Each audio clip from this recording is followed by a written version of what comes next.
All right, lads. I've got a riddle for you. Okay. What's non-fungible, digitally encoded, and of great value? The answer is, of course, this live stream. What's up? That's technically true.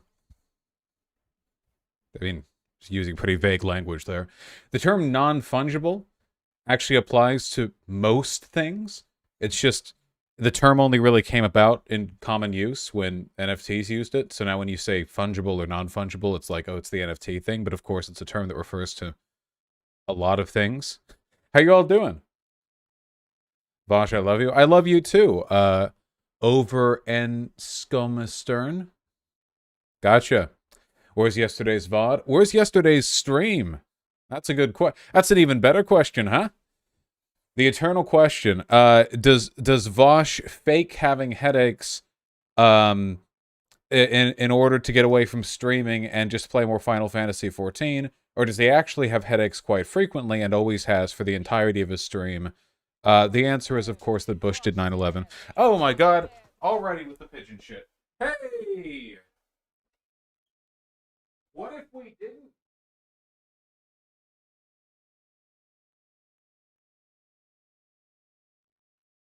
What if we didn't?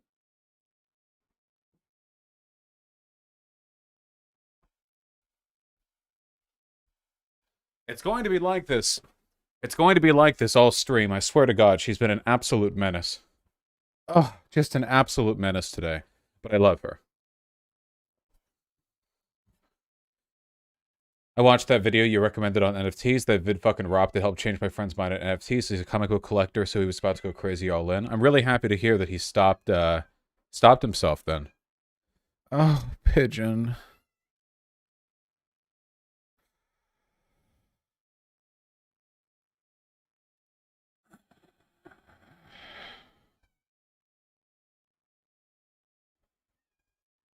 I love her so much. I hope you guys know that. She's just so dependent on Vermin. Pigeon has spent her entire baby life sleeping right next to Vermin's head. Vasha, put your headphones in, dude. Vermin. They can hear her. That's why they post the cat gif, and I can still hear her through the headphones. The real issue is that Artemy bullies her. Next time Artemy bullies her, I'm just going to kidnap him and lock him in this studio. And I'll just let Pigeon scream out there. Let Pigeon speak her mind. Her brain is broken. She sleeps right next to Vermin's head, so anytime Vermin's not out here, you know. Vosh, we literally never hear the cats. That's not true. You do know I can hear my own videos, right? You're right, Jacob Geller is quality. Yes, Jacob Geller is quality. I feel like Jacob Geller and Dan Olson are very similar in a lot of respects in that they're video essayists and they're good. Those are at least two respects. They're important respects, and that's what I'm saying, you know? Well, I guess we're deaf. I literally have an audio mixer right here. I can see when her noise gets picked up by the mic. You can't fake me out on this. I have recording software on my other monitor. I could see. Okay, well, she's not screaming right now. Dan Olson is better. They're not better than the other. They're both great, okay? Chill. We have politics to talk about, people. Politics. This is what we want to talk about. We want to talk about cats. I do love talking about the cats. I think they mean it's not really audible to most normie setups. You know, you'd think after a literal year of me very obviously caring about the meowing noise, whether or not people with $2 headphones can hear it, would have convinced you, but as a reminder, I don't care. Even if none of you could hear it, I could still hear it, and that is what elicits my reaction. Thankfully, you know, any rage I feel is tempered by the fact that Pigeon is an adorable, stupid flesh baby. So it's really difficult to be mad at her for any length of time at all, any non-zero length of time. You know. Did you see that picture of Elon Musk posing with Joe Rogan and Jordan Peterson in front of a Cybertruck? Absolute Redditor's wet dream. Yep. Oh, they're all in the same corner, and it's great because they all appeal to people with bad relationships with their father. You know, there's an extent to which I can go on this. My charitability for Joe Rogan has long since run out. Obviously, Jordan Peterson's, Jorder. Did I say Jorder Peterson? Jorder. What is that even from? Jordan Peterson is well him, and you know Elon Musk is him. I feel like I don't know. It's really interesting to me how people who lionize the individualist mindset are so obviously psychologically the weakest people. It's as though it's as though the idea of this like Randian individualism is just a coping mechanism for people who believe that if they adhere to it one day they'll overcome the flaws that are bagging down their lives. Whereas genuinely strong people who are capable of holding themselves up recognize that you know the thin veneer of individualist messaging is not enough to cover up what is otherwise a really bad political ideology in Jordan Peterson's case, or set of grifty tech proposals in Elon Musk's case. You know, it's always this reverence and worship. You know, people who like Elon Musk always talk about being anti-authoritarian, you know, like taking down the establishment. You worship a guy, the richest man on earth, and you worship him. The richest guy there is. Like, how do you parse that? Whatever. Elon Musk fans are just, I don't want to say they're beyond saving. I don't know. Jordan Peterson, Joe Rogan, Elon Musk combined have the most cursed fan bases in the universe. It's funny whenever you bring that up too, because there are two groups of people who will protest what you've said. One of them are fans of those three who are mad at you, which, okay, fine, I am insulting you, so yeah, you can be mad, that's fair. But the other group, and this is the group I see most often, the other group of people are people who are not fans of any of those three, but do recognize that those three are really easy entry points for conservatism and defend them based on that. Have you guys ever noticed that? There are a lot of conservative content creators, you know, political figures, you know, higher up, like, you know, even like Ben Shapiro types, who kind of defend the three as though they're fans, but it's not because of them, it's more because of what they represent. You know what I mean? See, clearly they can't hear. They clearly can't hear the cat. There's no way they can hear the cat. Oh, one moment.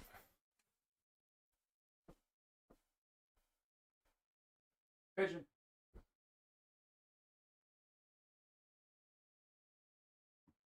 All right, Pigeon.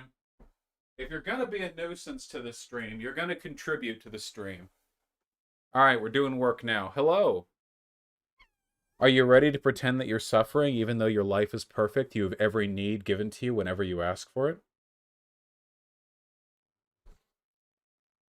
Scream. What? Nope. Nice try. We trimmed your claws. You can't claw up me. You fool.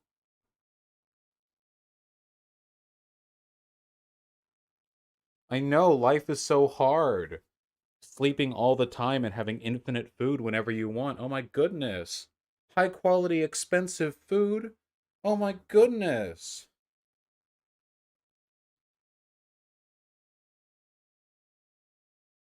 Look at her. Mwah. Life is so hard.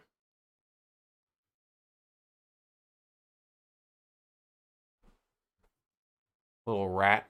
Look at her little leg. What are you doing? What are you doing with that one?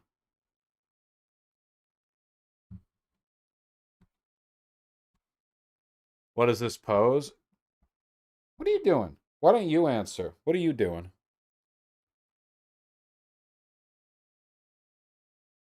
Are we reflecting on how life is actually incredibly easy and that there's nothing to scream about?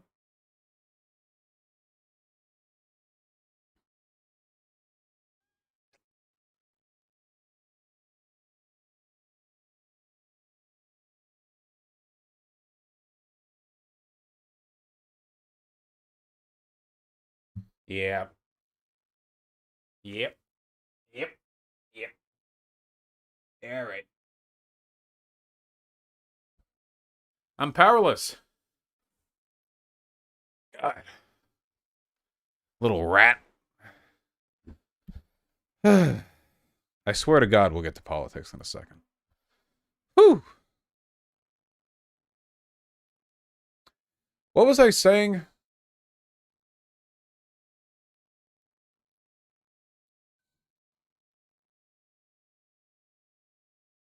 Musk stands suck. Oh, that's right, about lionizing tech grifters. The pipeline. Ugh, who knows? Who cares? Listen, the point is, okay? I feel like one of the hallmarks of being a free-thinking individual is not putting too much stake in other people to solve life problems, you know? And I mean that about everyone. You guys will all know, if you remember my behavior back in 2020, that I was not one of those types who thought that Bernie Sanders becoming president would instantly fix everything, you know? Even people that I like, you know, it doesn't matter. Very left-leaning, very right-leaning, you know, technology, medicine. Waiting hand and foot on other people's competence is just a really bad way of getting what you want out of life. And some people are just so slavishly dedicated.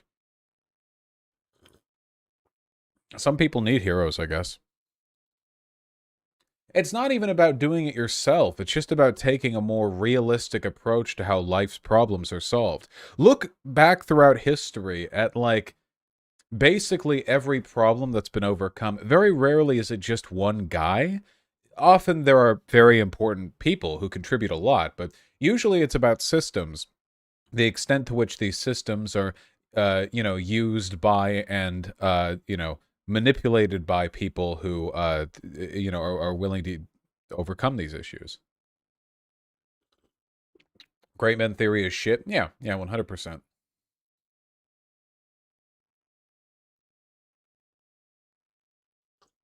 If I remember correctly, you said something along the lines of, if Bernie is president, we'll probably have to be prepared for him to do a bunch of neolib shit we hate. Oh, yeah, of course. You guys aren't ready. Hey, if you guys ever want to prepare yourself for the experience of social democrats becoming more right-leaning with time, just look at the history of Latin America.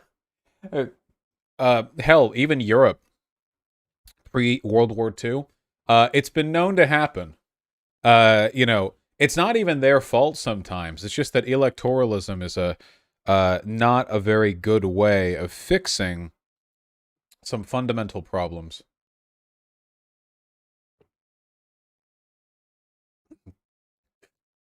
What's in your coffee yogurt? Grow up.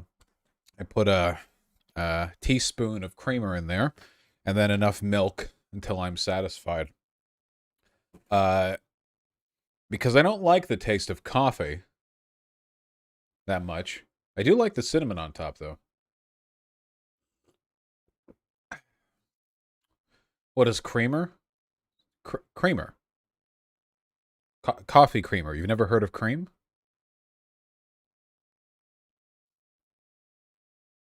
Is this new? Am I using the wrong term? It's just like a very sugary cream. It goes in coffee. It's meant to go in coffee. Okay. Creamer isn't super common. It's in every grocery store I've ever looked at. Okay.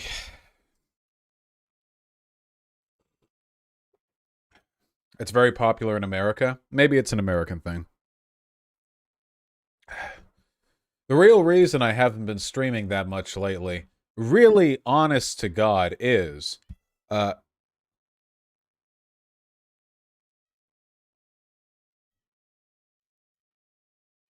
all right, we're going to try a new strategy. Hey, Pigeon. Hey, I've got a cool idea.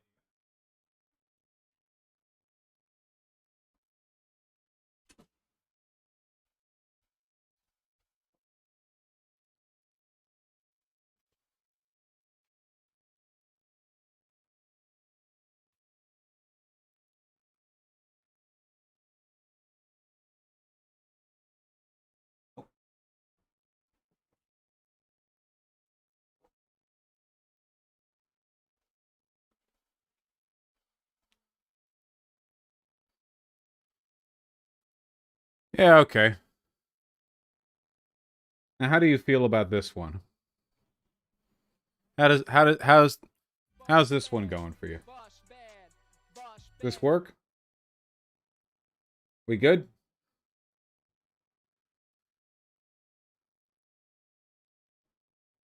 How we doing?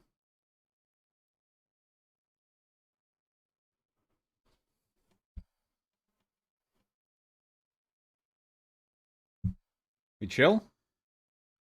That is that possible?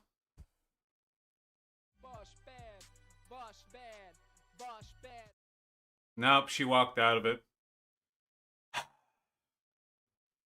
We made a good effort, folks.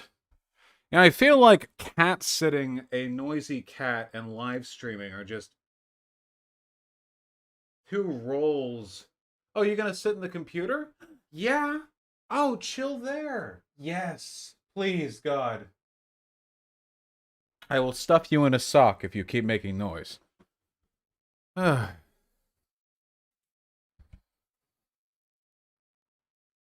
Berman's studio is full of taxidermy stuff, so uh why the paranoia? Stuff you in a sock? That's cute. Like you put him in a sock, like a stuffing sock. That's not at all creepy. Wait, you put them in a... Wait, I'm sorry. I'm envisioning a way cuter image than you guys seem to be. Like you have a sock and whoop, and then her little head's poking out. Whatever you guys are envisioning, I genuinely don't know. What are we doing, Pigeon? Guys, I'm sorry. I'm sorry about the cat sitting. We'll do politics soon. Here, Pigeon. Pigeon. Pigeon.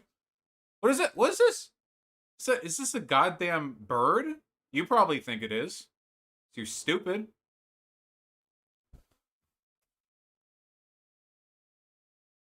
Oh, she's looking.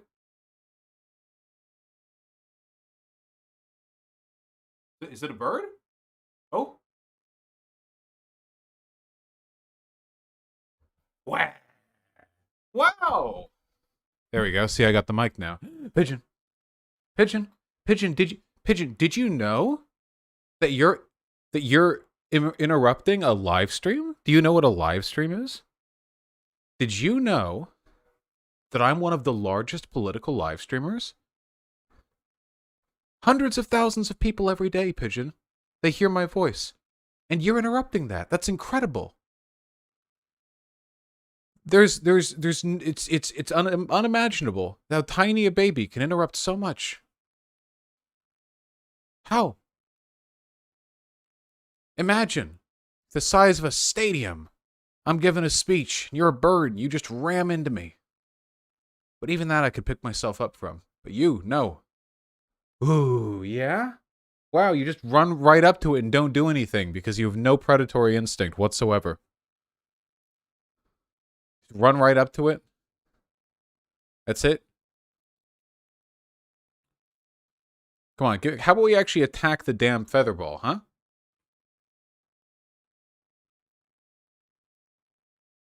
No, is that too stereotypical? What are we a pacifist now? You're a cat. You fight my hand? You hand wrestle?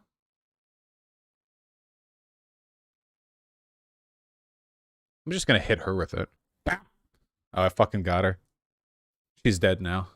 But the kind of dead where she's still alive and is very fine. Come on, Pigeon.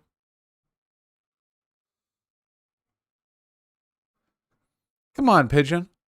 Oh, I know what the deal is. She's right next to my fucking computer. She likes the warmth. She's always chilling right there. Pigeon, I will put the fucking computer in a box and vent the heat through an exhaust port if you keep acting like this, okay? What, do you need another heater? It's already warm enough in here. That's why I have the window open. Come on. Wait. She gonna go?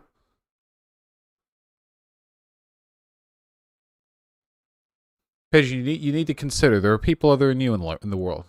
Okay? Oh, she's wiggling her butt. She's doing the goddamn cat thing where she wiggles her fucking little butt. Why do you wiggle your butt? What does that do? What does that add to the... There we go. Ooh, you don't even attack it. You just run.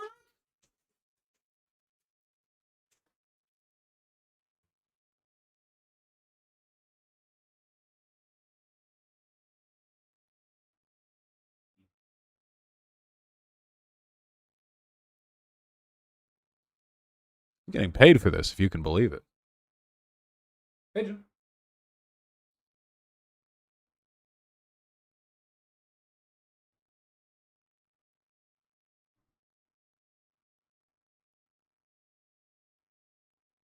What do you... I'll... Woo, woo, woo. Yeah?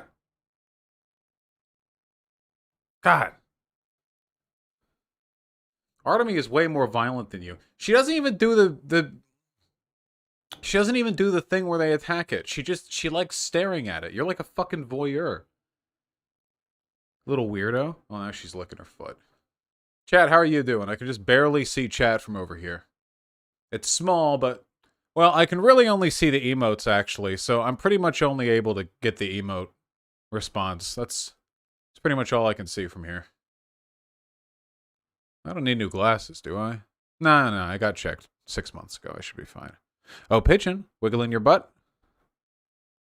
Pigeon, does that contribute to your ability to charge the feather ball? Maybe I should just do a whole segment like this. Do you think I could? I probably could, couldn't I? I got stuff to talk about. Yeah, you know what? I'm just going to talk about Snap. Yeah, I'm just going to do it. Hi, YouTube. This is Vosh. At least it's half of him. I can see myself in the OBS window. I'm playing with my cat, who's being very annoying. You might see her in a bit, because she's death staring the ball of feathers I'm jiggling. Anyway, I want to talk to you about something, okay? I'm kind of limited in my ability to use the computer from where I'm sitting. But let's talk about Snap. You know what Snap is? Because I don't. Well, I do. I don't know what the acronym stands for. I know nutrition somewhere in there. Something nutrition, something. Look, it's a federal government program where people who make very little money in the United States have the ability to they essentially get a little ticket they can use on some food items. Not a lot of stuff, mind you. Can't use SNAP benefits on, I think, diapers? Which is funny. You'd think that'd be an important thing, right? Like, people who buy diapers generally, like, need the diapers for their kids. It's not usually a luxury, non-essential purchase, you know? I don't think you can buy pet food. Can't buy hot food. You know, the good grocery stores will have, like, the fried chicken in the little metal bin. It's like $8. You fill up a big bowl of it. That stuff's good. Can't have that. Not on Snap. Anyway, it's one of the few limited government services that we provide. Tiny fragment of a welfare state we have. Itty bitty bit. Oh, now Pigeon's going up on the desk. Is that where we're going now, Pigeon? Does that mean I can move? Are we? Okay. Well. Anyway, there was some discourse on Twitter on Snap where people were talking about whether or not it's messed up that poor people can't buy the hot food. Now, SNAP benefits are not much. How much is it, chat? We're really running off the cuff here. It's a couple hundred per month, I think. Obviously, it varies depending on a couple of factors, but it's 300, 250 a month. It's in that. There are probably some factors which vary the amount that you get. It's not a very large amount of money. That's Pigeon's tail. Very scuffed segment. That's how you know it's authentic. Oh, now she's going behind the computer. What a wise move. If you were an idiot. Which I guess she is. Don't knock that over. Computer equipment, don't. Anyway. Jesus. Look, it's not that much. It's not that much, and you're not allowed to get a lot of stuff on it, okay? And people were talking about whether or not it's messed up to deny poor people the ability. Right. Oh, sure, Pigeon, as long as we're entertaining you. To deny poor people the ability to buy hot food along with some other things. And the Twitter discourse was interesting because you get to see a split between, social democrats and people who pretend to be social democrats but are actually neoliberal, and people who call themselves neoliberal because they don't like saying social democrat but actually aren't really that neoliberal. America has a pretty gutted welfare system as it is, and the question always boils down to this. This is like the central question of anything pertaining to a welfare state, right? And it's how much can you trust poor people to make good use of services they're provided? That's like the big thing. So not being able to buy a bunch of stuff with SNAP benefits, from hot food, which I'd consider a fairly reasonable purchase, to say alcohol, which while a fun thing you can buy, it's not usually essential to survival. People talk about like, well, if we just let people use their SNAP benefits on anything, then poor people will all waste their money on schnapps, and then they'll die of starvation. And not terribly sympathetic to this line of thinking. I saw a lot of people really showing their asses on Twitter. A Doomer Politics guy, the person who made the video about whether or not I was unironically evil, said that poor people are, I think it was like poor people are stupid. It was pretty substantive actually. I think I liked a tweet recently that had a highlight of that. Anyway, they did that and then they deleted all their tweets, which is a classic DGG move right there. Oh yeah, here we go. I don't think this is like a joke. The whole thread was basically in that vein, but remember what I said about classism in that community? Yeah. Is Doomer Politics unironically evil? Valid question. Yeah. My little gecko dono thing always been up in the corner?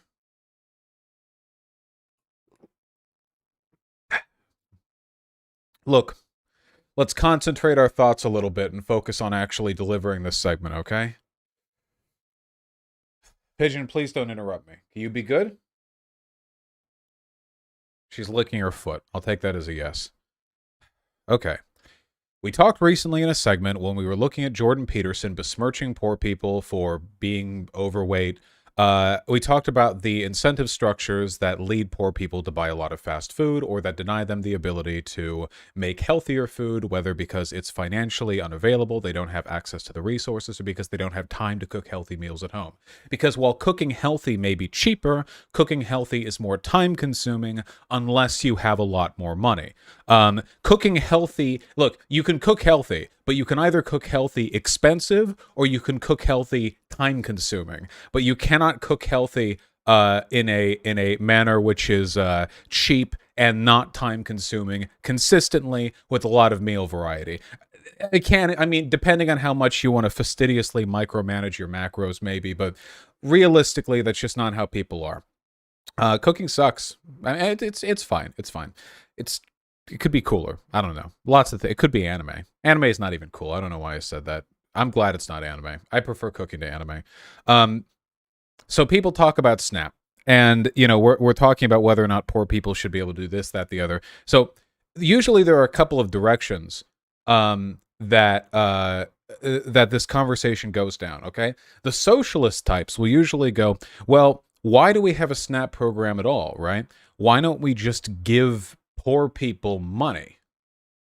Which makes sense, right?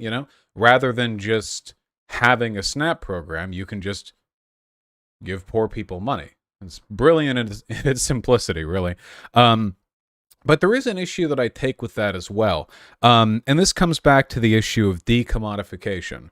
Because the problem is, it's not enough to have a commodified system where you give people the money to get the commodity, right?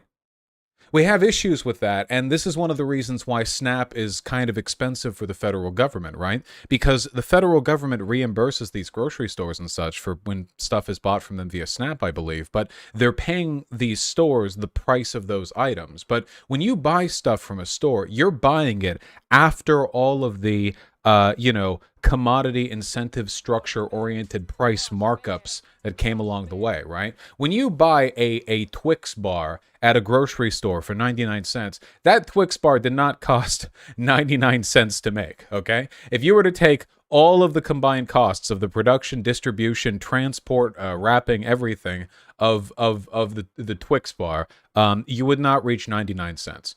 I imagine you would fall quite below that. Where are you finding 99-cent Twix bars? What? Shut up, loser. Um, you're falling short. Uh, yeah, who cares? Shut up. Um, you're falling quite short. Now when I think of like a decommodified Snap program equivalent, what I think of is like, and I'm rough drafting this, okay? I'm sure there are people out there who have much more sensible ways of expressing their vision for this policy.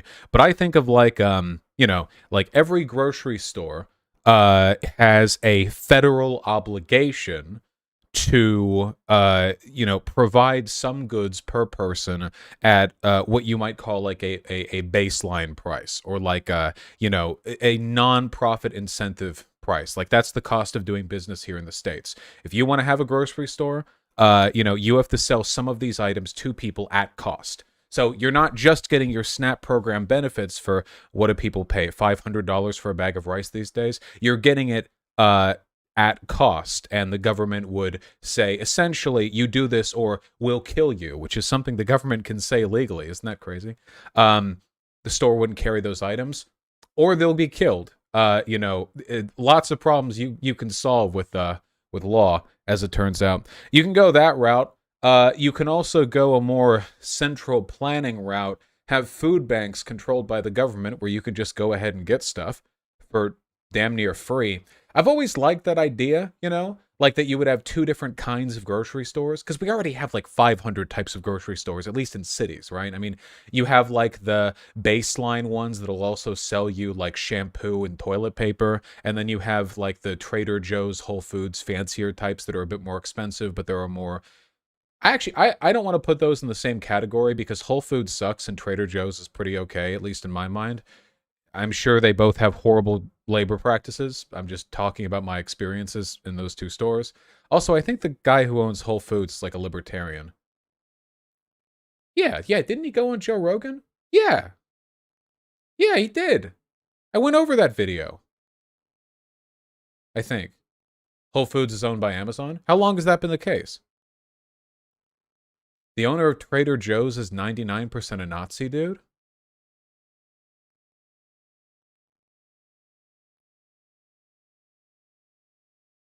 Okay, moving on. The idea of a kind of federal food bank where they just have a lot of basic subsistence foods is kind of neat to me. You know? Like, imagine if you had a SNAP program kind of, and it wasn't for every place. Maybe it's like a separate thing. You can get this much stuff from the food bank, and it would work essentially like a kind of rations depot. Like, oh, you get this guy. Okay, well, you get like 40 pounds of rice this month, or like not just rice, of course, but milk, eggs, whatever else, beans, yeah, nuts. Nuts are expensive. Maybe not, something like that. The issue then is you've kind of done the problem, but from reverse, right? If the issue we're talking about is that SNAP doesn't let you buy hot foods, food depots don't tend to have hot foods. So we're really just using decommodification as a way of streamlining the process of keeping poor people from their food. There are more radical ways of addressing these issues. I mean, decommodification is a fine tool that can be applied in a number of ways. And I feel like I'm just rambling, and I think I'm okay with that, so we're just going to keep in vain with that. There are a number of ways in which you could apply these solutions, but the issue that I have consistently with non decommodification oriented solutions, and the problem you're going to keep running into over and over and over again, is that it's expensive. Food is expensive. What is the cost of SNAP? It's like $48 billion a year. That's not a small amount. The federal government, $48 billion a year. That's a lot of money. That's a good amount of money, Not really. No, it really is. Especially because SNAP isn't enough. You want more robust programs, right? This is why welfare can never function in the United States unless you're willing to circumnavigate the market. Imagine, okay? Imagine a public option, a government run healthcare plan that pays the same rates you would for the medical services that you get. That program would be bankrupted in 6 months.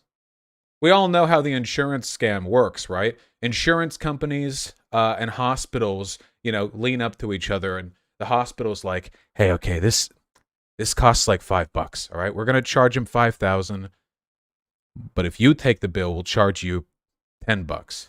The insurance company's like, "Okay." Never can you see this issue more at hand than when you go get a service insured, but then pay for it uninsured. This happened to me recently. I don't currently have medical insurance because I'm a billionaire, thanks to you guys. And at this point, I just let things happen to me, and an entourage of slaves give me their organs when mine fail. And when I went to go get physical therapy, at first I thought I was insured, and as such, it was charged to an insurance company. Then I realized that I wasn't. Details aside, uh, and I was charged the amount they were putting to my insurance company, hundreds and hundreds of dollars every session. So I call the physical therapy place and I'm like, no. And they're like, "Oh, we're so sorry. This is the insurance rate, not the uninsured rate. Let me make this 1/4 of the price that we told you it was." And then it was 1/4 the price they told me it was. It's a very silly system.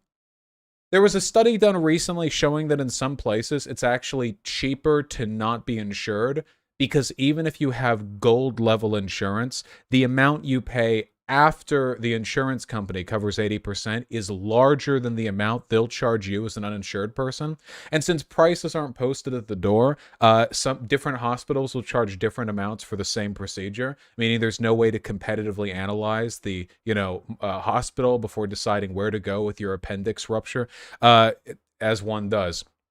Phenomenal stuff there, that's disgusting. It's revolting. And there's nothing that I have to say about it that wouldn't get me TOS'd. It is genuinely disgusting. And it is one of the reasons why commodification, especially with systems and services and commodities that are non-negotiably, necessary. Oh, there she is. Pigeon, can I distract you with this thing as I was once? Don't work with the market system. Markets work, kind of, with systems that are luxuries. Something that you don't need but you want. If you want something but you don't need something, that means that there is a reasonable metric by which you can weigh the cost of the good relative to your desire to have it. Now, I'm not saying there aren't issues with markets outside of, necessary commodities. There certainly are. But I think we can agree that the problems with markets multiply exponentially when you're talking about commodities and services that are necessary, like food. Food, medical services, housing. People will pay any amount of money to get these things, because if they don't get these things, they either die or get closer to death, which is a non-desirable state of affairs for most people. Food just being one of those issues where, I don't know, do you guys really think the final state of, American welfare is the government spending hundreds of billions of dollars paying your inflated grocery bills for you? That to me seems like a less than efficient way of addressing the people's needs, Seems not good. Anyway, dividing my attention between the cat and the segment is actually very difficult. Tempest. Pigeon.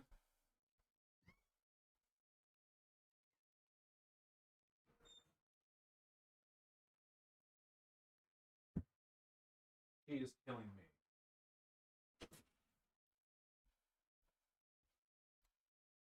God almighty. God. I love her very much. Okay, real politics now. Coffee spill is inevitable. I've never spilled coffee. Hold on.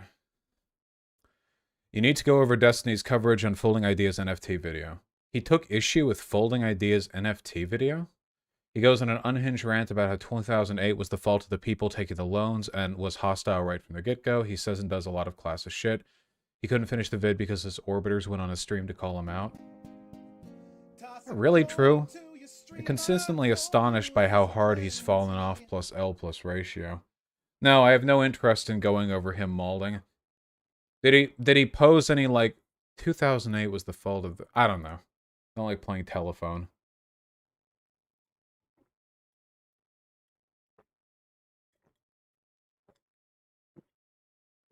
There we go. It's always classism. His politics are always going to be about supplementing his ego by finding avenues through which he can demonstrate to himself that he's smarter than other people. Classism is the most socially acceptable venue for him to do this, but I'm fairly confident that in a different world he would be just as comfortable doing it through racism or sexism. I don't think it really matters. I think the arguments are better against racism and sexism. Of course I believe that. Otherwise I wouldn't be anti-racist and anti-sexist. But a really nice thing about being anti-socialist is that you get to be working class by proxy, because almost every talking point socialists invoke, it can only be attacked by invalidating the problems poor people experience. Neoliberals run into this over and over and over again. The funny thing is that if you thread the needle perfectly, you can actually be an austerity-oriented capitalist without ever engaging in classist language. You simply have to sincerely believe and make arguments for the belief that austere neoliberal politics are the best way of helping poor people. Do I believe that? I sure as shit do not. But if you sincerely do, and you know the arguments well, you can do all of that without being classist. But it's really hard. It's very difficult.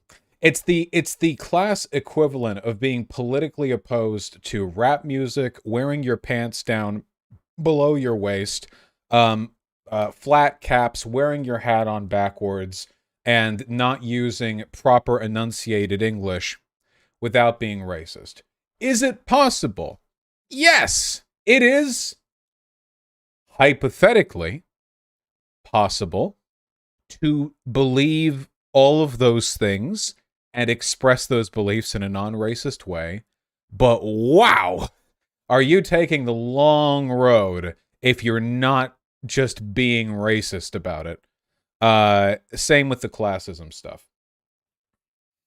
You guys get what I mean?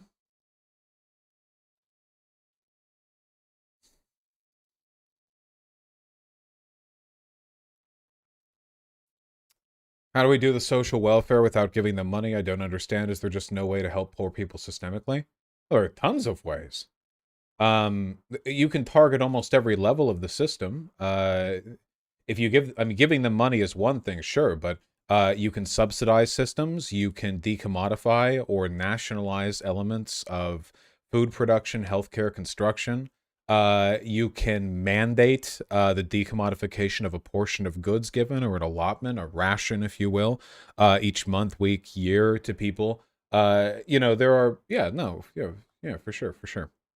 Listen, it's a simple fact, all right? The fact that there are any homeless people, any people who struggle with getting enough food in this country is a barbarity, all right? This is why people say socialism or barbarism, okay? Because the alternative to socialism is accepting and living in a world of unimaginable excess juxtaposed to incredible deprivation, which is, of course, in the language of the phrase, the barbarism. And we live with that. Tens of millions of Americans struggle to get enough food every year. They struggle with. I remember Destiny arguing about that too. Oh, all right. I'll engage in the dalliance really quickly because he has to get his erection somehow, and me talking about him seems as good a way as any to subsidize that process. Um, but I remember so vividly back when he had fun arguing against the right as opposed to the left. This big spiel. Maybe some of you remember if you were a part of or still are a part of his community or were back then at least. Um, that he would go on these big spiels about how being poor through college had given him a sense of empathy for poor people. Uh, you know what I mean? Or like like through college because he like worked and did college at the same time. Like it seemed like he worked really hard too. Um, it's a sincere point. I don't know how much time it takes for that to like bleed away or what else. I guess it just goes to show that empathy is never enough. Familiarity is never enough. But no, I don't know.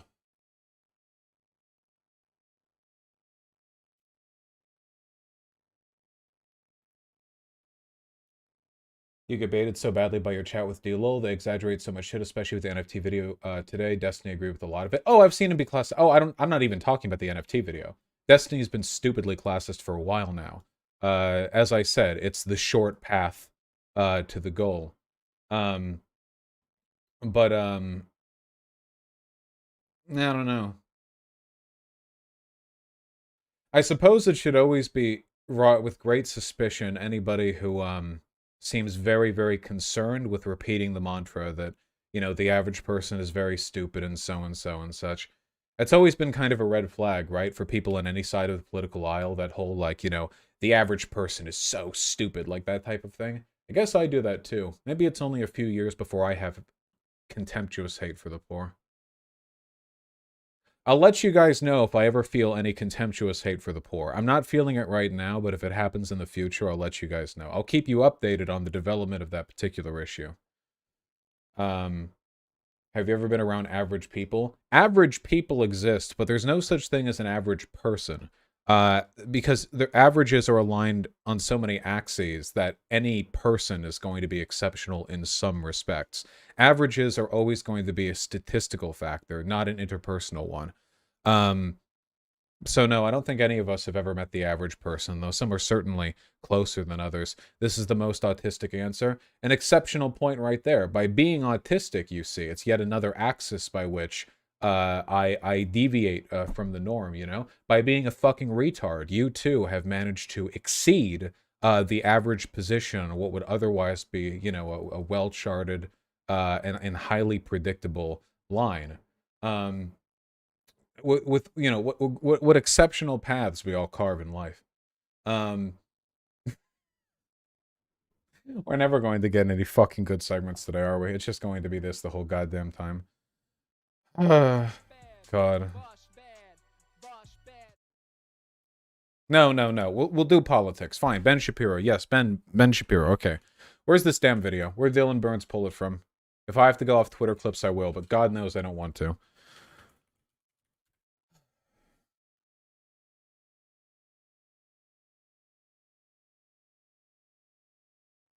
It's on YouTube. Oh, it's on YouTube. 1 second. Just a moment.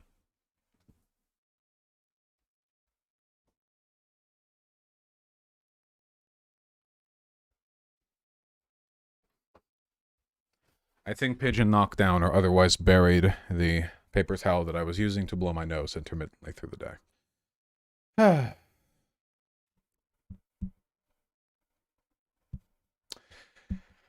So, as much as conservatives like to scream and screech and cry and whine and piss over the alleged indoctrination of young people from the left, it's always from the right at its most egregious and obvious, Like a ton of conservative grifters have written kids books like for like 5-year-olds, not just like young kids books, And I have been inundated with so many YouTube videos of these men in their 40s and 50s who, I imagine have very poor interpersonal skills outside of, you know, business management, sitting in a room full of children trying to relay conservative propaganda. We've seen those Dennis Prager cartoon PragerU history shorts or whatever, where Ronald Reagan talked about how he single-handedly saved the world to those 2 time-traveling kids. We had Matt Walsh with his book, you know,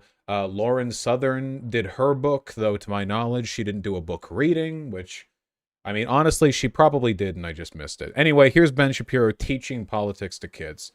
Hey, look, it's what I do. Except I don't meet you guys in a classroom. I saw a segment of this on Twitter. It's brilliant. So here we are today at a public library, and I know what you're thinking. Ben, haven't you read all the books there already? Of course I have, but that's not why we're here. That's my producers bit. have given me a stack of cards. They Ben! have a bunch of terms on them having to do with the government. I have to explain these to very, very small children in a fashion that kids can understand. So we'll find out how this is going to go. This video is sponsored by our friends over at Conservakids. Okay, point taken. Yeah. Sheesh. When they talk about, like, lefties indoctrinating their kids, what they usually mean is that, like, people who are worldly enough to become teachers and get the degrees necessary to do so tend to be left-leaning. By indoctrinate their kids, they mean, like, people who are educated teach the education, and the education aligns with reality, and they don't like the reality. I've said this before, and I'll say it again, okay? I don't know if there's a hard line between education and propaganda. Propaganda obviously has kind of a negative connotation. Usually when we talk about propaganda, we talk about it like being very explicitly in service of a political message, but that's what I do as well. I guess it's the extent to which you're dishonest with it. The only thing I'll say is that in terms of conservative teachings, I don't think it relies on propagandizing so much as dogma. A ton of what conservatives teach each other is meant to be, they are simple aphorisms, just simple, direct, unambiguous, moralistic claims about the world that are not meant to be questioned. The conservative worldview is all about not questioning basic pillars of understanding, which is why analysis is so difficult for them. Trust me, as somebody who has at this point debated a lot of conservatives and gone over a lot of conservative media, very rarely is there an analysis of a situation that leads to their conclusion. They don't go premise, conclusion. They just say the conclusion and then attack people who disagree with it. Overwhelmingly, and you can see this in essentially any conservative media, you know? I'm not saying that there aren't left-leaning people who don't just push the line or whatever, but I think that for those who do, you can always ask those extra few questions, and usually you can get more substantive answers. But if you ask a conservative, like, why is breaking the law bad? Like a simple one like that, like you'd expect them to answer with, you know, there are so many lines you can go with that. Well, Jesus Christ broke the law. Martin Luther King Jr. broke the law. Like, why is breaking the law bad? And the conservative answer will be, because it's the law. Right? I don't think I'm exaggerating. That's happened to me in conversations. It's not about how anything works. It's just dogma. So anyway, the reason I'm saying this is because dogma is most effective when applied to children. Children are not as good at critical thinking, which is why I say, having seen a portion of this on Twitter, it would be really embarrassing if any of the kids in this video rejected the dogma that Ben Shapiro pushed and forced him to back off of it. That would be very funny if that happened. Of course, I don't know if it happens. Who knows? All right. Hey guys, how's it going? Hi. Wow. You're very well-behaved children. All right, so I'm supposed to teach you about things today. So get ready. Yay? Yay? I've seen my mom look at him on Facebook. Okay. She said he was a very smart guy. Do you think he is? Well, now that I've met him, maybe. Freedom. Okay, freedom. Definition? Oh yeah, give me a definition. Go for it. America. Definition of freedom is America. Okay, that's actually, okay, I kind of like that. I'm with you. America. Okay, so. America. Freedom is the... That's perfect, right? That's the line right there. That's the highest level thinking we're ever going to get, I think. Not the ability to do Hell yeah, whatever brother. you want. Freedom is the ability to make good choices and have those pay off. A lot of people What? think that freedom is you get to do what you want. So if you want to run into a tree, that's freedom. Eat. We're going out there. Yeah, exactly. You shouldn't eat people like that. You don't have freedom to eat people. Cannibalism is bad. I forgot what that's called. The funny thing is that the actual, like, reasonable definition of freedom, I mean, if you want to go with negative freedom, it's the freedom to do what you want, and with positive freedom, it's the freedom, to, you know, to act on your will. Is pretty simple. The freedom to make good choices is a deeply authoritarian reading of freedom. That is a very authoritarian reading of the issue, because when people in power are the ones who get to decide what a good choice is, and freedom is redefined, like, this is literally like you have the freedom to choose to side with the party, you know? Very concerning right off the bat. That's called cannibalism. My mom and dad told me I was gonna meet Ben Shapiro. And did you know who he was? Nope. Government. Thank God. Okay, so who has an idea about government? Go for it. I don't. Government is what takes all of your money and gives you very little in return. That is not true. Okay, that's kind. I mean, it's kind of true. It depends on the kind of government. Yeah, that is what taxes are for. But All right, that's what I saw. All right, I didn't know it came that early in the video. He backs off immediately. That's not true. Hold on. okay, so who has an idea about government? Go for it. I don't. Government is what takes all of your money and gives you very little in return. That is not true. Okay, that's kind. Look at this kid's Chad Stonewall face too. No, sir. No, that is not true. You're lying to me. Do not tell lies. What? Holding frame. Look at that. Literally doing that, like, pursed lip, like you, bro, you're cringing face. Or bro, you're being cringe face. Absolutely. And Ben backs off. Okay, that's kind. I mean, it's kind of true. It depends on the kind of government. Yeah, that is what taxes are for, but taxes are theft, children. The reality is that government is necessary so that people don't hurt each other, so that people don't murder each other. Right, so people don't eat people. That's right. Yes. You do need a government to prevent people from eating. By the way, if you ever do go to a room full of kids and define government as the bad thing that takes your money and gives you nothing in return, I think it should be legal to club you. You know, like a seal, you know. Jesus Christ. People. The Constitution. Who knows something about the Constitution? Anybody heard of the Constitution? Anybody heard of the Constitution? Never heard of it. Okay, so the Constitution. Okay, the Constitution is the document that lays out the list of rules for what the government can do and what the government cannot do. So the Declaration of Independence is 1776. So right as we're founding the country, right as the founding fathers are founding the country in the Revolutionary War, we fought a war against Great Britain in 1776. Okay, maybe you do know a lot. What was that? Okay, maybe you do know a lot. The highlight of your career, being told by a 4-year-old that you know more than they do. He's going so fast because he's nervous. Yeah, this is the most prepared and hostile audience he's ever had. Yeah. Fast.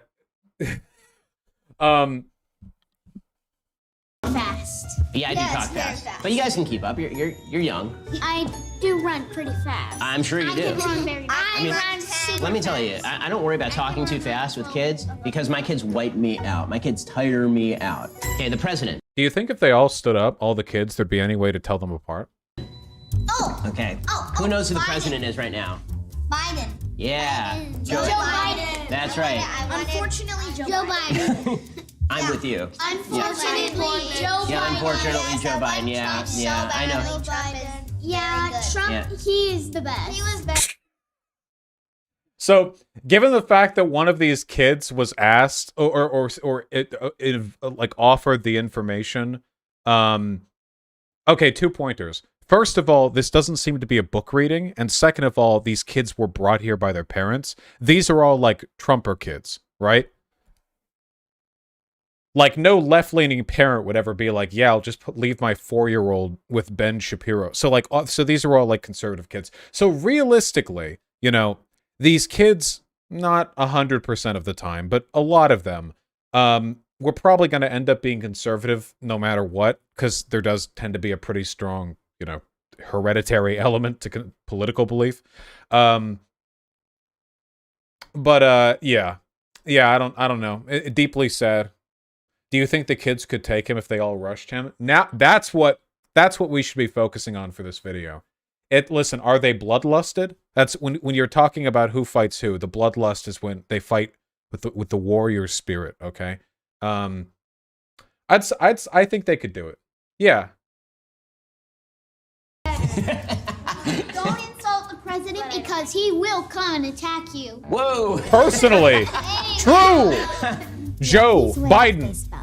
Taxes. Okay, do you guys like taxes? No malarkey, Joe. Just coming down to your house. Those are fees that you have to pay for your houses. Well, yeah, it's not Houses. And air conditioning and solar. Right, you have to pay taxes What? on like everything. Yeah, Like watches, everything. Except electricity. not on your income in Florida, because Florida's amazing.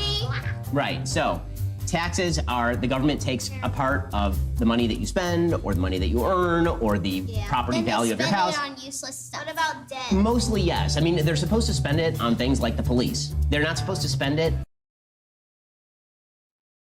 Libertarian Ben Shapiro. The first thing that he thinks of is the police. It is fitting though, because Ben Shapiro is probably smart enough to recognize the only function of the government that libertarians want to preserve are those that maintain the property rights that allow the wealthy and powerful to stay wealthy and powerful. Because if you had no government, all of a sudden you have, 400 factory workers and one factory owner. That is a very quick fight. That you don't need bloodlust to settle that one. But add in billions of dollars being spent on police, and all of a sudden you have your legal system, the court system, what have you, and you legitimize all these systems. Yeah. Property law. It's not good. It's not good. But that's what libertarians want to preserve. That's the reason why when people say they're libertarian but they defend the cops, there's not actually an ideological inconsistency there. You make fun of them because, they LARP at being anti-authoritarian, anti-government, but they support the most violent element of the government. But in reality, the violence they want the government to stop inflicting on them is taxation and regulating factories to not let them dump pollutants into the river and ground soil. They don't give a damn about the existence of police, because that institution, the police, is what allows the wealthy to maintain their wealth. In a system free of law, where it genuinely is free-for-all, one body is one body. And Elon Musk's flabby, pale, $200 billion body is, as it turns out, significantly less impressive than the proletarian fist, superhero leader of the masses, 6'3", muscular, tanned, body carved out of marble, On just random projects or silly things that they have in their head, and they tend to spend it on kind of silly things very often. But as you get older, you will realize how little you like taxes. Taxes are very, very terrible. annoying. I already think they're terrible. Alrighty, let's see what else.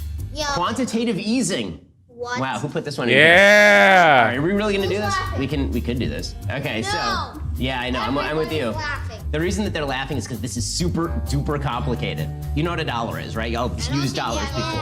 How about Monopoly money? Have you guys ever played Monopoly? Right? Okay. My mom and dad in it. If you guys went to the store with Monopoly money, could you buy anything? No. No, you couldn't. Why not? Because it's fake. 'Cause If it's you had not a real gun. money. There is an agency of the federal government. It's called the Federal Reserve. Okay, the Federal Reserve controls how many dollars are out there. If they just print a bunch of dollars and then they just give you those dollars, it turns out they didn't make you rich. All that happened is that your dollar now doesn't buy as many things. If the Federal Reserve. I feel like I could explain this a lot better. If the Federal Reserve printed 100 billion and then gave me the 100 billion, there would be some inflation, but I would also be much richer. He's not explaining it right. Really? Just makes $1,000 and gives it to you and gives it to everybody, you can't buy an ice cream bar with $1 anymore. Now the ice cream bar is going to cost like $1,000. No, Okay, that's what quantitative easing is. Can you explain to me the concept of quantitative easing? Go. I forgot. So guys, you just learned more than you will. That's not even what quantitative easing is. That's not. He just talked about like inflation, not the whole like stimulating the economy by buying securities. Okay. in all of college about how the government works. So one of the questions that I frequently get asked is, how do I talk to my own children about conservative values and the things that matter? And my answer Let's is go Conservakids. propaganda for brings you kids. books like Home We of can the teach our Brave, for ideology example, to in which they discuss adults, things so like we American make values sure and to American target history. They're kids. beautifully illustrated, they're really well We written, get and they have 'em young values that you can feel when they comfortable can't sharing think. with your children, which We is the most don't important thing. There's get so 'em many 'cause our forces out there that are policies seeking stink. to They're twist what kids tiny, think. small There's so many brains, people out there who accept want your their kids to ideas. believe things that they really shouldn't believe, who want to take control of your child's education away from you. Not so with Conservakids. Conservakids is the way that you can teach your kids about the stuff that matters. They bring you all sorts of beautiful books. They have a great variety, a great I do, by the way, love them appropriating the Rosie the Riveter. Like, yeah, okay, very nice. You know, they do it. They do it just to like. They do it deliberately to irritate people, you know. I guarantee you, like, where's the Malcolm X cover? Okay? I want the conservative kids book, all right? Malcolm X, warrior for Reagan.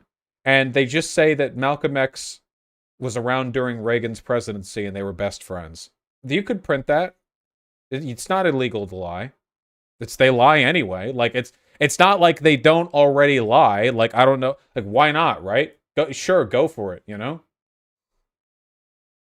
Selection. Check them out today at theconservakids.com/Shapiro. That's theconservakids.com/Shapiro. You get 15% off when you use code 15Ben. Again, they just make great materials. They're safe for all your kids. Not just safe, they're virtuous for you to get for your kids. Theconservakids.com. Should we restrict people from lying like this? No, lying's a free speech thing. I'm not joking. You really don't want the government just allowing you to sue people for lying. Unless, of course, it's defamatory or slander, but, you know, that's a civil case, so on and so on. /Shapiro. That's theconservakids.com/Shapiro. 15% off with code 15Ben. Okay, go for it. What do you think about... Oh, yeah, wait, hold on. Let's take a look at the Conservakids. What do they got? Theconservakids.com. Raise kids who love America. I love that. We're not even fronting the ideology. We're just fronting the state indoctrination. I love that so much. That's so great. Teach your children to be lackeys of the state, but also, you know, don't tread on me, but also raise children who are lackeys of the state. I love it. My favorite. American values are under attack. Yes. Today's culture is actively trying to diminish the value of freedom, courage, and hard work by inundating our children with messages that undermine those principles. And we have, they're going fishing? That's a tackle box. They're going to go fishing, I guess? Okay. Be careful. Don't want to fall in the lake or whatever. You can get hurt fishing. That can be dangerous. Help your kids navigate modern culture. Relatable characters perfect for ages 3 to 8. I'm so happy that I had good parents. My parents grew up religious, became agnostic when they were older, and never talked to me about it when I was a kid. They never once had a conversation with me outside. I think one time when I was young, I talked with my parents and I was like, hey, do you believe in God? And they were like, nah, not really. And I was like, well, why not? And they were like, well, we came to that decision ourselves, you know? We don't want to like, you know, we want you to come to that decision. I think that was nice. These look like pit crew avatars. Yeah. Of course, they probably would have regretted it if I came to the wrong decision, but that's not what agnostic means. Yes, it is. Atheist, okay. Isn't it? Agnostic is whether or not you believe you can know about the existence of a God. And atheist is the statement that you don't believe there's a God. So I think my parents metaphysically didn't believe you could know about the existence of a God, but leaned towards no. And they didn't believe in one, but it wasn't something they were willing to make a deterministic statement about, so I don't think they consider themselves atheist. But I'm an agnostic atheist. I'm an anti-theist. I'm much more obnoxious about it than my parents were.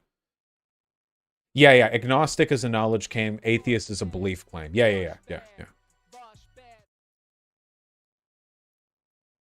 About like superstars and athletes talking. Listen, my position is I don't think you can know whether or not there's a God, but I know there's not one. Okay? That's my position. All right? Stay mad.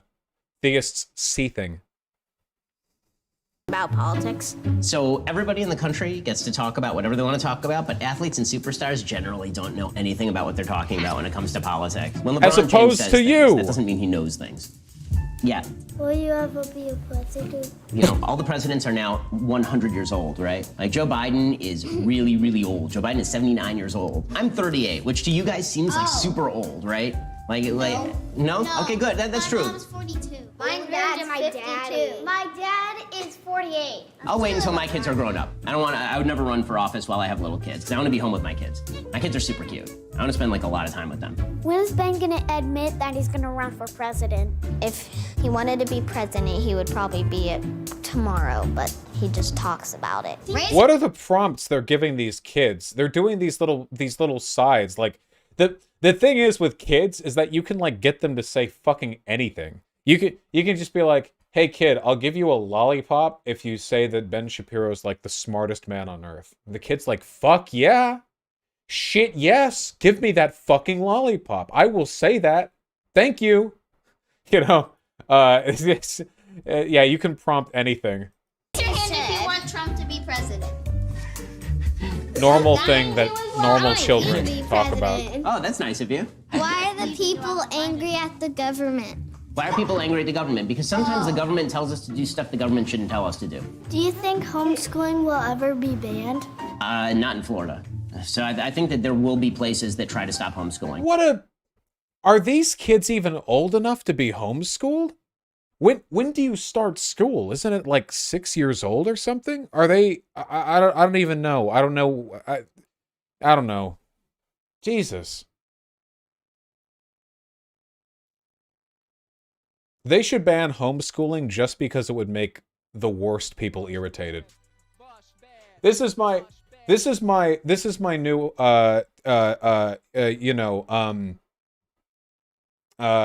what's his name? The guy who I said should die in a CIA black site because it would be funny on Twitter. Oh, Assange, my new Julian Assange take. Okay, thank you. It's that anyone who has ever even looked up the process of homeschooling their children should have CPS take their kids away. Why? I think it would be funny.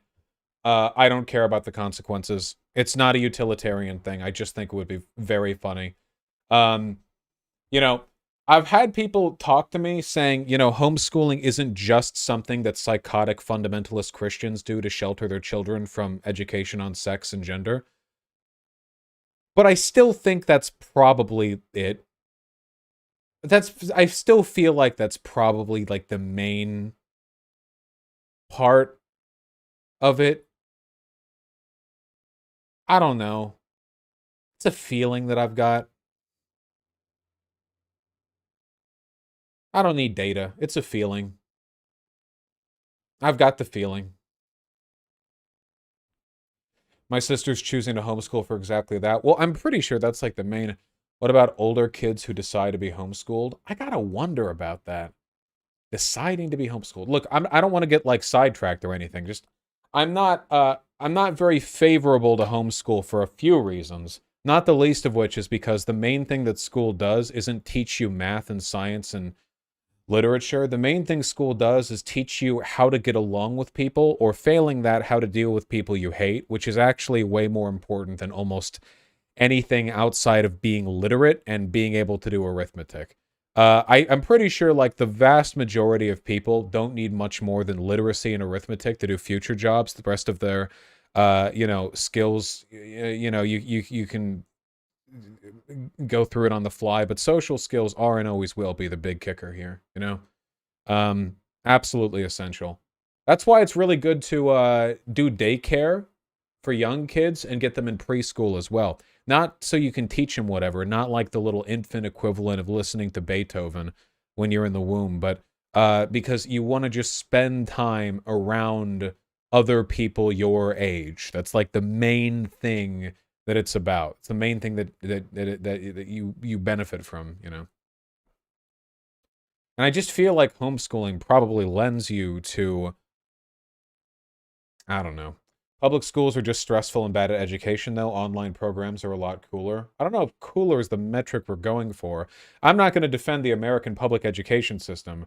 I just don't think homeschooling is online class like didn't everyone hate online classes? Didn't suicidality go up massively for high school age children during the online period of COVID? Because as it turns out, having people at the absolute highlight of their emotional immaturity being isolated from other people in their age group is really bad for them.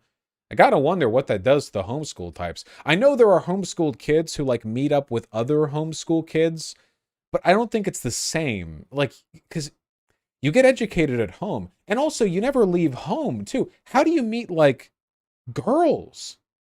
Like, sorry if I'm being weird, and I know there are like same-sex dormitories or boarding schools or whatever, and those are fucked up in their own way. But like, if I was 16 years old and the only like lady I knew and talked with was my mom, don't get me wrong, I like my mom, but I feel like there's an essential element of adolescence that I'm missing out on there, right? Like just being around cute girls even? Like, I don't know. Do you only leave your house for school as a kid? All my friends from then were friends that I'd met at school. I'm gonna guess that being homeschooled probably interferes with the likelihood of you making friends. Oh, sorry, I forgot. Homeschool kids also go to church. My bad. I forgot about that other social opportunity. They can go to their Sunday school and impress the cute girls by holding up 12,000 fucking folding chairs. They bring it from the supply closet over to the front. An exclusively Protestant activity, by the way, because all Catholics get their education inside gigantic stone cathedrals. But when Protestants go to their Sunday school, they go to the basement of a community building, and they have all the rusted metal folding chairs in the corner. God truly shuns the Protestants. I'm anti-religion, and I'm slightly more anti-Christianity than I am anti-religion, and I'm very slightly more anti-Protestant than I am anti-Christianity than I am anti-religion, okay? No hate. No hate, just saying. Just, no hate. Build better buildings. I'm sorry, build better buildings.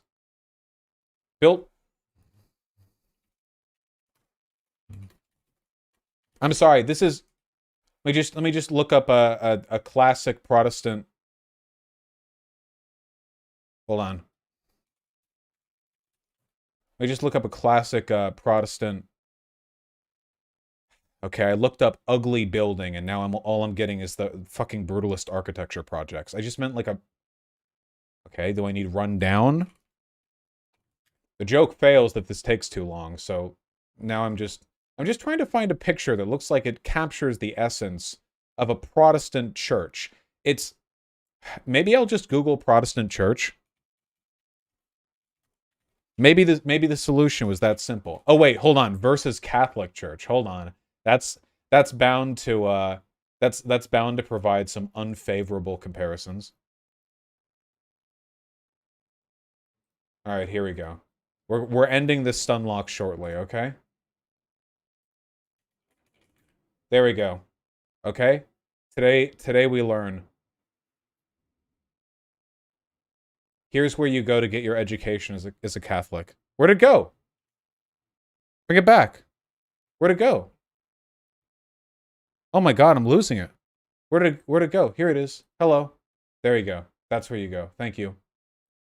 Thank you very much. Yeah, here we go. Average Protestant church. Fucking Motel 6 vibes. You just drive up. They're like, yeah, okay, hi. Since Vosh is a utilitarian, this is a weird take. Have you ever considered the utilitarian detriment that is having ugly fucking buildings? Seriously, though, like...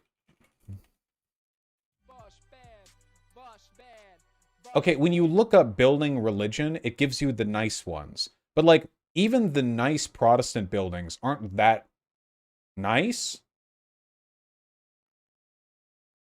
This is what I think of when I think Protestant church. Like, okay, you know? Like, all right. This is the most impressive Protestant church in existence. Okay? This is the best one. All right? This is the bathroom inside the Catholic Diocese of Brooklyn. This is the men's room, specifically. She's in the wrong room. A common mistake. Okay?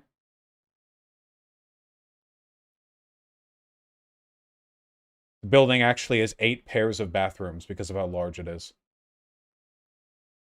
Okay, can we move on? We got very sidetracked. Leave it up to the editors if they want to cut this out. Like this? What? Here we go. Average Protestant church. That's mean. All right, move on. Move on. Move on. Move on. It's obvious that Vosh has never seen a Protestant megachurch before. Oh, those are the ugliest ones, though. You mean the stadiums where you watch some, like, bloviating fuck who's worth $500 million scream about how giving him money will bring you closer to Christ? Yeah, the megachurches... This is real, by the way. I think John Oliver has a bit in it that's probably worth watching. It's literally just a stadium. The pastor is on their, like, Megamax TV at the top, and there are fucking 10,000 people in here. And the guy up... literally, like, his proselytizing is half, like, prosperity gospel, which is if you give him money, you're closer to Christ. That's not a joke. This is worse than anything the Catholics ever did to any group of people in history. All right, moving on. That's not true. Don't cancel me. That's not... Oh, God, and it's a Ben Shapiro thing. Oh, God. That's not true. They did worse things to the Jews. Just... I come from a state called California, where monsters roam the streets and garbage is strewn everywhere. It's a horror-scape. No, I'm joking. They don't actually have real monsters, but it's a really poorly... Okay, this is faster than it... Okay. The way that they run the state is really bad. So they have lots of crime, they have high taxes. That was a non-denominational church. That shit wasn't Catholic, okay? Non-denominational. Doesn't that always mean Protestant? Catholics don't do non-denominational, do they? Catholics go to Catholic churches, right? Do they? I'm pretty sure like Catholics don't frequent because Protestants made like 50. All the Chad Catholics are like, yeah, you know, the Holy See. We worship, you know, we worship Christ and we follow the Holy See. I'm simplifying tremendously. And then there are like 40,000 Protestants. And every 6 days, there's a new schism in the Protestant church, okay? There's like the Northern Lutheran Baptist Anglicans division of 1973, and then the Lutheran Anglican Baptist and then they fight, and then they kill each other, and somebody does a bombing.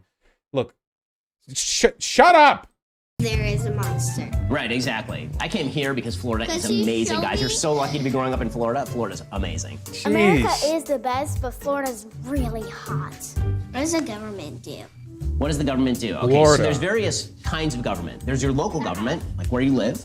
And then there's the state government, like the state of Florida, and then there's the federal government. They all do different things. So your local government, they do the police and they do the firefighting. Okay, then there's the state government. The state government decides, for example, how money goes to your local public school, for example, or how taxes get paid and how roads get made and all of that. Then there's the federal government. The federal government, the Constitution says what the federal government can do. Make sure that there's an army and a navy and an air force and that they are able to protect us against people who would want to attack the United States. That's the biggest thing the federal government does. Yeah. Do you think Biden actually follows? Once again, his assessment of government, you know, expenditure differs primarily towards the military and police. That's the main thing that his mind goes to. Libertarian, anti-authoritarian. Let's go. His own law? I think that Biden kind of makes up the rules as he goes. I don't think, unfortunately, he cares very much about the rules for being president. This guy supported Trump! And then he hopes that nobody stops him, which is not a very good way of being president. And that's why the founders were really smart. The founders created a system where there are people who can stop you if you break the rules, which is really important. Do you think China purposefully caused a pandemic? I think that China purposefully covered up a pandemic. It probably started in a laboratory in China, and then it got released, and then... What'd he say? What he was told to say. They pretended that it was not their fault, and they didn't know what was going on, and they lied a lot, and then it got out and killed a lot of people. Do you think this... Well, COVID... China did cover up and lie about a ton of COVID stuff. Like, we know that, but it was case numbers. I don't think any definitive evidence has come out about the lab leak. At the end of the day, it doesn't really matter, does it? Supreme Court will overturn Roe versus Wade? Wow. I think the Supreme Court will not overturn Roe versus Wade, unfortunately. I have a feeling that the Supreme Court is going to change the rules of Roe versus Wade, but that doesn't mean they're going to throw it out completely. They're going to do what they always do, and they're going to be confusing about it. Who is your favorite Democrat? Wow, that is a difficult question. I know, right? Alive? A Democrat who's alive? Bernie Sanders. Right now, Joe Manchin. Senator Joe Manchin from West Virginia is my... Joe, it's on site, Joe. I shouldn't say, it's on site. I'll tell you that I dislike you. Gotta be. Politicians. current favorite Democrat. He's preventing Joe Biden from doing a lot of bad things. Do you think we can have a stable government again? I mean, I think that the government is still pretty stable, is the truth. We should be grateful to live in a country where the government is this stable. The truth is that if you look at history and if you look at all other countries, there are a lot of countries that really don't have a stable government, and it's really difficult. We're so lucky to live in this country. We really are. So as much as we have problems here in the United States, this is still a fabulous, fabulous country, and we should all really be grateful to live here. And that I guess is the thing that I would say to all you guys. You guys you're gonna live like for a super long time, and you're gonna get to see all sorts of amazing. Yeah, the reason he asked who his favorite Democrat was, alive or dead, is because he was wondering if he could get away with naming any before the party switched. He was thinking of Woodrow Wilson. You know, he was going back a little while. Woodrow was a Democrat, right? I actually don't. He would have had to be. Yeah, he would have had to be. Yeah, of course. Yeah. He was racist? Yeah, well, the Democrats were racist. And the Democrats are racist. But they have recently been beaten at the racism game by the Republicans. So, in the ongoing chess match of racism, right now, the Republicans are definitely on the front foot, but the game continues. Amazing things happen in the country, and the most important thing to remember is the harder you work, the better your life is going to be. The better the decisions you make, the more responsible you are, the more you help other people, the better your life is going to be. In this country, which is the best country in the world, if you make great decisions, you're going to have an unbelievably awesome life. You're going to make a huge difference in the world, and you can make... So I think this is an interesting almost a Mott and Bailey that conservatives do. I want to rewind for a second, okay? Hold on. Remember, is the harder you work, the better your life is going to be. The better the decisions you make, the more responsible you are, the more you help other people, the better your life is going to be. That is true. Generally, on average, yes, working harder and making better decisions will mean that your life is better. The implied statement here is what helpfully for us, he doesn't leave it to implication. He just says the implied bit next. In this country, which is the best country in the world, if you make great decisions, you're going to have an unbelievably awesome life. You're going to make... That is a lie. That is a straight-faced, complete, objective, provable, empirical lie. If you make great decisions, you are more likely to have a better life. I mean, obviously, making great decisions... Well, even then, it's kind of subjective, because maybe the great decision is like choosing to stay with your kids, you know? Like, maybe the best decision you could make for your financial well-being would be to, like, ditch a family and to, like, go, you know, be on your Sigma male grind set. And the most morally and, personal well-being oriented decision you could make would be to stay with the family, live a life of poor honor, austerity and goodwill. Whether or not a decision is good is, well, kind of a subjective one. Really depends on what you're going for. Anyway, this is the problem, okay? And I feel like lefties mess this up too. It is true that trying harder and making an effort to make better decisions will increase the likelihood of living a good life. I don't like it when lefties deny that, because it gives the impression that we're all work shite, you know, that we are completely unwilling to buy into the idea that there's a relationship between our behavior and the outcomes in our life. And it's just not true, of course. Working hard does increase the likelihood of you leading a good life. Does it guarantee it? No, not even close. But it increases the likelihood. But conservatives, of course, the leap here is that, well, if you make good decisions, you will have a good life. And the reason they say that actually isn't to encourage these kids, you know. This is a common misconception. Conservatives do not make this claim to motivate people. They make this claim to demonize the people who are not successful. It's a necessary component of the myth of meritocracy. When they say, if you make good decisions, you will live a good life, the natural, contrapositive to that is, you know, if you have a bad life, you must have made bad decisions.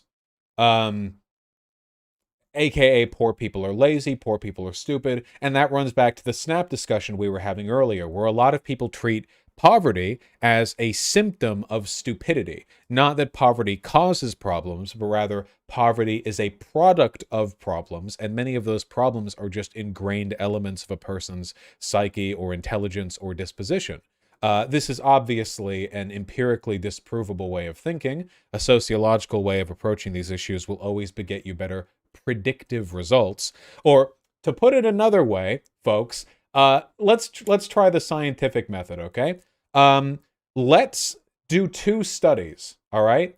One in which we attempt to predict a person's wealth by how many hours they work, and one in which we try to predict somebody's wealth by the zip code they're born into.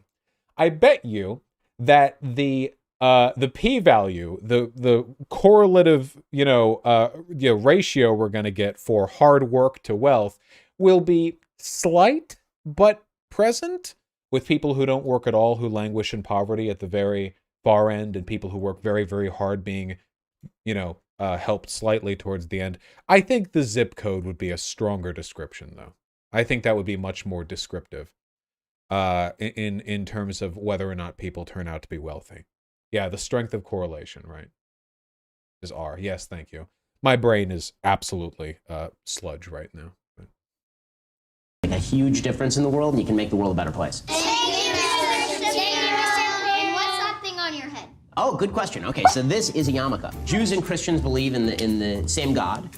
We just have slightly different beliefs about the kind of stuff that we have to do that God says that we have to do. So what this means is that... Oh, wait, what's with the emotes, chat? That's cute. Kids would ask that. Orthodox Jews who keep a lot of commandments, we keep this on our head, right? In the Bible, when it talks about the Israelites, that's the Jews. So the Jews eventually, now we're their descendants. So we keep the yarmulke on our head to remind us that God is around us at all times, so we should make good decisions, basically. Alrighty, guys. Well... Don't Jews wear the kippah to keep... It's like a lead for God, X-ray vision, to keep their brain shielded so God can't see sinful thoughts?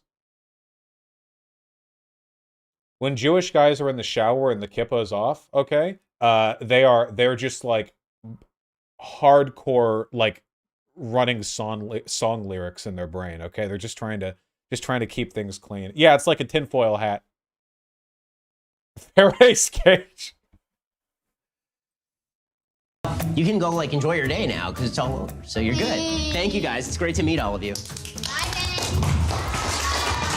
If you want to take some of these kids home. Unironically kind of anti-Semitic. Only if you're the kind of cucked bitch who thinks that any kind of light joke about Jewishness is any different from light joke. I literally just spent 20 minutes making fun of Protestants. Do you think there's some fundamental difference there?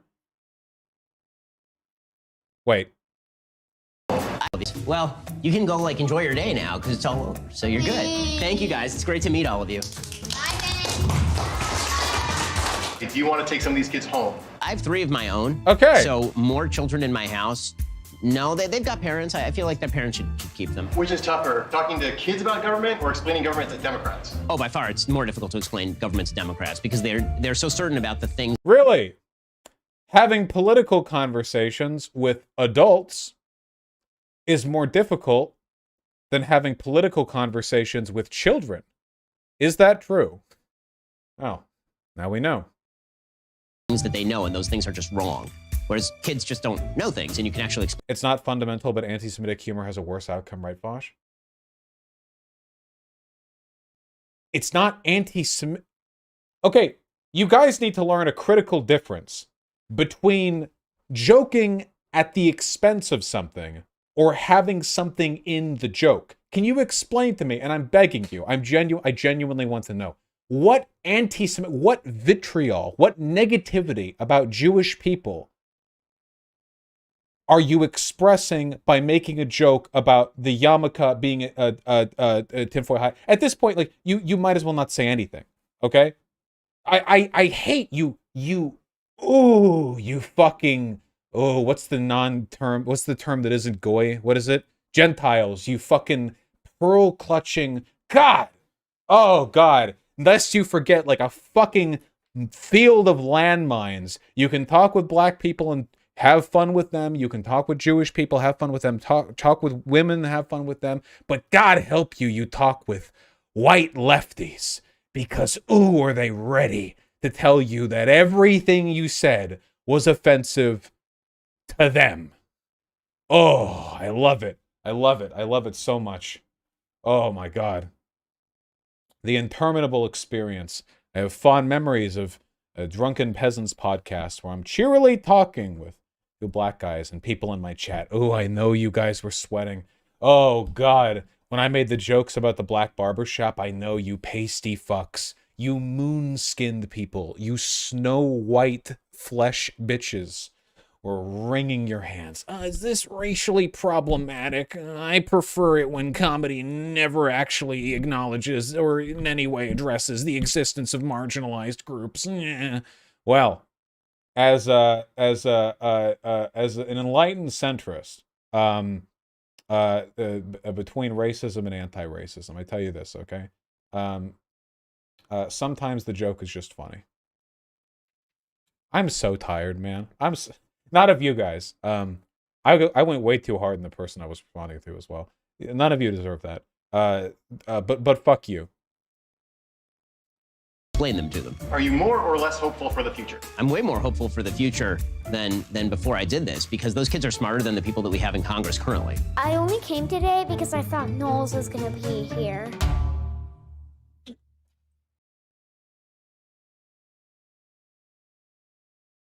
Kid, I'll give you a lollipop if you pretend to know who Michael Knowles is. Make it like 10.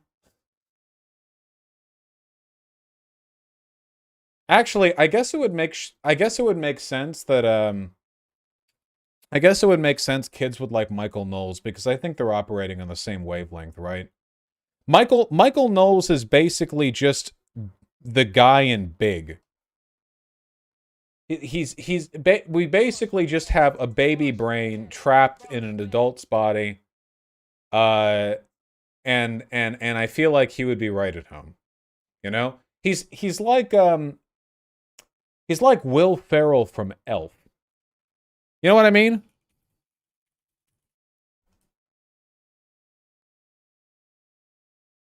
Michael Knowles, everyone. Is this anti-Semitic? Tell me it is, chat. Somehow. Elf's a good movie. You guys seen Elf? It's a good movie. I think it's nice, you know? I saw Megamind recently. Actually, no, I didn't. I just watched the 10 3-minute clips they had on the Movie Clips YouTube channel, which basically gave me, like, the movie, because my brain can piece together the rest of it, you know?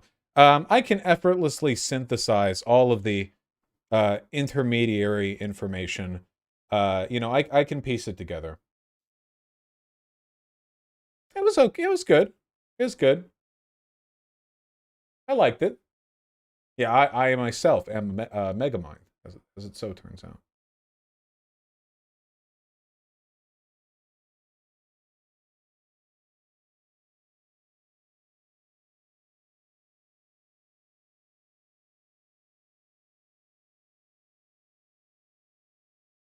Oh, really quick. Has anyone here, no spoilers, seen the anime Ranking of Kings?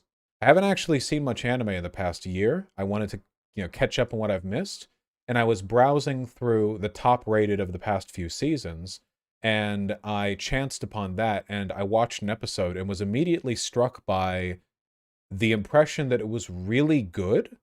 And since then, I've watched like 3 or 4 more, and it's still really good, and I'm actually really impressed by it. Don't tell me if it gets bad, if there's any weird stuff. I don't care. I don't know. I'll get to it when I get to it. I want to be spoiled. I'm just saying that I'm enjoying it. One of the things that's always bugged me is that what's the vague gist of it? It's about in a world with fantasy monsters where there are a bunch of kingdoms, there's a little kid who's deaf and dumb, can't speak, who is very good-natured and pacifist-leaning, who is destined to be a king, but is a goofball. Look at him. He is absolutely lovely. Look at his big frog face. It's very well animated. The art style is fantastic. The writing is good. So far, I'm really, really liking it. I really, really like it.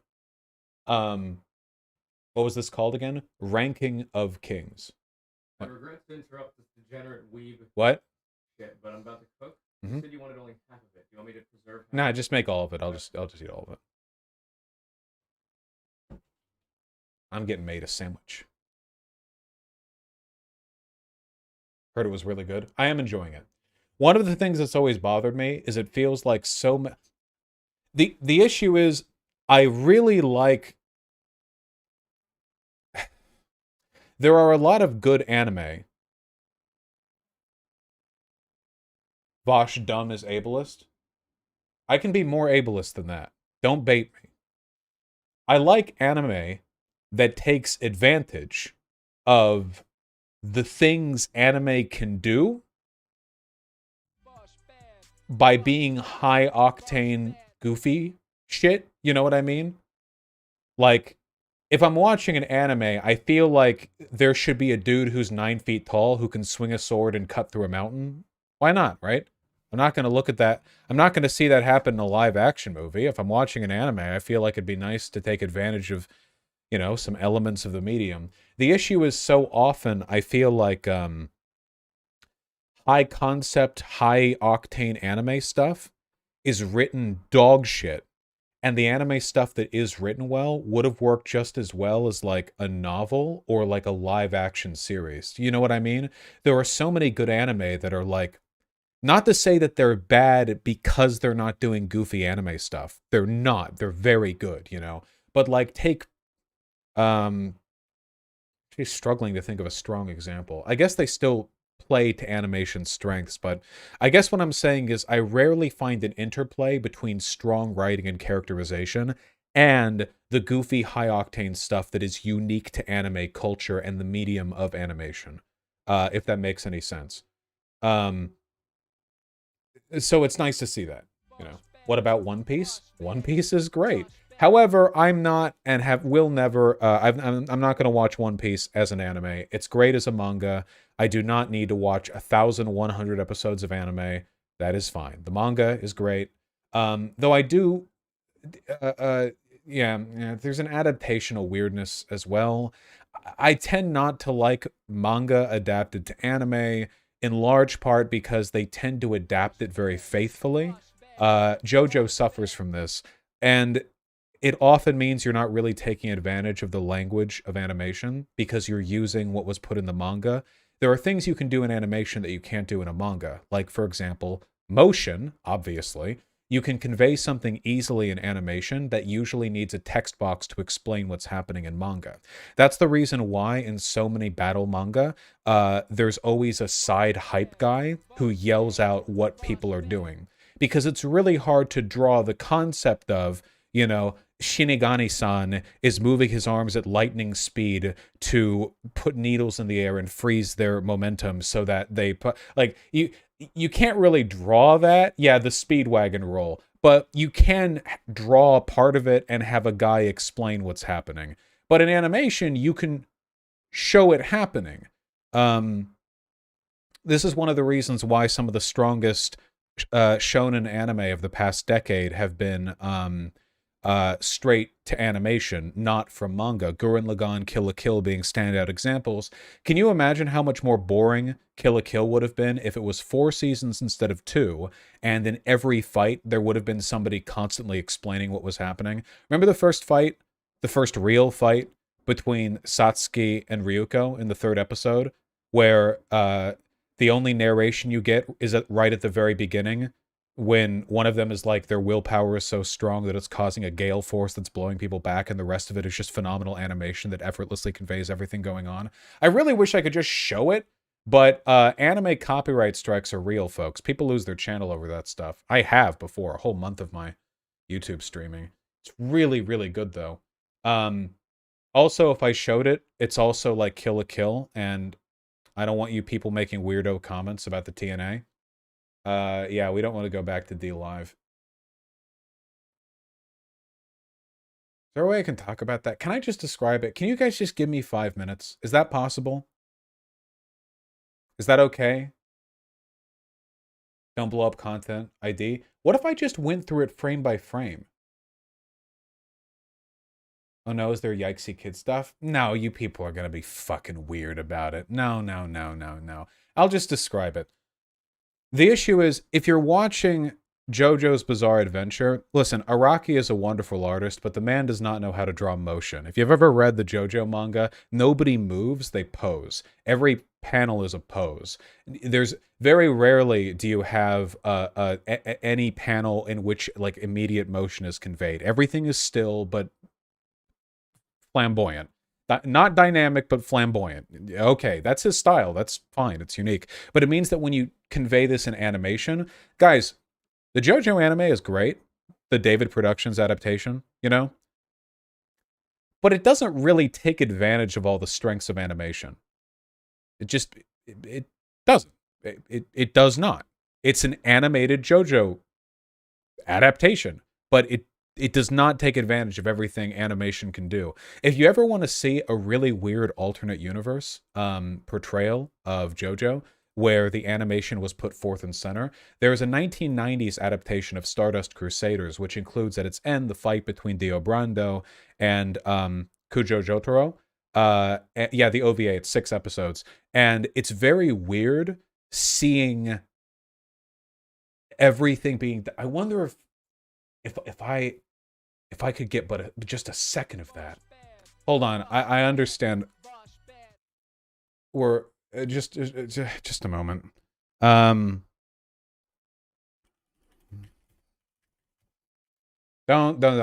Just find a GIF. No, hold on. Is this it? This shit's all over YouTube. Famous last words. As it's been known to happen. Just one moment. We're not going to last word anything. You fools, you buffoons. You have no idea my power level. Hold on. Where is it? Right here. That's the opening. Such a long opening, too. Just a moment. I want to show you what I mean.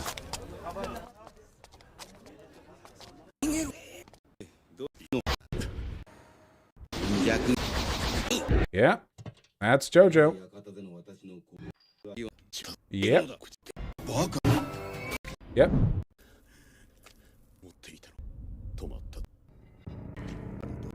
Where's the part? Okay, Dio's taunting him for like 3 consecutive minutes. Oh, wait, I can't find the cool... Ah, it's somewhere here. It's such a long...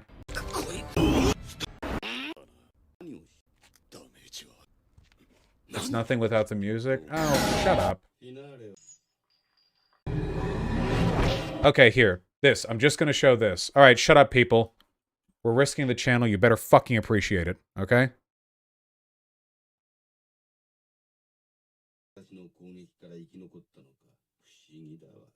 Don't. No DMCA. Don't do it.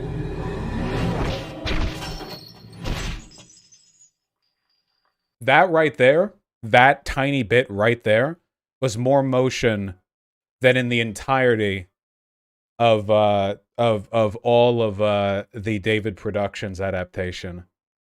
Wait, are you unironically praising the JoJo OVA as for its ability to implement animation in ways that David Productions' more faithful adaptation couldn't? Yeah, because being faithful to JoJo means not being very dynamic.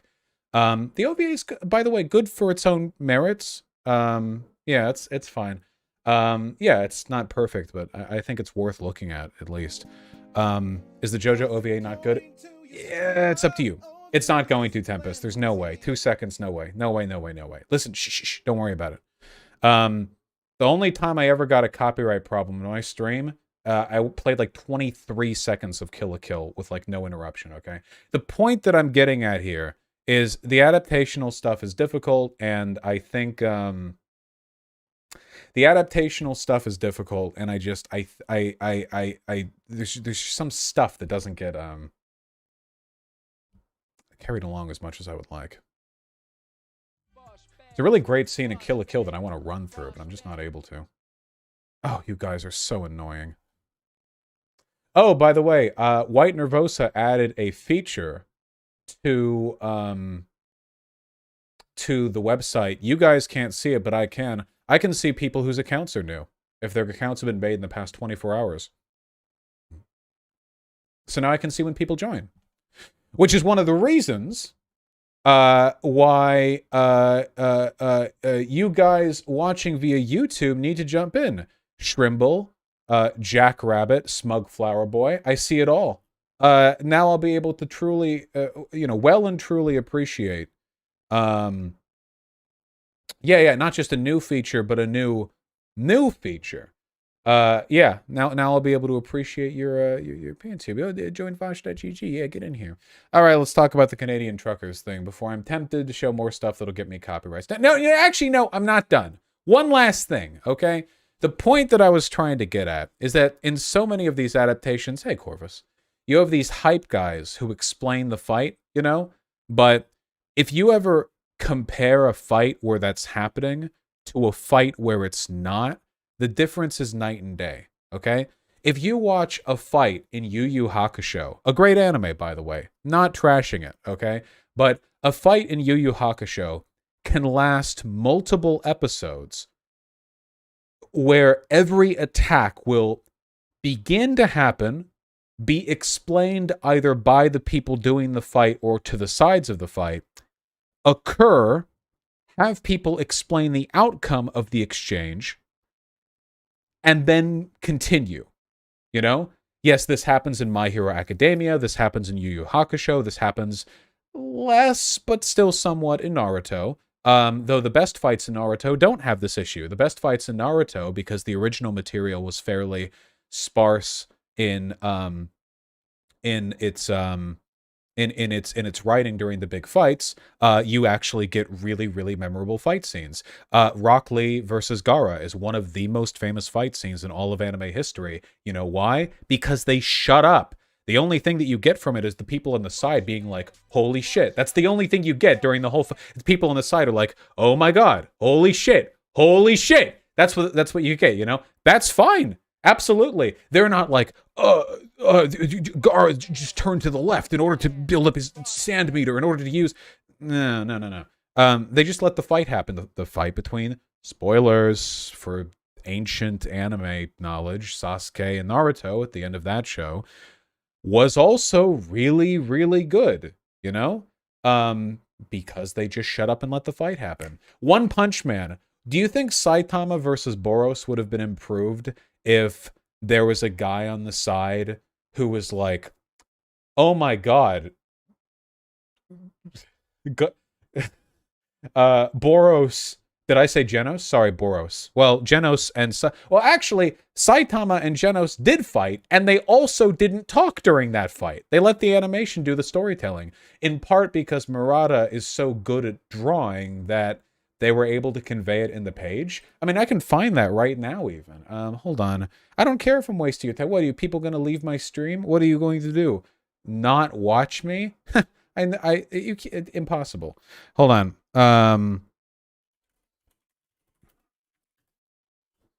What? Choosing not to watch me. Ridiculous. Unfathomable. Get out of here. Hold on. I'm building to a point. What was the chapter with Boros? 51. Nope, that's Garo, which means that we're overshooting. So 40? Man, it's been a while. No? Wow. Man, it has been a long while. I'm almost done, folks. We're honing in on it.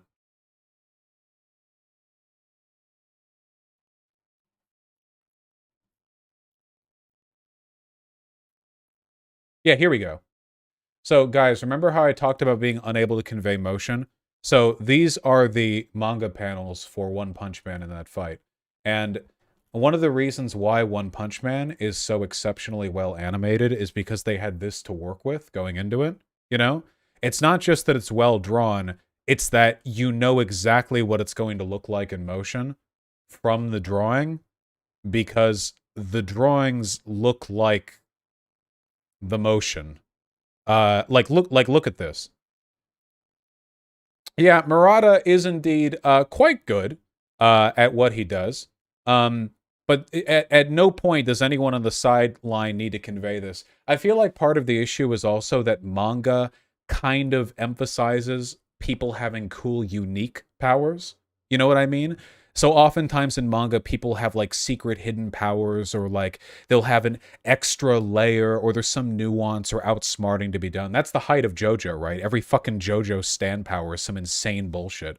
But in this, it's just two strong guys. Well, one of them's much stronger than the other, but like you can just see how the animators like had a lot to work with here. I mean, you know, you could just imagine it in your head basically without that much effort. And then you have some like talking, but at kind of more diegetic points.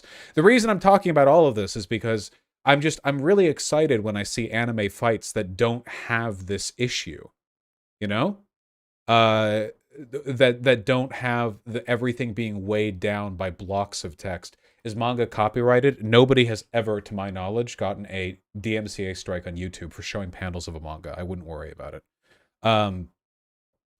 Yeah, that would be very surprising to me. Yet, well, you know, happy to be a test bed for new ideas. Whereas if you take a look at your average JoJo fight, again, not hate to JoJo.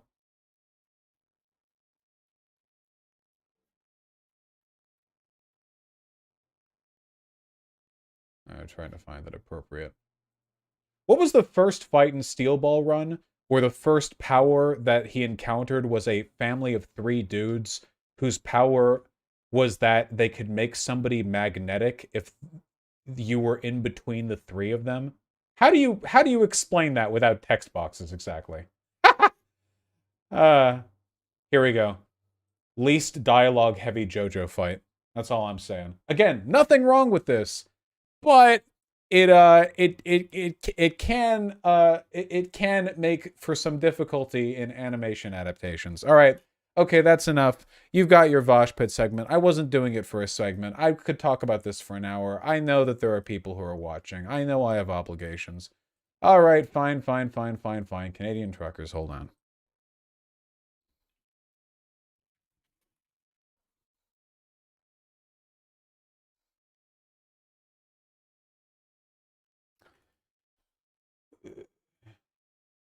Canadian trucker leader is fucking insane. What's their name?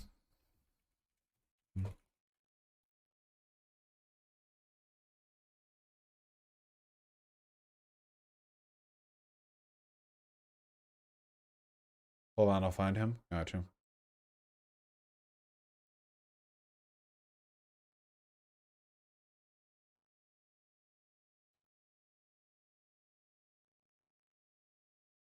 All right.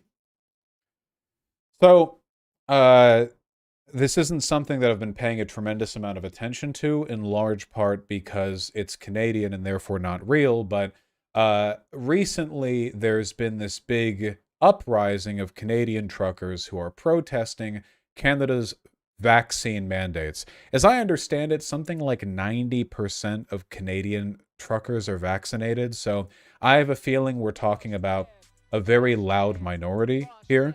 I also know this little movement actually got signal boosted by Elon Musk. Yeah, undeniably, at this point, a right-wing figure.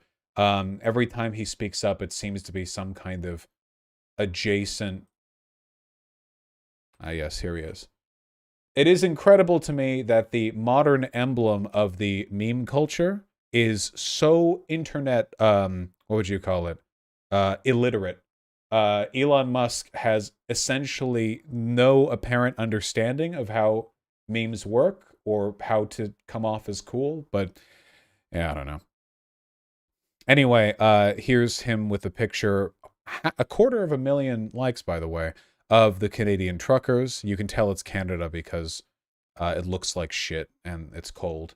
Where was the, where was it? Canadian truckers rule. Yeah, here you go.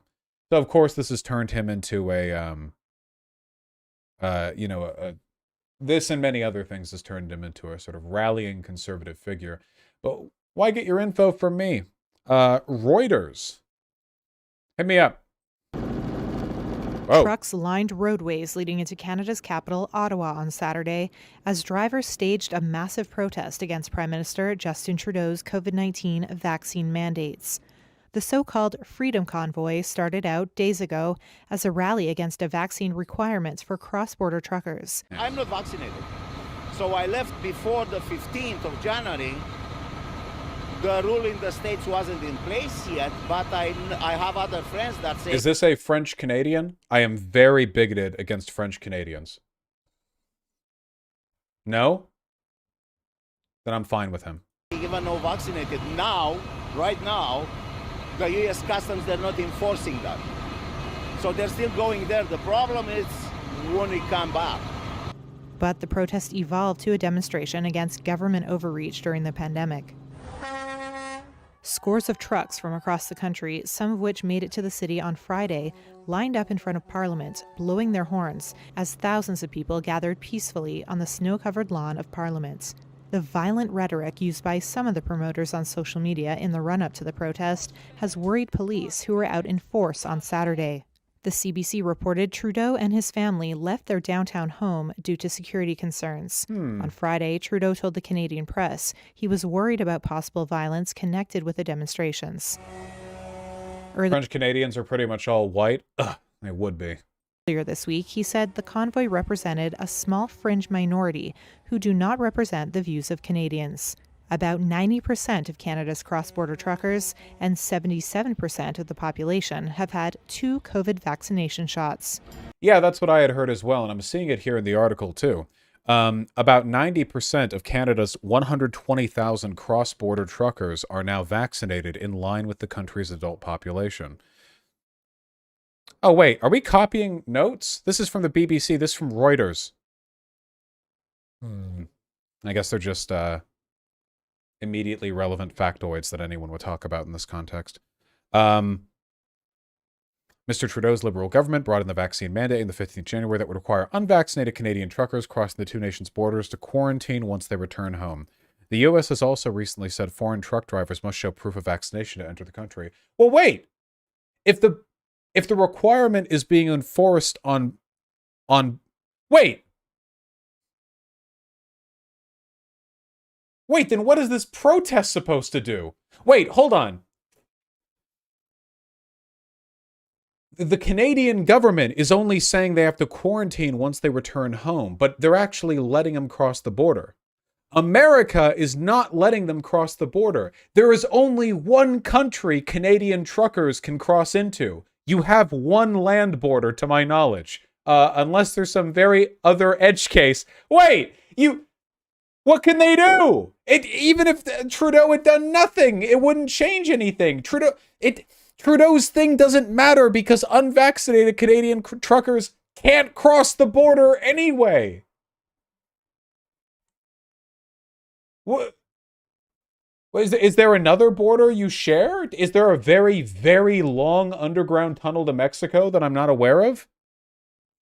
This is completely meaningless. This is... Okay. Well, I suppose this is something we should expect from Canadians. They're firing on all cylinders. Jesus, at least American anti-COVID protests are against actual things happening in our country. Looking north of the border now, truck drivers in Canada are staging a massive protest over the country's vaccine mandate. So we're going to head on over to London, where NPS... Is it a vaccine mandate, or is it just a quarantine mandate if you haven't vaccinated? It's just a quarantine mandate. That's what the news article said. Is there another law I'm not aware of? He said at the U.S. border they weren't checking vaccine status, like they weren't like fully doing it. Maybe they felt like Canada had already had it for them. We're not enforcing our laws, though. I mean, that's not. I don't know how operable that is. One convoy video making the rounds.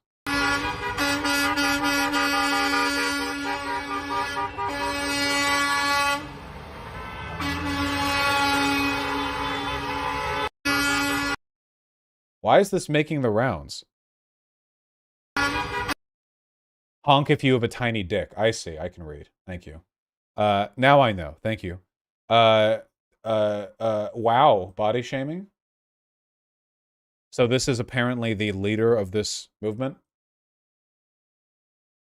That's right, Al. I've seen the mosque up in Fort Mac. Ladies and gentlemen, we are being overrun. The Anglo-Saxon people of Canada are our God-given culture. The Anglo-Saxon and the Francophones. We are losing our culture to other ethnic religions. This is not racism. This is genocide of a culture. And people have stood up to it before.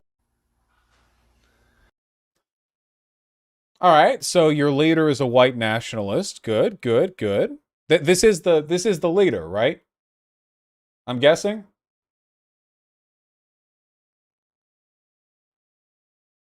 Person in chat said they were. You telling me chat would lie to me? One of them? There might not just be one leader, prominent figure. You know, he goes into more. I love it when they go into more.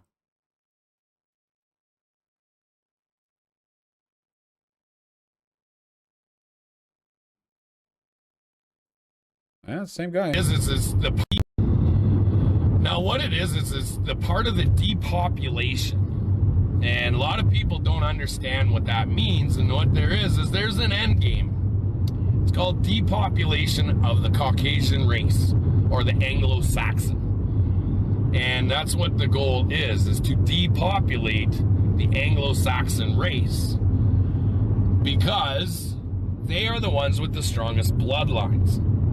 This guy is a phenomenal example against the intellectual superiority of white people. I don't know how you can look in the mirror as this guy and think, yes, my group is the superior group. This guy is clearly, and I'm being maybe a little uncharitable here, but I think you all agree, clearly deeply stupid. And I'm going to go a bit farther and say it's not sociological. I just think this guy's got like low IQ juice in his brain. He just strikes me as just a very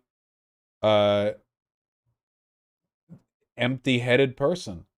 And if I were to be additionally uncharitable, I could talk about how essentially every physical and social attribute he exudes is counterthetical to the idea of the superiority of the white race. As always, I am reminded of the only good comic panel from Preacher. Oh, come on. Google, don't make it difficult for me to find it. There we go. Why is it the greatest champions of the white race? He's a Texan. I don't want to do the Texan bit. Could I? Why is it that... No, how do you do a Texan accent? Why is it the greatest champions of the white race? No, that's not Texan. That's not Texan. What... Hold on. What does a Texan sound like? How am I Hank Hill? Why is it the greatest champions of the white race always turn out to be the worst examples of it? You! Where the fuck is your chin, Bobby? There we go. Something like that. He came here to beat up a bunch of Ku Klux Klanners. It's a good comic. It's problematic. It's still good. It's problematic, but it's still good. It's just keep going. And we'll leave it at that because then we get into a whole different topic. But it's a depopulation of race. Okay, that's what they want to do. I've spoken before about how we have Ahmed Ahmadinejad, or Mahmed. I can't say their names very well because I don't have the dialect that they do. We have Mahmoud Ahmadinejad, who states that because I don't have the extra Muslim tongue flap they grow. No matter what, we are going to infiltrate governments, education systems. We're going to infiltrate every way possible into the Western world. What we're going to do is not only infiltrate by flooding with refugees, we're going to infiltrate the education systems to manipulate it to endorse this kind of behavior. This kind of behavior then endorses less procreation. All right, so the less procreation, the less white people, or, you know, Anglo-Saxon. Let's say Anglo-Saxon, because when I say white, all the Antifa guys call up the race card. So we're going to call...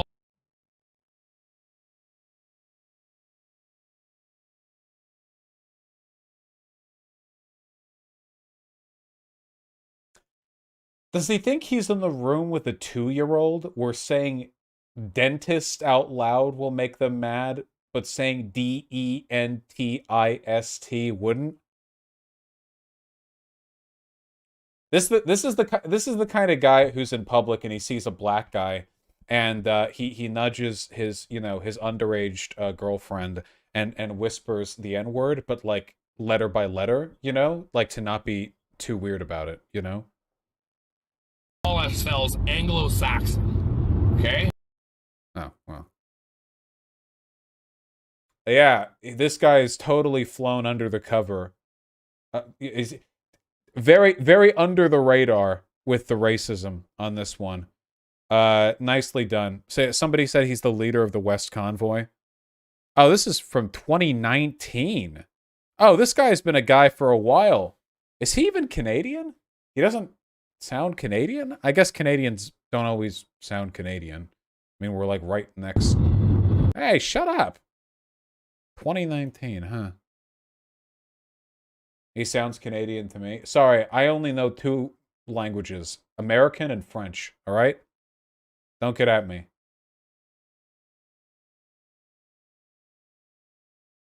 So up in Canada, the convoy of truckers converging on Ottawa to keep that nation free is growing larger by the day.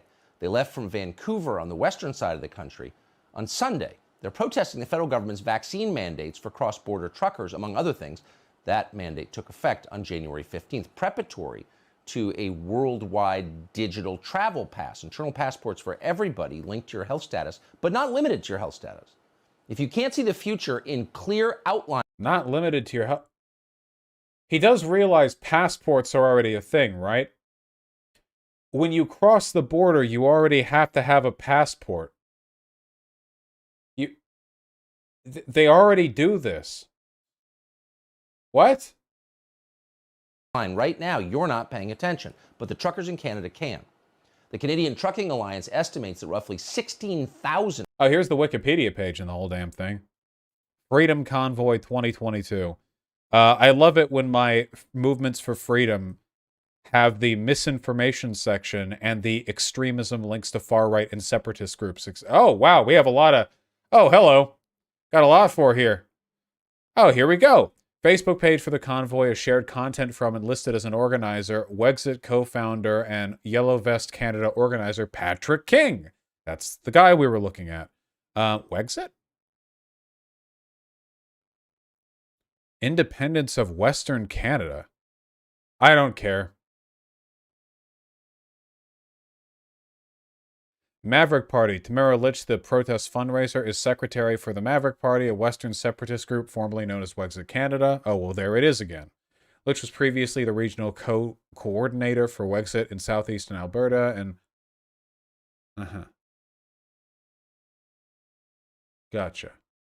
Action for Canada, associated with the Canada Unity Group inside the Freedom Convoy, Islamophobic and anti-LGBTQ movement groups, with a webpage about the danger of political Islam, health consequences of 5G technology. God. No more lockdown. Oh, and the People's Party of Canada. Nice. Very good. Very good. Heard of these guys before. They're a little bit sussy. Right-wing to far-right federal political party in Canada. Membership about 30,000. It's not too big. Principles and policies. Very good. Yes.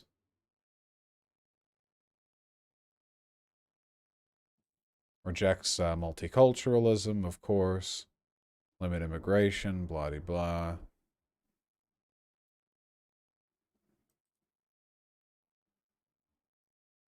Contemporary Western civilization. Yeah.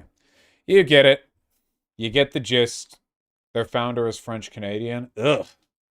Truckers in Canada are not vaccinated. That convoy also includes truckers who are vaccinated but who aren't going to stand for tyranny. Here's what the convoy looks like. This started with vaccine mandates. Like shit. But for most here, it's about a lot more. I think this is more of a freedom movement.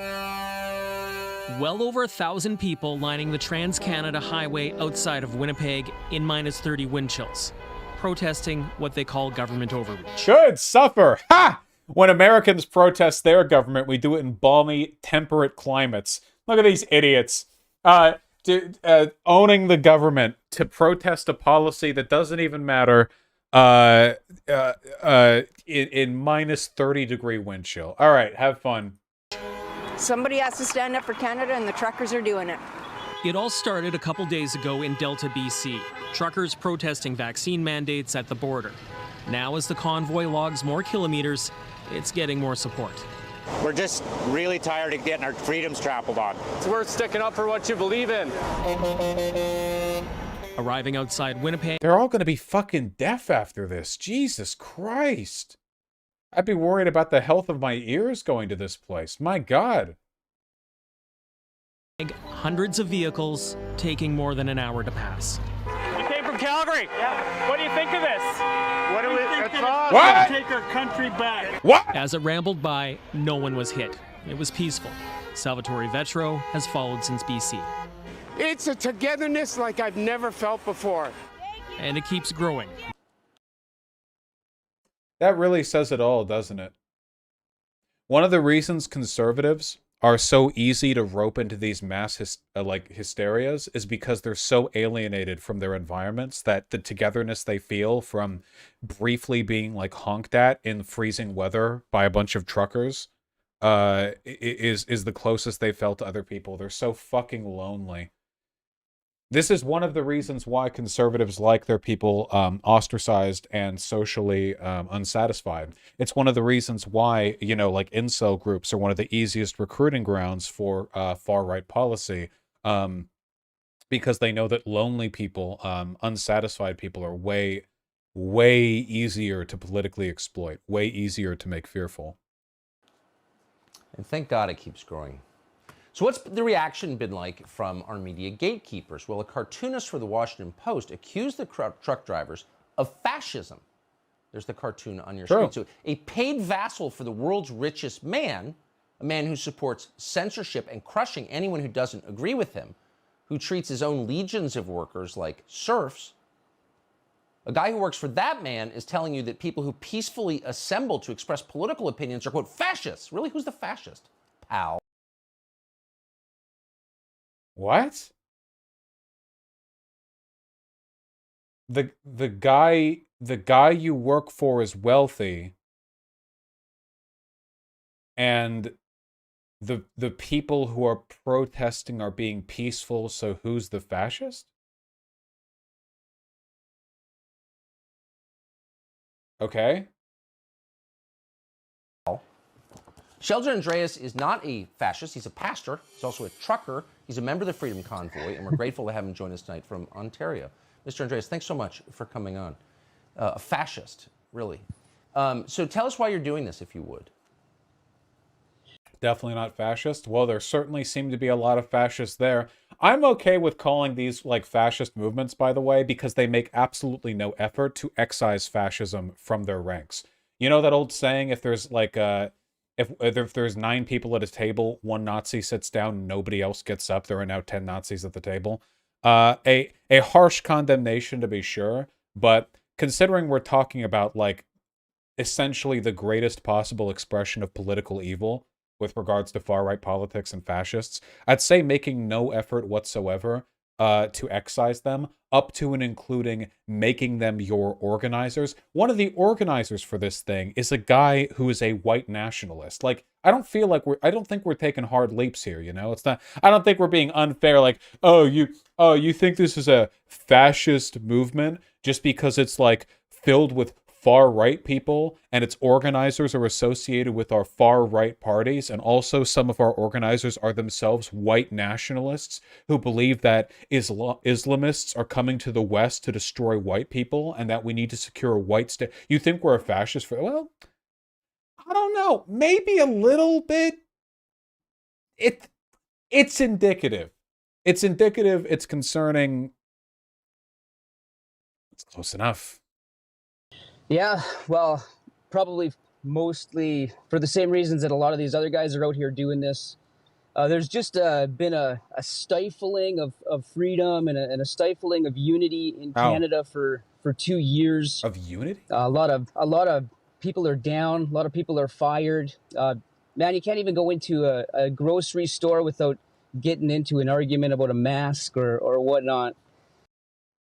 Well, way to tell us you have specific political concerns and aren't just unhappy. So what really drove me to do this is the smiling faces that I seen on the people that organized it. What? Like a good friend of mine helped to put this together. Oh God, we're not going to get a reason, are we? And it's just been wonderful to see all the smiling faces that have come together. And it doesn't matter, Christians, non-Christians, all sorts. The natives are out with banging their drums.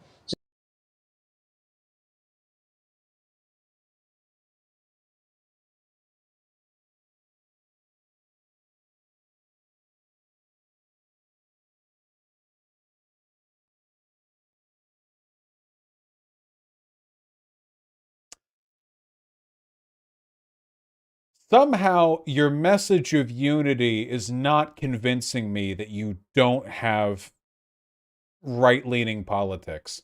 Your attempt to express to me the unity of your group is not selling me. Yeah, least racist Canadian. God.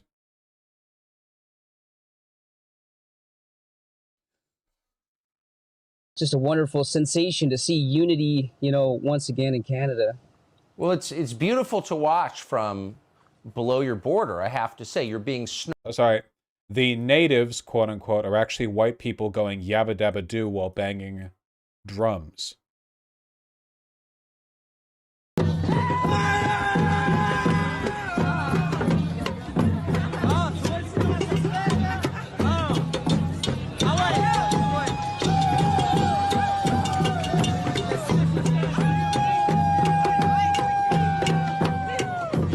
Sokatoa, Sokatoa, Sokatoa, Sokatoa.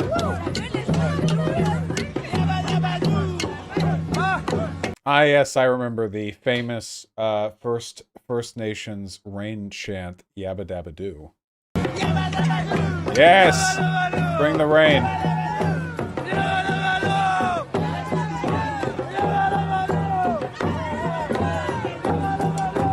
So, again, I want to be charitable and consistent here and say that at the face of it, I don't think there's anything wrong with banging drums, even if you're a male monkey. And I also don't think there's anything wrong with doing, like, chants. And the reason I think that is because I think it's possible to do those things without being racially insensitive or offensive or outright condemnatory. However, The fact that it is possible to do it in a way which is not racially condemnatory does not mean that is always the case. And I think this is probably pretty bad. Very blacks for Trump energy. Very very not good, I would say. I've said before, like, I don't really care if white people have dreads. And that is true. But this seems more like minstrel show bullshit, approximately. And conservative movements are obsessed with seeming as though the minorities are on their side, right? Like constantly. Like, how many times have we on this channel gone over some obvious effort to appeal to black or Hispanic or women conservatives, in ways that the left often doesn't. Usually the left just is kind of all-encompassing with the messaging outside of your, like, cringy, means-tested sort of liberal idpol type stuff. And you'll have, like, acknowledgments of different groups, but rarely is there, like, let's bring black people into the left. The way Candace Owens' entire job is, let's bring black people over to the right. Of course, mostly what she does is convince white conservatives that they're not racist, but they are, and so is she. We're not done with the clips, obviously, because how could we be? Somebody said they just admitted to being white supremacists. So nice to see so many faces. I have a question for you, okay? I need you to help me out. I'm looking for someone. I need to know what a white supremacist looks like. Are you a white supremacist, sir? Yes, I am a white supremacist. All right. There you go. Oh, okay. All right. Well, I appreciate the honesty. Question mark, question mark. So what she was trying to do there was she was assuming nobody would say that they were a white supremacist because she's very naive. The goal she was trying to achieve there was to make her group look not racist by saying, I want to know what a white supremacist looks like. Are there any white supremacists here? And it's dead silent. And she's like, well, I guess we'll never know, because that's the conservative soundbite. But the Chad racist, hold on. How can I find a Wojak that is the Chad face, but also like K Kona or like the hog? There's like I need a few. I need a few things transposed here. I don't know. It'll take forever to find what I'm looking for.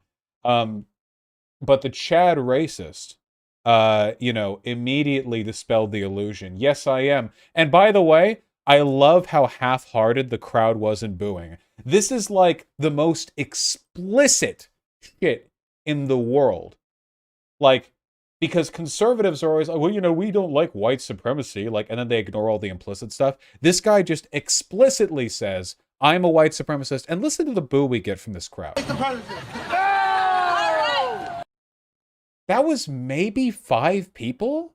They sounded closer to the camera, but it didn't sound like a large number of people, just a few people relatively close to the camera. That's it? That really? If this was a left-leaning group and somebody said, I am a white supremacist, they would have had to be escorted away by police. Yeah, it was like half boo, half woo. It wasn't anything. Just conservatives are always talking about how, like, dude, the left is the real racist. We're not racist. Show us a racist. Well, we hate racist. And this guy goes up on stage and is like, yeah, I'm white supremacist. I hate black people, whatever. And people are like, okay, yeah, you're brave, yeah, like, just not a wholehearted condemnation. My fascism meter, it keeps ticking upwards. I don't know. There you go. Oh, okay. All right, well,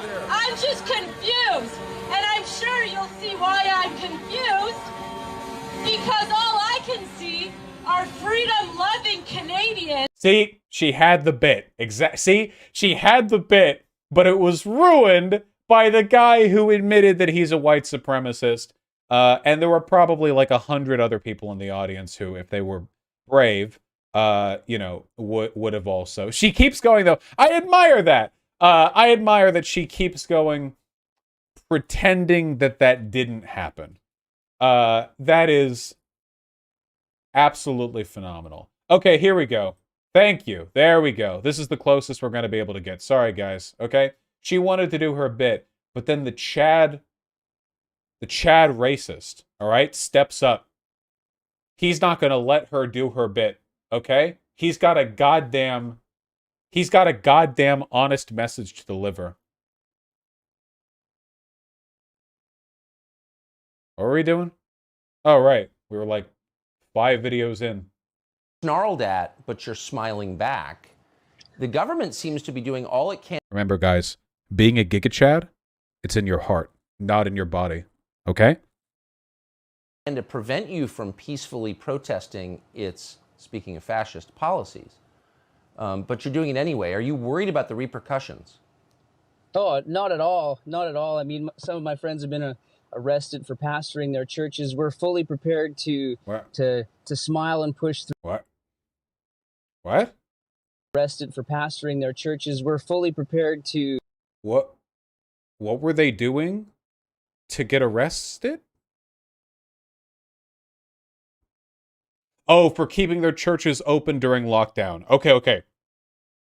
They meant during lockdown. Okay, defying lockdown. Gotcha. Okay. To smile and push through for the greater good, Tucker. We want to see Christ glorified in the church and out of the church. So we're pushing forward. Come with me. So why? Wait, I shouldn't even pose this to you. Let me just say, you seem much more like a civil rights hero than a fascist.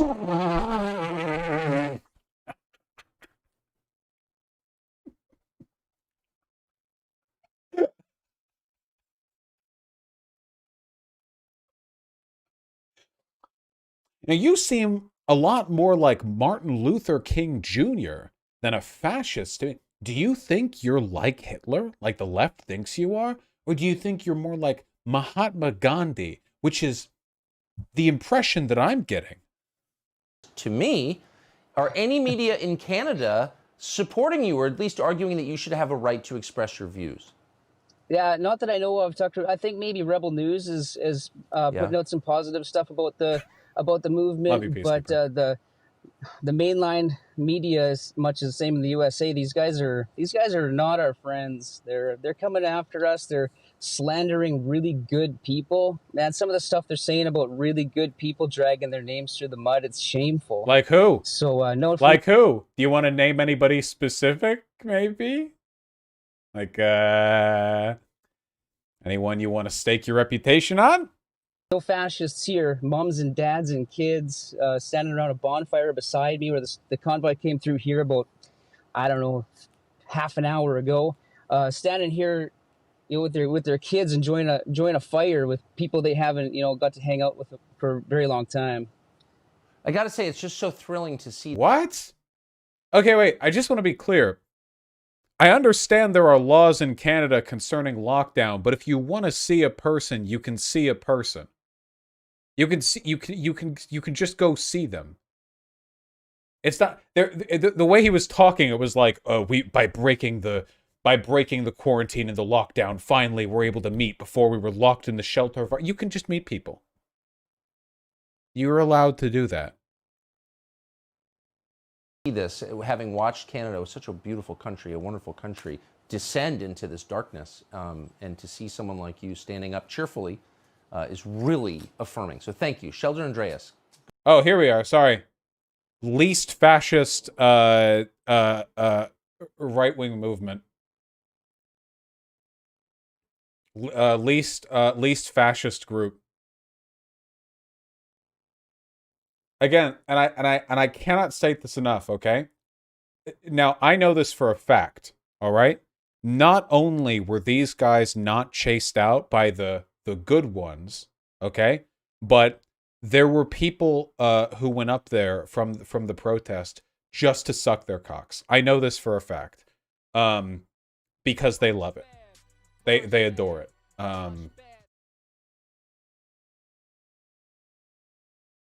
Why are they calling the Jews? I don't know what this means. Goyim, goyim, titi. What is the? Is this? There's like a fold here covering goy immunity, but you're the goy. Oh, goyim.tv. Gotcha. Is it like it's like a Nazi site, probably? I'm guessing. Yeah, probably.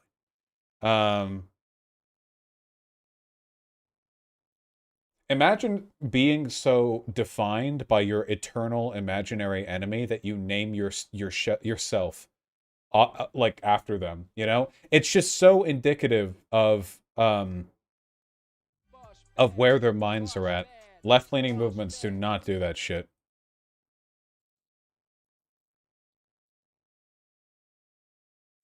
The Goyim Defense League, loose network of individuals connected by their virulent anti-Semitism. Gotcha. Do you know why they need to be connected into a group? Okay, it's true. They do need this protection. You know why? Because one Jewish kid could beat the shit out of them. Just one. In fact, I saw it happen. The mean streets of Beverly Hills. Pico Boulevard. Okay? A lot of kosher shops right down there. It was the craziest thing I ever saw. Just 6,000 skinheads walking down. One fucking kid just got his bar mitzvah. Just beat the shit out of all of them. It was crazy. Just ruined it. Oh my god. It was amazing. Vosh, this is in Florida, not Canada. This one right here. I guess there is technically nothing here that connects it to the Canadian thing. No, today in Orlando? Is this lying?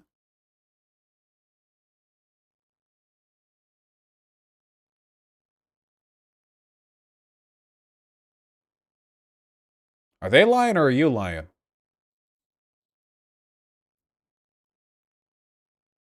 Wait, Orlando, Florida. I was thinking Ontario. Oh my god. Oh my god. I was thinking Ontario. Oh my god. I'm so tired. Oh my god. I just saw. Okay, can we agree that Florida is barely American anyway, and that my general perception of Orlando being in a foreign country is at least somewhat valid? Orlando, foreigners, you know. I thought the same thing. Look at that. Chat coming out to agree with me. You guys get your political news from me. All right, listen. New take. Any Nazis anywhere are too much. Also, I'm blaming Canada for this. I don't care. Do you care? Chat. All in favor of blaming Canada for these Nazis? Say aye.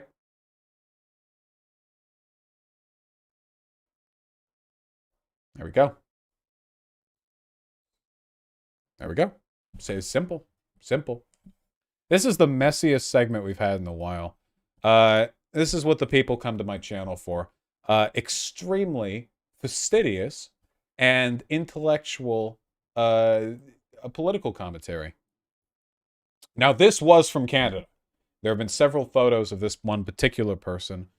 There's a fuck Trudeau sign. Where they censor the fuck? Okay.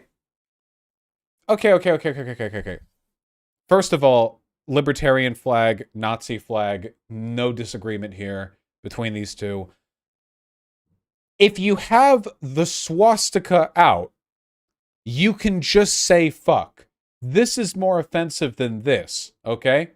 This is like the equivalent of having goatsy printed on your shirt and then the censored, like, damn on the back. Or you have, like, damn, that's a big asshole. And, like, there's a little asterisk instead of the A. Puritanical Nazis are so cracked, bro. Pepe La. That's true. There are those types. There are those types of evangelicals who would, if given the chance, mutilate a gay person and lynch them, but will not let you say "God damn it" in their house. That is a group of people that exist. And they're also Canada's fault. Anyway. Yes, this was from the what was this? The Center for Israel and Jewish Affairs, advocacy agent of Jewish federations in Canada. Gotcha. Dude, I hate that, man. I hate that so many, like, groups are, like, advocates for Israel and for Jewish affairs. That shit is not the same thing. Israel is for Israel. It's just a country, okay? Any, like, ethnic or religious dispositions they exhibit are an element of statecraft. That's what states do. What Jewish people want, need, everything, you know, not always in line with, in fact, often not in line with the state. Oh, trending Nazis. Really? You don't say. Nazis on the street in Florida? This is Canada. This is Canada, folks. Remember. You're live. 6 million viewers. I fucking love these guys, man. It's crazy. I just can't imagine waking up in the morning as fucking 18 Chin McGee over here and thinking we're like the superior race. And if you think I'm body shaming, I'm not. They body shame. I'm not the person with some weird fucking early 20th century views on what it means to be the master race, okay? They are. And you've got this guy over here who's trying to lean backwards so his gut doesn't fucking topple him over forwards. You've got Ben Shapiro stunt double over here. And you've got... Can women even be out of the house in Nazi Germany? Probably not. Shut up, lady. White pride's when you think it, white power is when you live it. You can shove that finger up your rabbi's ass. He's a Jew. He's a Jew. Look at him. Guess where you're going back to? You know how we know you're a Jew? We can tell by how... Where's that one picture? Hold on. Where's that? Where's that one picture? Shoe on Head was a fan of this one. Oh yeah. Buckle up, son.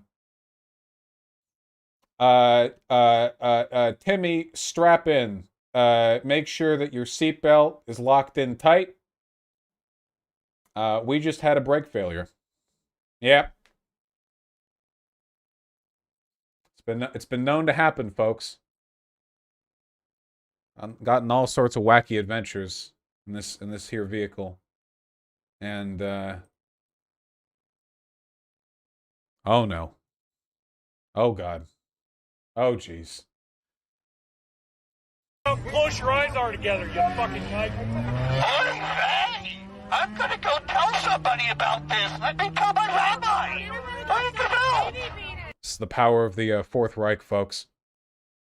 These people thrive off the attention. I've said this before. I did this in my whole thing about Jojo Rabbit.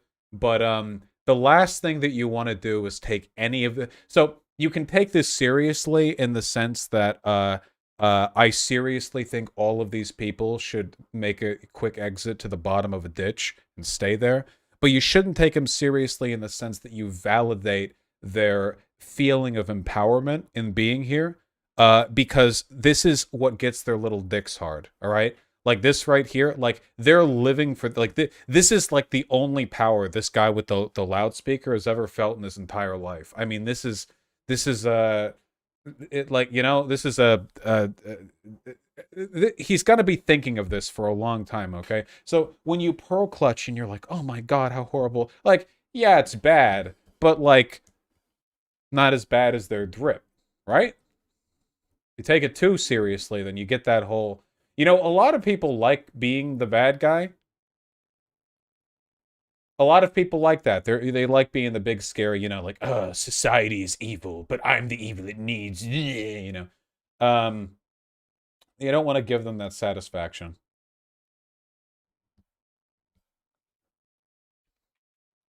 What is it?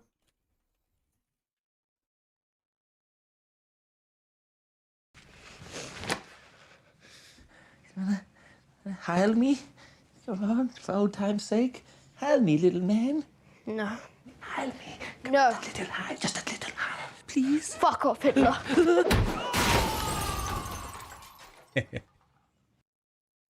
Good movie. Let me go suck some baby penis. It's a papa. What do you say? Let me suck the blood from the baby's penis like the rabbi does. What the fuck is he? Doesn't I can only pick up a bit of this. Is he talking about baby penis? He is. He is talking about that. Let me suck the blood from the baby's penis like the rabbi does. All right, another satisfied customer. Come again.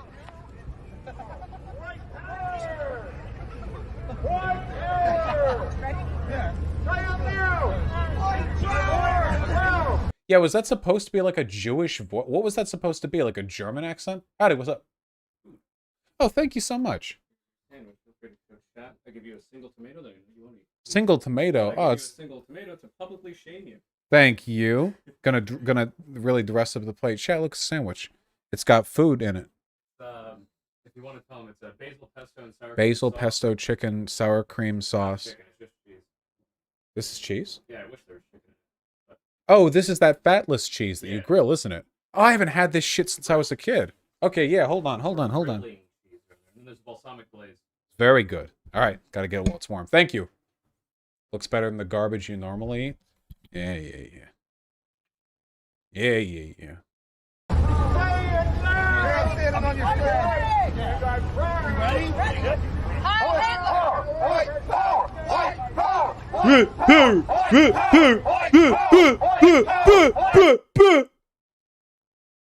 Not even a good chant. Absolute disgrace from these guys.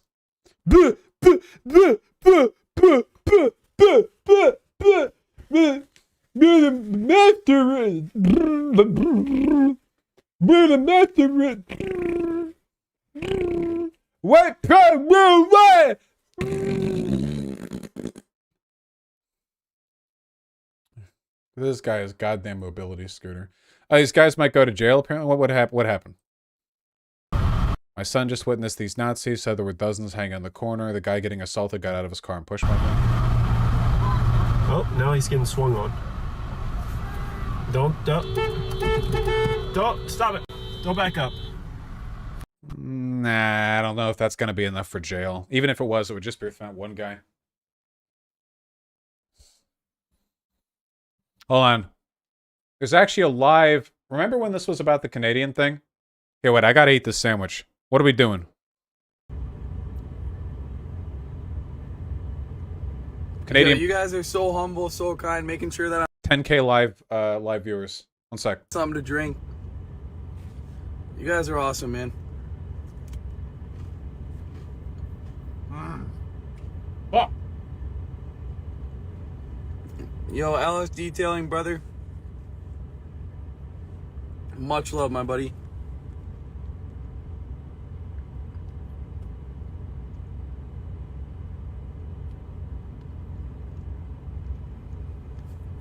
Dude, I can't watch two people eat. Seriously, man, I can't you're even a get the bitch. words out. Alright, I'm not just watching this fucking guy. Just chill. Hold on. Oh yeah, apparently some of these Canadian protesters, they, oh Jesus. They're Shepherds of Good Hope. Been a difficult weekend for a downtown shelter and soup shop. The staff and volunteers at our soup kitchen experienced verbal harassment and pressure from protesters seeking meals. While we're not certain of exact numbers, the demand for meals and verbal altercations continued for several hours over the dinner period. One member of our shelter community was assaulted by protesters. A security guard went to his aid and was threatened and called racial slurs. Ah, yes. Movement for freedom. These incidents occurred 2 years the day from the declaration of a state of emergency on housing and homelessness in Ottawa. Since then, we battled an unprecedented global pandemic. Okay, nice. So some of these Canadian not fascist protesters assaulted people working at a soup kitchen and called a guard who came to the aid of that person racial slurs in an effort to steal food.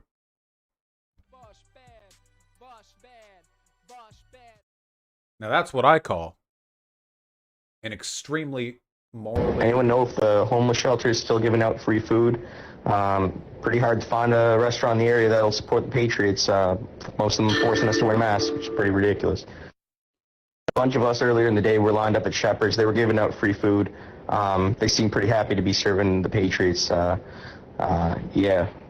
Any clarity on that? Where are we supposed to be getting our food? As far as I'm concerned, we're homeless in this city because there ain't no hospitality here in Ottawa, that's for sure. You bet, brother. The resources are there to help you guys as well.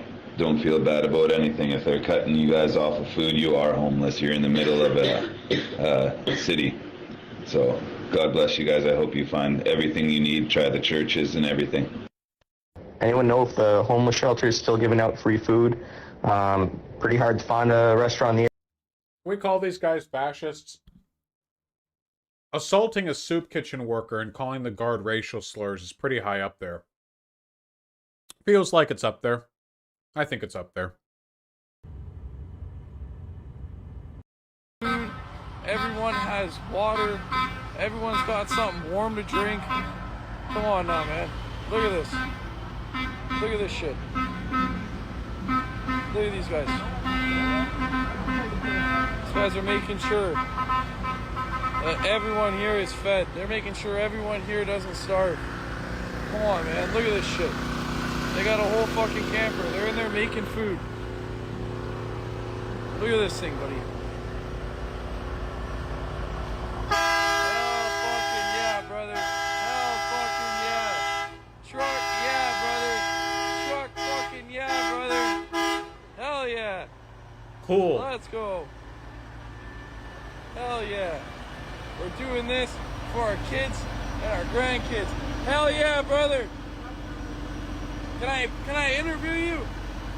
We got 10,000 people watching. Okay. Hell yeah.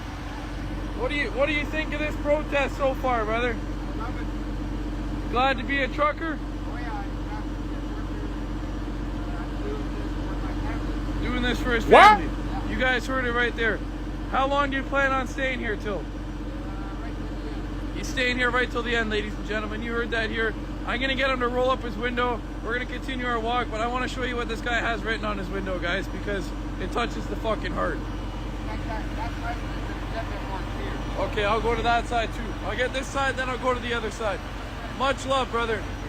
I appreciate everything you guys do for us, man. This shit is so K-Kona, man. Holy fuck. Guys, we're doing this for our kids and our grandkids.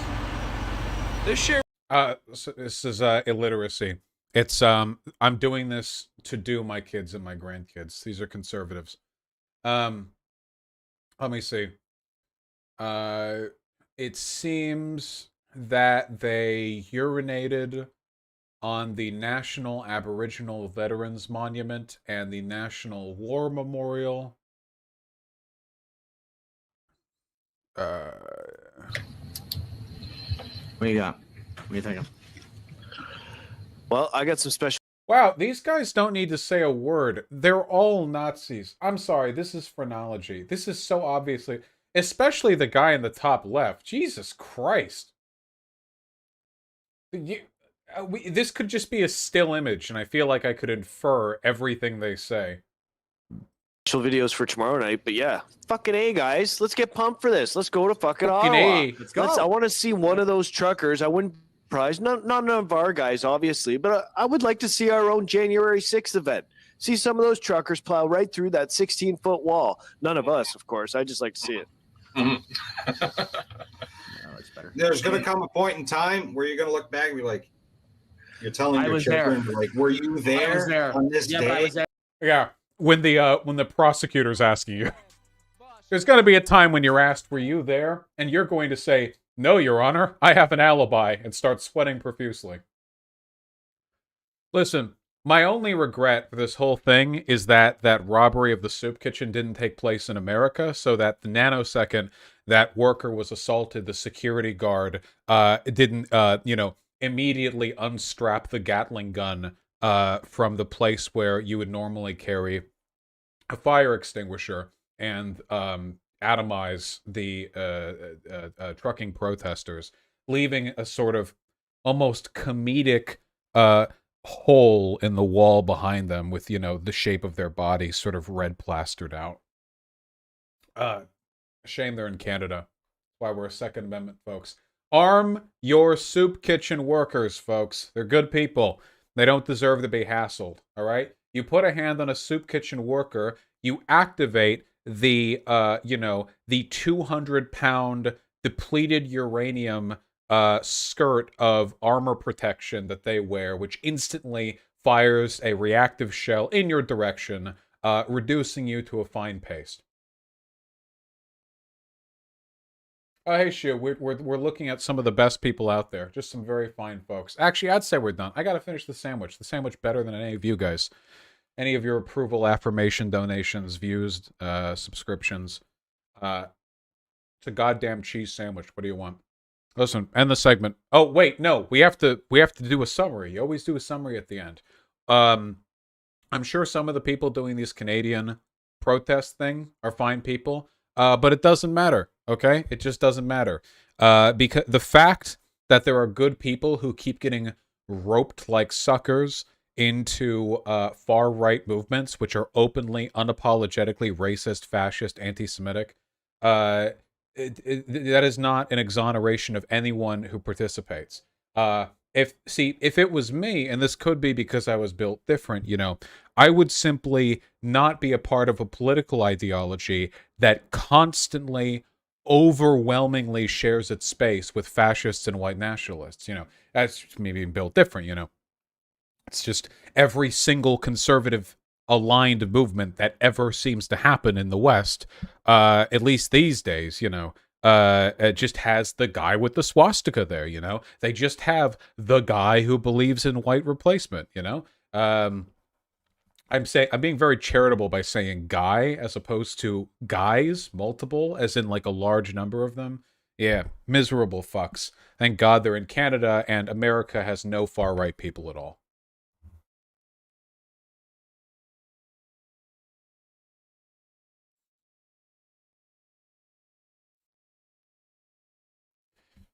Okay, you miserable fucks. Let me finish this sandwich. Just watch the live stream for like 1 minute, okay? Right here.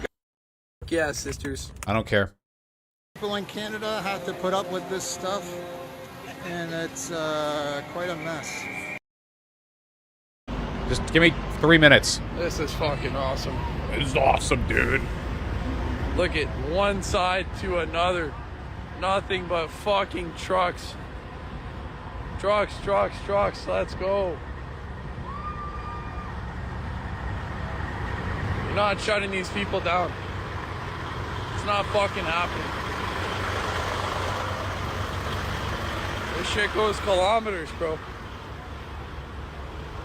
You're not stopping. You got a lighter? No, I did have one. How long you plan on staying here for? For a little bit.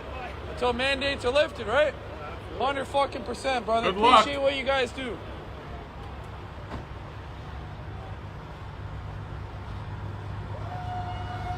Ask Shu about our garbage show Rook and Take. Truck, Shu, yeah, what did you say this time? Truck, yeah.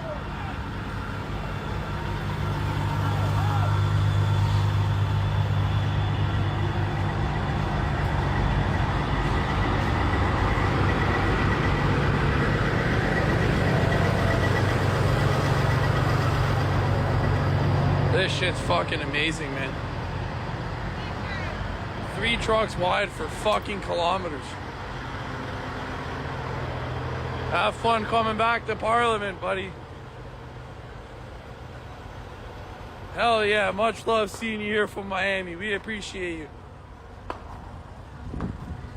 Let's go.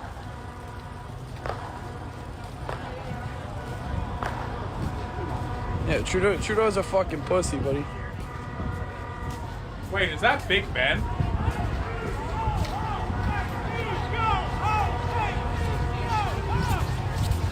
This is fucking amazing. Peace and love from Holland. I appreciate you guys. That's the Canadian Parliament. What you guys got set up in there, bud? You guys have buildings taller than 3 Yeah, stories? can I take a look in there? This guy's got a house in there, eh? Holy fuck, buddy. Jeez. You're staying for a while, eh? Yeah, don't move. He's not moving. You heard him. This guy's not fucking moving. Freedom, baby. This is nothing but fucking happiness. Let's go. We love the truckers. through and through.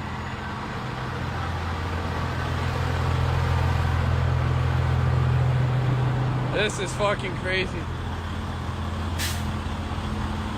Holy shit, this guy's fucking boring. We love every single one of them. Freedom. Freedom. Alright. If people want to shit stir, fine. What's the take? Wait, this is from the 26th. What is it?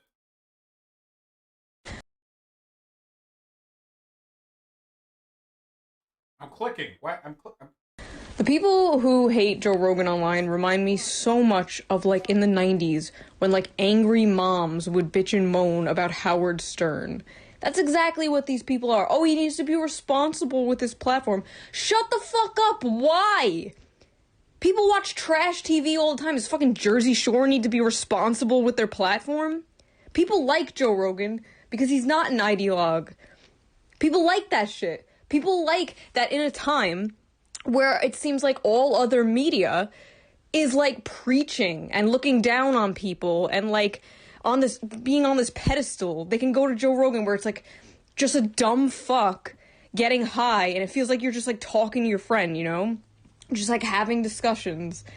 And it's just real fucking cringe. Like, I hate this shit about Joe Rogan. Like, oh, get him off of Spotify. Fucking the government? Like, some guy who works for the government was like, oh, big tech has a responsibility to, like... Are you fucking government 1 and 2 coming together?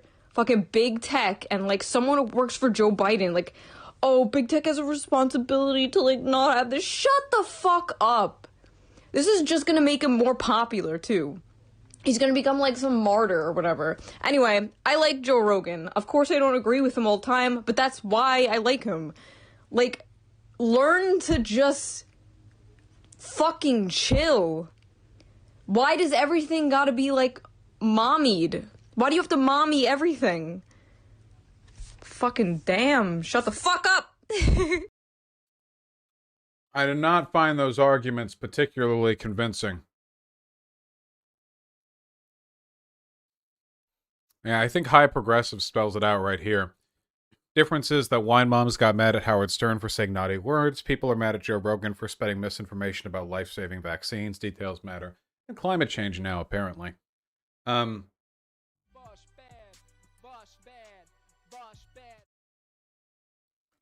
The thing that I don't get is, like, how are you supposed to disagree with something, right? Like, so I don't think, like, I don't think that a person who works in the federal government doesn't have a right to say that big tech has a responsibility to do X or Y. I mean, I guess the issue is that, like, this is always a lot less clear-cut than people seem to think. I'm pretty sure Shoe on Head is okay with some elements of terms of service, right?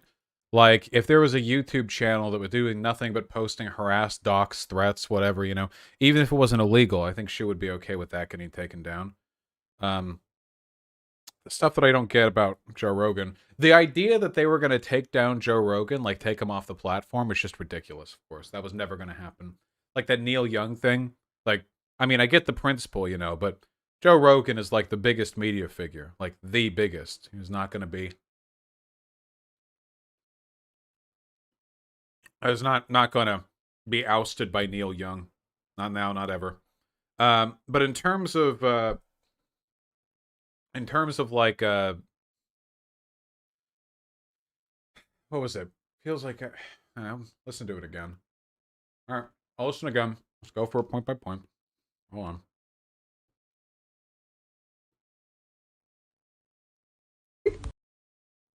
The people who hate Joe Rogan online remind me so much of, like, in the 90s when, like, angry moms would bitch and moan about Howard Stern. That's exactly what these people are. Oh, he needs to be responsible with his platform. I think that's a really bad comparison. All it really does is reveal that Shu doesn't understand the difference between substantive and non-substantive concerns. Howard Stern was trashy, but, like, not like what Joe Rogan does, you know. It's not a civility thing. You know, it was civil, like Jordan Peterson's civil, right? He's a very civil guy. But, like, that's not the issue. You know, does Joe Rogan, get up there and scream? A little bit, but not really. Not like Howard Stern at least. But that's not the point. Shut the fuck up! Why? People watch trash TV all the time. Does fucking Jersey Shore need to be responsible with their platform? People like Joe Rogan because he's not. So, it's not about trash TV. And it's not about... Well, I think you can make an argument every platform should be responsible to some extent, right? I mean, like, obviously, we don't want, like, cigarette ads to 14-year-olds, There's always an argument to be made there. It's just where you draw the line. But, like, again, Jersey Shore is just, like, trashy and kind of vaguely misogynistic. Actually, Jersey Shore, I think, is equally misogynistic and misandristic. If I got my impression of men from that show, I would be a rampant misandrist, I feel like that show is just a misanthropic. I feel like it's just all humanity is condemned in Jersey. I've seen a few episodes, of Jersey Shore. It's wild. Really wild. Really, really wild. But anyway, again, it's not just about like trash TV. It's the COVID misinfo stuff. It's pretty bad. Lots of people listen to Joe Rogan 3 times Tucker Carlson's audience, apparently. And that's pretty bad. Worth talking about, at least. I just don't think it's a fair equivalency. Not an ideologue. People like that shit. People like that in a time where it seems like all other media is like preaching and looking down on people and like being on this pedestal. They can go to Joe Rogan where it's like just a dumb fuck. The issue here, again, I think this says more about Shu than Joe. Joe Rogan is an ideologue. He's just not honest about his biases. Or he's not aware of them. There's no such thing as an unbiased political agent. There are only people who lie about their biases or are not aware of them. For Joe Rogan, it's honestly probably not being aware. He doesn't strike me as a super bright guy. He absolutely has biases, though. Now, in terms of why people like Joe Rogan, because it feels like he doesn't talk down to you, that is true. However, you can refrain from talking down to people and not be preachy, while also not spreading misinfo about COVID to millions of people. I don't think there's a... I think you can I think you can throw the bathwater out without throwing the baby out. I think you can effectively distill the bad and the good here. If what you like is the down-to-earth lack of preachiness, which I agree is a good thing. That's a fine thing. I go for it, sure, but I don't think that means you need to keep all the bad stuff. Getting high, and it feels like you're just like talking to your friend, just like having discussions, and it's just real fucking cringe. Like, I hate this shit about Joe Rogan. Like, oh, get him off of Spotify. Fucking the government, like some guy who. I will say, the way in which some people approach this is, let's say, optically challenging. I don't think Joe Rogan is going to get yeeted off Spotify anytime soon. They paid like $100 million for Joe Rogan. Yeah, like there is no public backlash outside of just nuclear. The pressures you would have to invoke in order to get them to back off. Sorry, let me close the background tab there. To back off of that would be they would have to be just exceptional. Like really, yeah. He is their biggest investment. He is a massive, massive investment. There's a person spamming sports ball. I'm gay. I don't know what sports ball is. Shut up.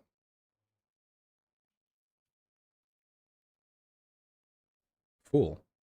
Anyway, the way in which some people approach this issue is definitely a bit cringe in terms of like how they think it's going to resolve. The problem is, like, what do you do when like the biggest media figure spreads really harmful information? What do you do?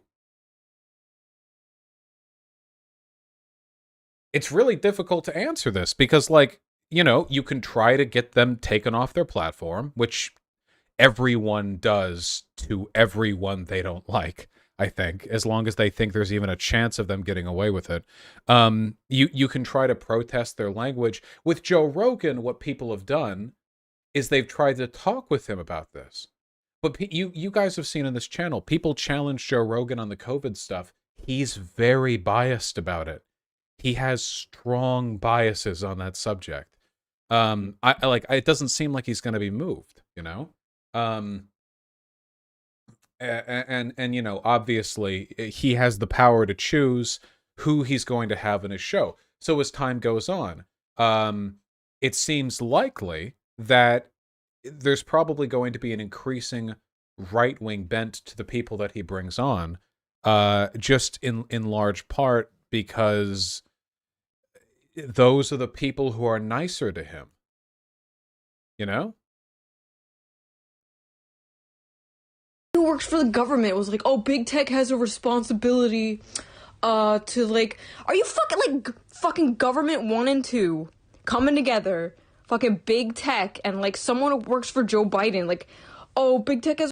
I really dislike the highly reductive statement that big tech is like government. It's a simplification that's used primarily by the right to equivocate getting banned from Twitter with being arrested by the government. It's a way of signal boosting and exaggerating their grievances to imply that persecution by Twitter TOS is comparable to persecution by government. Of course, there is an issue with the way big tech operates, but I don't like this language. Has a responsibility to, like, not have this. Shut the fuck up. And I don't find that a very convincing counter-argument. Also, in terms of a responsibility, yeah, don't we want to live in a world where powerful people have a responsibility to do good to the public? So here's the thing that's interesting to me, Shu. Joe Rogan individually has more power to influence people's lives than most tech companies do. His show on its own, in terms of directly being able to command people's attention and sway their influence, is probably significantly greater than any of the actual policy decisions made in Twitter. Most of it is just done by people on Twitter. The most platforms like Twitter, MySpace, YouTube can do is tweak their algorithm to prioritize some stuff over others, but I think even the biggest swing in algorithmic exposure on YouTube, basically the largest media platform, would still be dwarfed by the influence Joe Rogan has. So why should the tech companies be responsible, but not him? I feel like this is another way of falling for this language of individualism. I think people with power should be responsible, whether they're in government and were elected there, or whether they're like media autocrats and got there via a different set of circumstances. If anything, I feel like we should hold the media autocrats, you know, if not to a greater standard, at least to a greater degree of scrutiny than we do right now. Because a lot of people seem to think that, like, if you're not part of the government, like, whatever, you know, do it, go for it, have fun, whatever, man. I don't believe that. I think Joe Rogan should be responsible, yeah. And if people had issues with Howard Stern or with Jersey Shore, I think they have a right to air those too. Though I think those are many degrees of separation less severe. This is just gonna make him more popular, too. He's gonna become like some martyr or whatever. That might probably be true. Anyway, I like Joe Rogan. Of course I don't agree with him all the time, but that's why I like him. Like, learn to just... I will admit, I don't understand why people like Joe Rogan outside of this George W. Bush-esque I would have a beer with him mentality. I genuinely don't understand. I understand that I'm not like your average dude. I don't follow sports. I suck cock. I don't leave my house. I don't have a regular job. I wear anime t-shirts. I'm gay. I watch anime, you know, whatever. I get that I'm not like the target demographic, but whenever I see him, I don't think I've ever seen him offer like a meaningful insight No, I know Joe Rogan's not for me. So to that extent, I don't get it. That's not to say it's like wrong to like Joe Rogan. I don't get it, you know?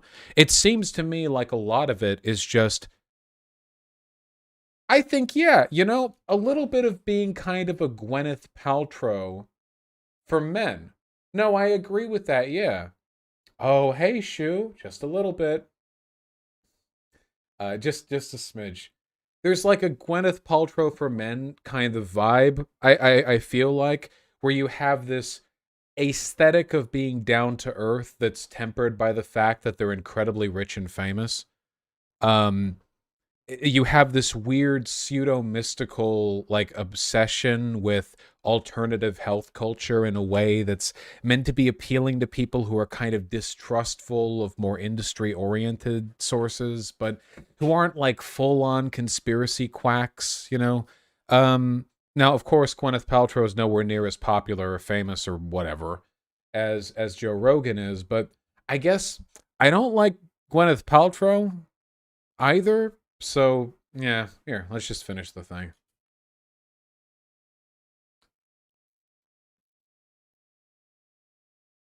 Also, chat, speaking of optics and rhetoric, just so you guys know, spam adding shoe on head to shit talk her is an excellent way of getting her, or in fact anyone, to glaze out and not pay attention to anything happening in the chat, perceiving it not as a series of individual grievances, but rather as a general tidal wave of undifferentiated hatred that she has no obligation to acknowledge, respond to, or consider.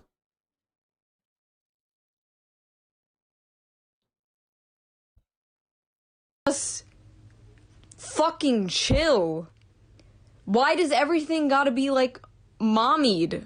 Why do you have to mommy everything? Fucking damn, shut the fuck up. I guess that's not really an argument, but I guess I just don't know.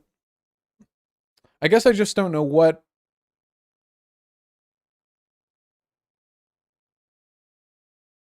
Okay, here's a question, guys.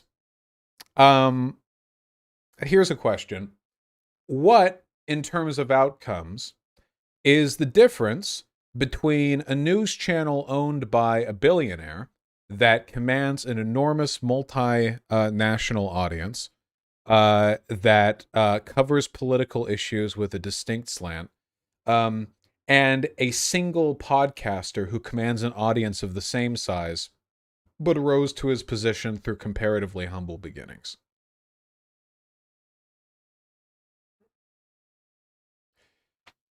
The answer is that my example is unrealistic because Joe Rogan gets 3 times the viewership of Tucker Carlson. So it's not a fair comparison. The difference is that the podcaster is more influential by far. That's true, by the way. I am very distrustful of power, and for that reason, I guess I'm always just going to be very sympathetic to people who are being critical of power. And Joe Rogan has, and I know it doesn't seem like it because he's really good at coming off like this everyman, in spite of the fact that he's super wealthy and stuff. He is insanely powerful. In terms of like human thought, he commands power equivalent to or greater than any other media figure in this country, and probably most other countries. He is unimaginably powerful. It's incredible how much power he has. Now, he's arrived at this power not through corrupt, institutional manipulation or through any of that bullshit. To my knowledge, I think he just had a podcast that really, really, really, really took off. But I am, surprise to some of you, not a capitalist. And even when power is accrued through the free market, I don't think that necessarily means it's merited power, or that it's power which should be, exercised without check, uncritically. The difference is that, like, we don't really have systems for managing thought monopolies on media, really, Like, that's not really a thing. because it kind of intrudes in our free speech. If you have one company that dominates all computer part production, then sure, bust that trust, go for it, break up the monopoly. But if you've got a guy who gets listened to by like 12 million people, wait, I'm sorry. Rogan isn't a monopoly, Lamal. He's had guests from all ideologies on. Google monopoly. You'll understand what I meant. So now it's okay. He's got a lot of power. And he uses that power to do harm. Like, let's be real. The issue is the way in which he does it is, and Shu pointed this out correctly, more dangerous than the way in which people like Tucker Carlson does it. Yeah, definitely sock done left. And the reason for that is because he doesn't come off as preachy. It is way easier to convince people of a position if you get them to think they're the ones who thought it up, as opposed to simply telling them what the truth is. People like Tucker Carlson are effective, don't get me wrong, but they and any other news pundit with an obvious political bias is always going to be, they're always going to be limited by the fact that when people watch them, there's always like a veneer of inauthenticity, of corporatism, of preachiness that does prevent people from opening up fully. That's not to say that you can't get very powerful that way. You certainly can, but it is much more effective to, be down to earth, to just chat with people and, let people form their own conclusions, except that's always been kind of a lie, right? Let people form their own conclusions. Well, people form conclusions based on the information they're exposed to. And if you're controlling the information that they're exposed to, even if you let them form their own conclusions, those conclusions are statistically favorable to be likely to you. It's a kind of disingenuousness I don't like, Imagine, for example, that I didn't label myself as a socialist and I only played the video games. However, I did talk about politics frequently during the video games, which I do anyway. And in doing so, I never make any prescriptive statements, but I'm always doing this, yeah, dude, I just think capital is really destructive and that the rampant, uncontrolled growth of monopolized industry is going to lead to the downfall of civilization and also the working class as a right to economic democracy. But, you can form your own conclusions. I don't like that. I understand it comes off as a little bit less preachy, but it's always come off to me as dishonest.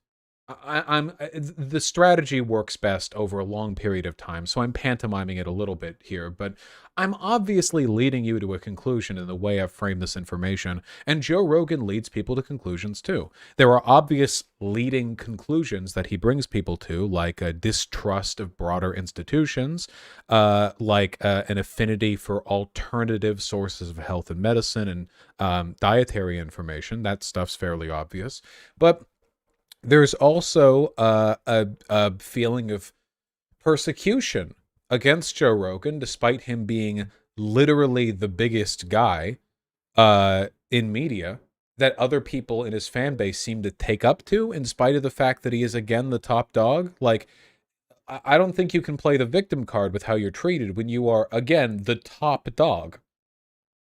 But people in his fan base do pick up on that. And they pick up on this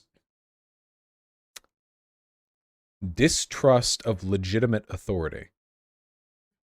And when I say legitimate authority, I don't mean the president. I don't mean cops or the military, because those are authorities born out of political hierarchy, authorities born out of an exclusive use of and access to the means to commit violence.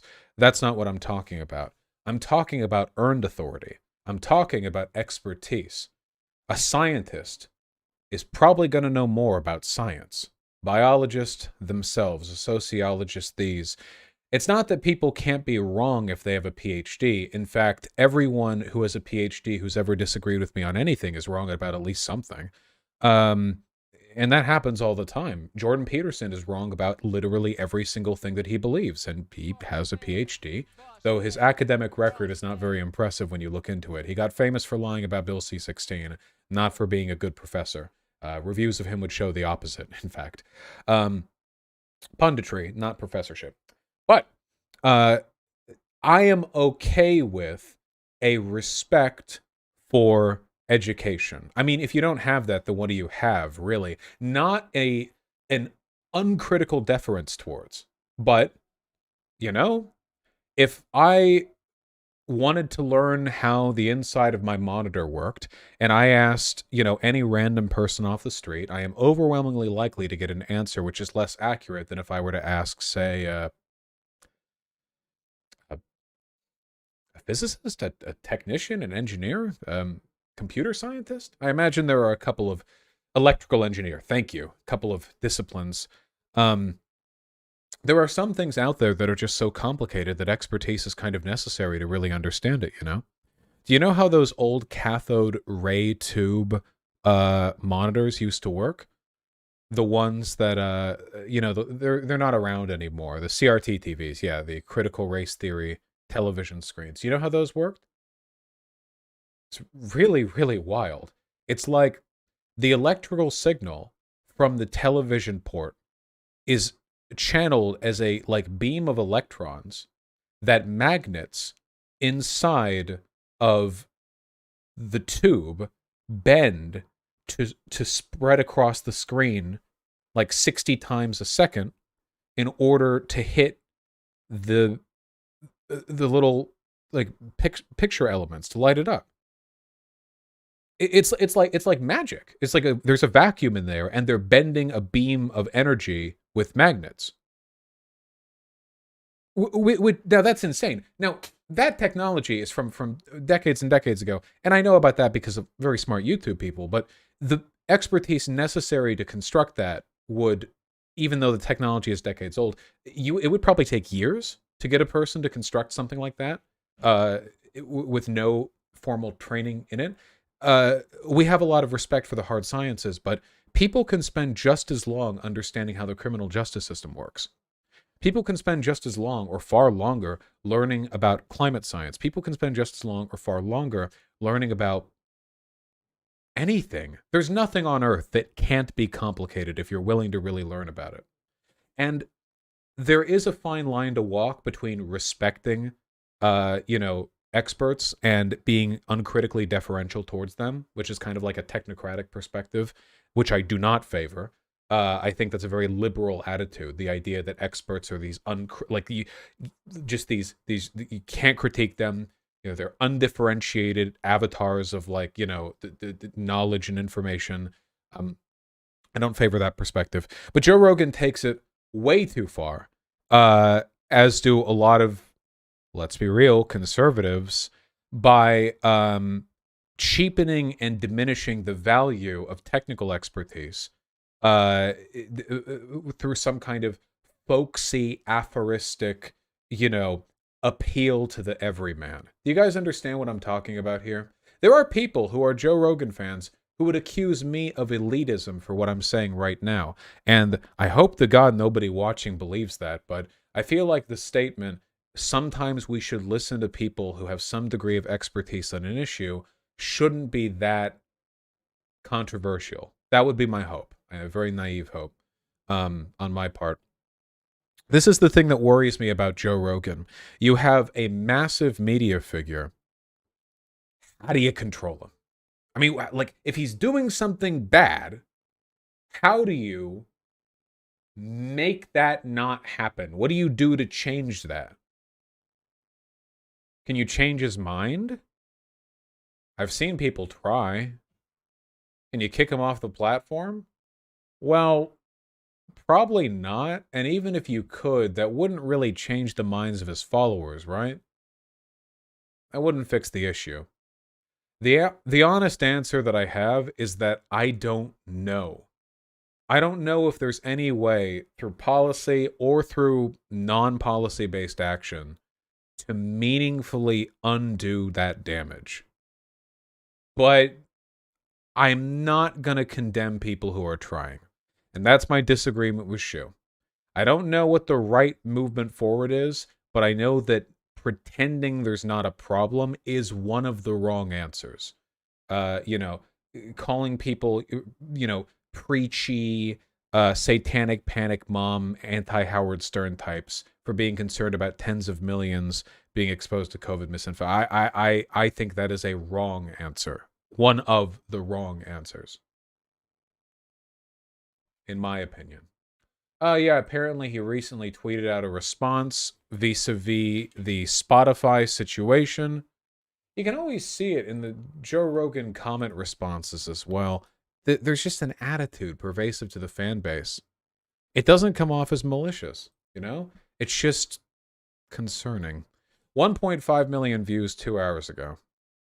Friends, I wanted to make a video to address some of the controversy that's been going on over the past few days. And first of all, is he coming off incredibly washed out to you guys? That's really strange. Because I'm looking at him on my monitor, and he looks red to me, not like washed out in white.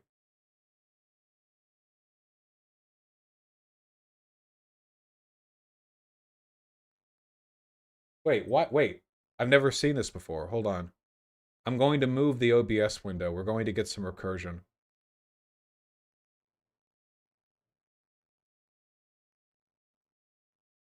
Huh? Wait, now it's white on my main monitor.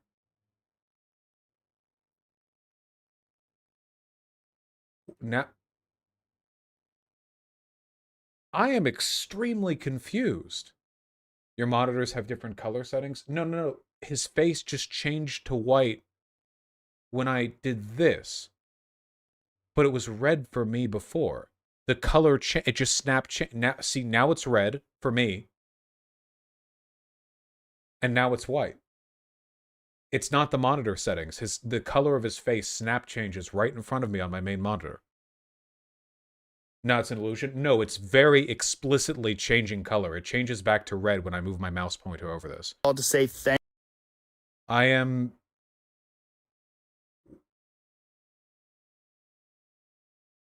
Maybe you're going insane? I understand this is not showing up for you. But is it everything or is it just his face? Okay, I'm looking at this now, and I don't know how to explain this to you guys, but these two Joe Rogans are not the same color. The one that I'm seeing on my monitor and the one that I'm seeing on the OBS monitor right here are not the same.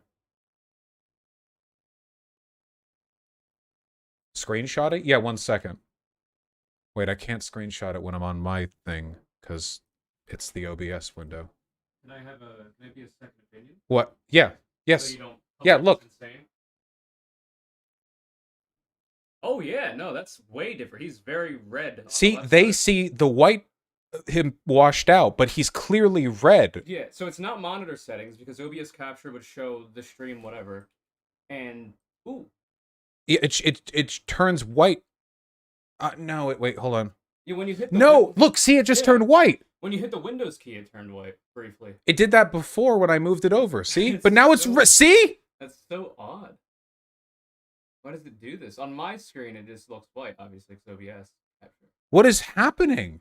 Huh. Well, at least you're not going insane.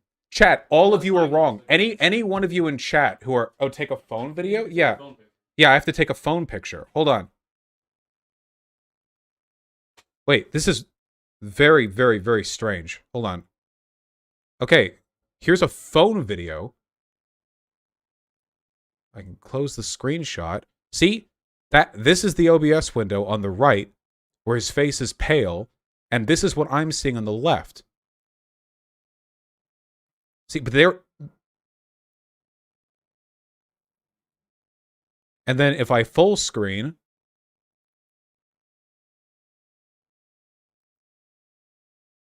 and then move it over, he turns pale as soon as the OBS window goes in. Okay. We're getting to the bottom of this. This is more important than Joe Rogan. This is very strange. Do you have a filter on OBS? You will see on the phone. Hold on.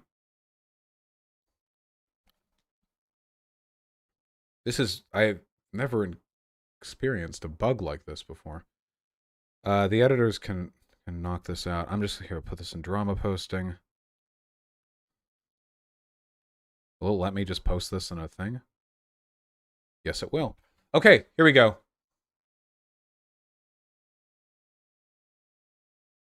Okay, here's a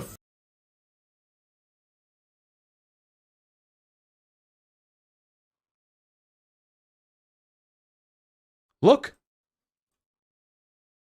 Okay, here's a phone video. I can close the screenshot. See, this is the OBS window on the right, where his face is pale, and this is what I'm seeing on the left.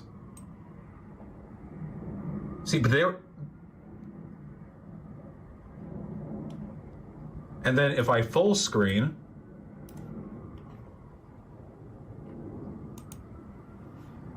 and then move it over, he turns pale as soon as the OBS window goes in. Okay.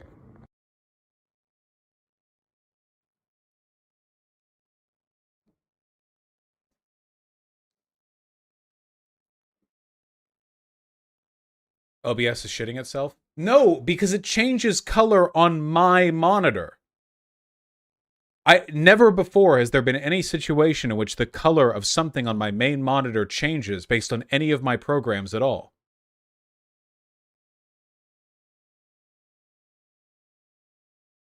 Could it be HDR settings? Why would that... Is your monitor color corrected? It changed! No, this is never... Stop. Your monitor adjusts colors from what the largest color shows. I think it's HDR. Do you think I would have noticed that at any point in the past 3 years of me using this monitor? 3 consecutive years of the color never at any point under any circumstances changing no matter what, and then suddenly his pasty fucking red face is the thing that does it? I'm sorry, I'm up to... Listen, just, it's ghosts. It's ghosts, all right? It's ghosts. Thank I don't care. To everyone that sent love. I don't care, it's ghosts. Whatever.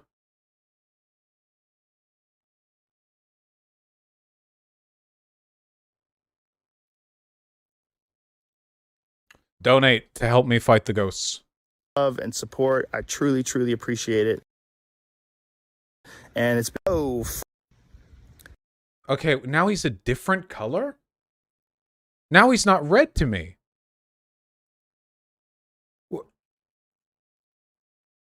Nope, now he's red. I don't care. This must be some kind of Instagram thing. Now he's a different white. Okay, I don't care. Just...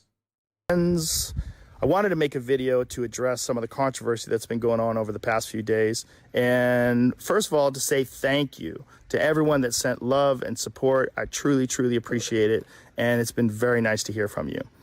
I wanted to make this video, first of all, because I think there's a lot of people that have a distorted perception of what I do, maybe based on sound bites or based on headlines of articles that are disparaging.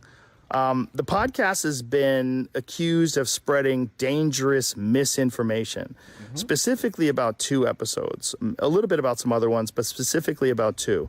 One with Dr. Peter McCullough and one with Dr. Robert Malone. Dr. Peter McCullough is a cardiologist, and he is the most published physician in his field in history.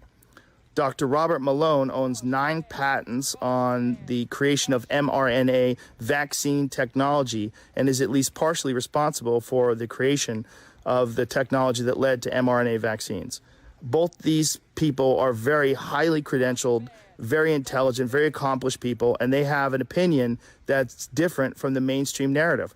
I wanted to hear what that is an if you ever hear that phrase, by the way, that is okay. So one of the things that political so this is an element of propaganda, okay?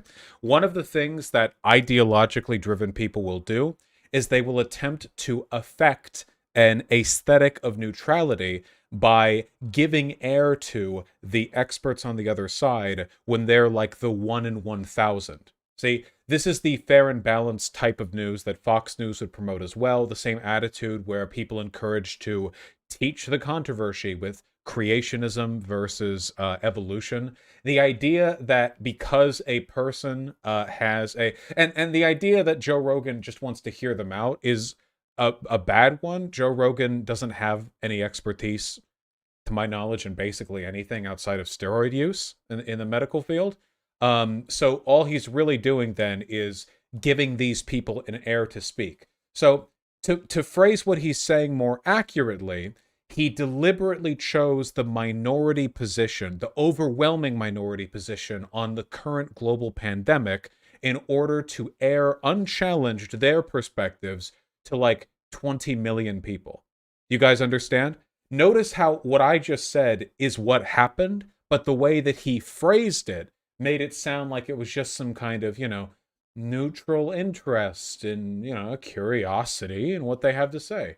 You guys get what I'm saying? Their opinion is.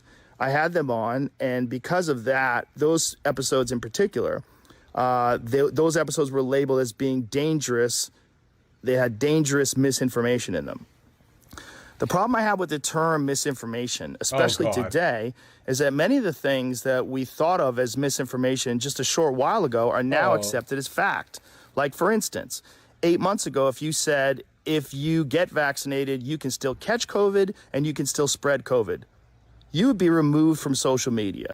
That is not true. That was a fact. So this is a lie.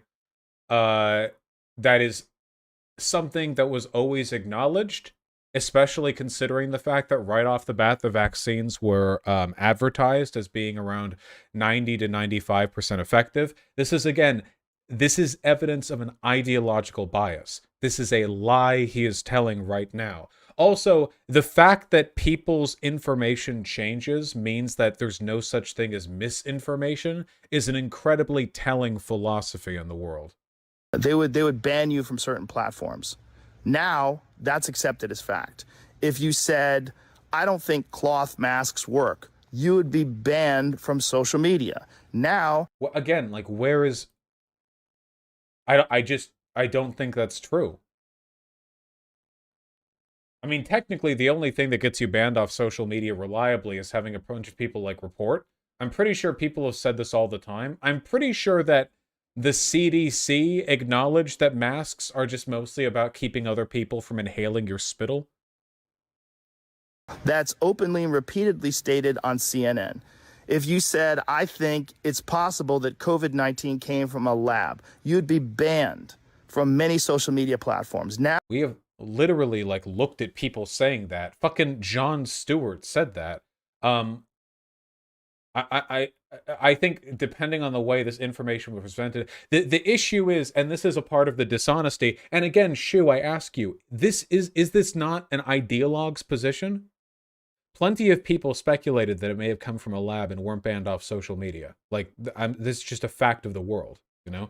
This is very obviously an ideological bent. This isn't just him being misinformed. He has access to all the information in the world. He is choosing to lie, or at least is being led to lie through bias. And people have gotten banned for just about anything and everything. That doesn't like indicate that everyone was getting banned or that there was some disproportionate surge of bans, you know. People who like play victim over this type of thing, the whole like, oh, people used to get banned for this, but now they're not because they know it's truth. Well, most of the people who did get banned were just straight up lying, and their positions were just kind of tangential to the truth, you know? Like, you can say something that's true and still like be spreading misinformation. And likewise, you know, you can get banned for saying something that's true if the way in which you're saying it is hyper-inflammatory or contains other bits of dishonesty. Like, you can say a thing that's true, but then also say a lie and then get banned for it and say that the thing you said which was true is why you got banned. Now, that's on the cover of Newsweek. All of those theories that at one point in time were banned were openly discussed by those two men that I had on my podcast that have been accused of dangerous misinformation. I do not know if they're right. I don't know, because I'm not a doctor, I'm not a scientist.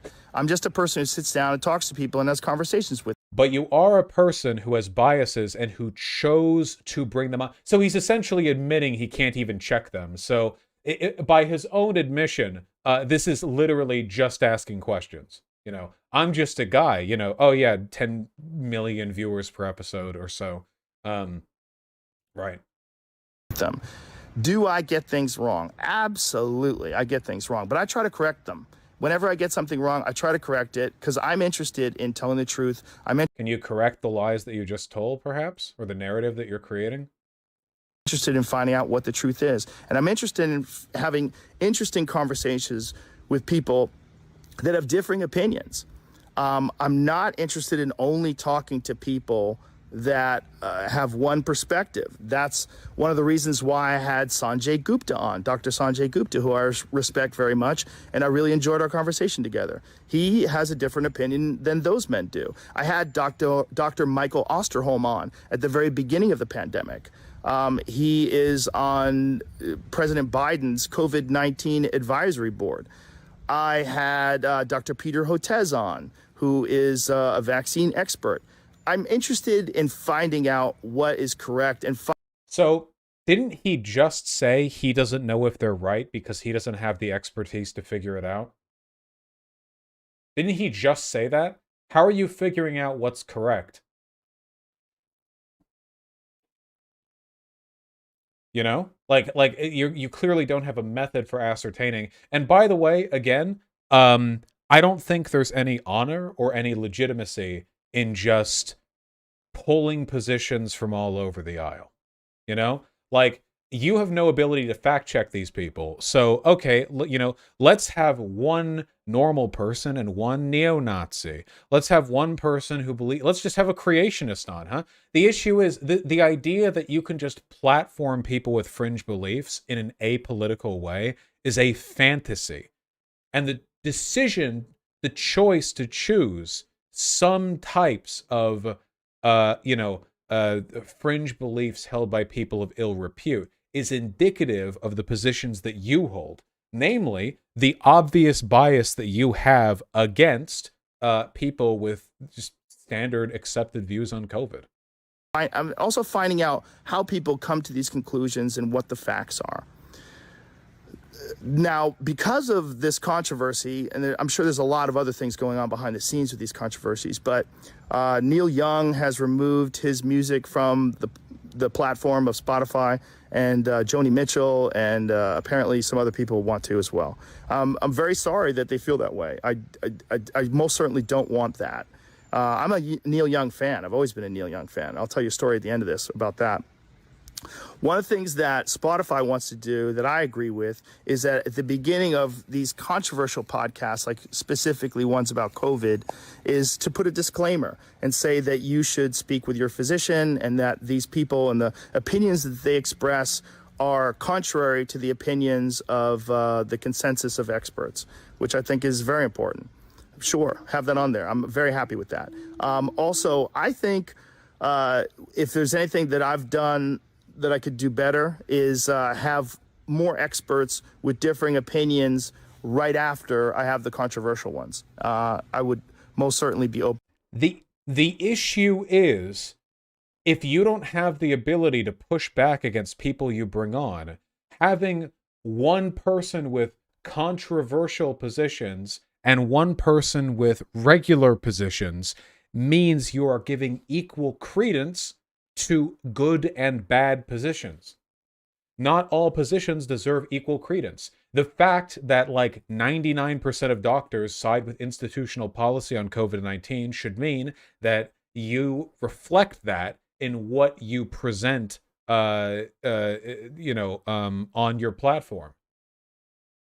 This is literally the teach the controversy shit. It's funny that Shuon had compared anti-Joe Rogan types to the the prissy moms who complained about Howard Stern, because those were the same moms who wanted creationism taught to their kids, and this was the rhetoric they used to do it. Not, oh, creationism is true and you have to push it, but rather, well, why don't we hear both sides?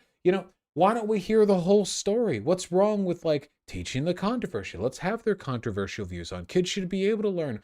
To which I say, no.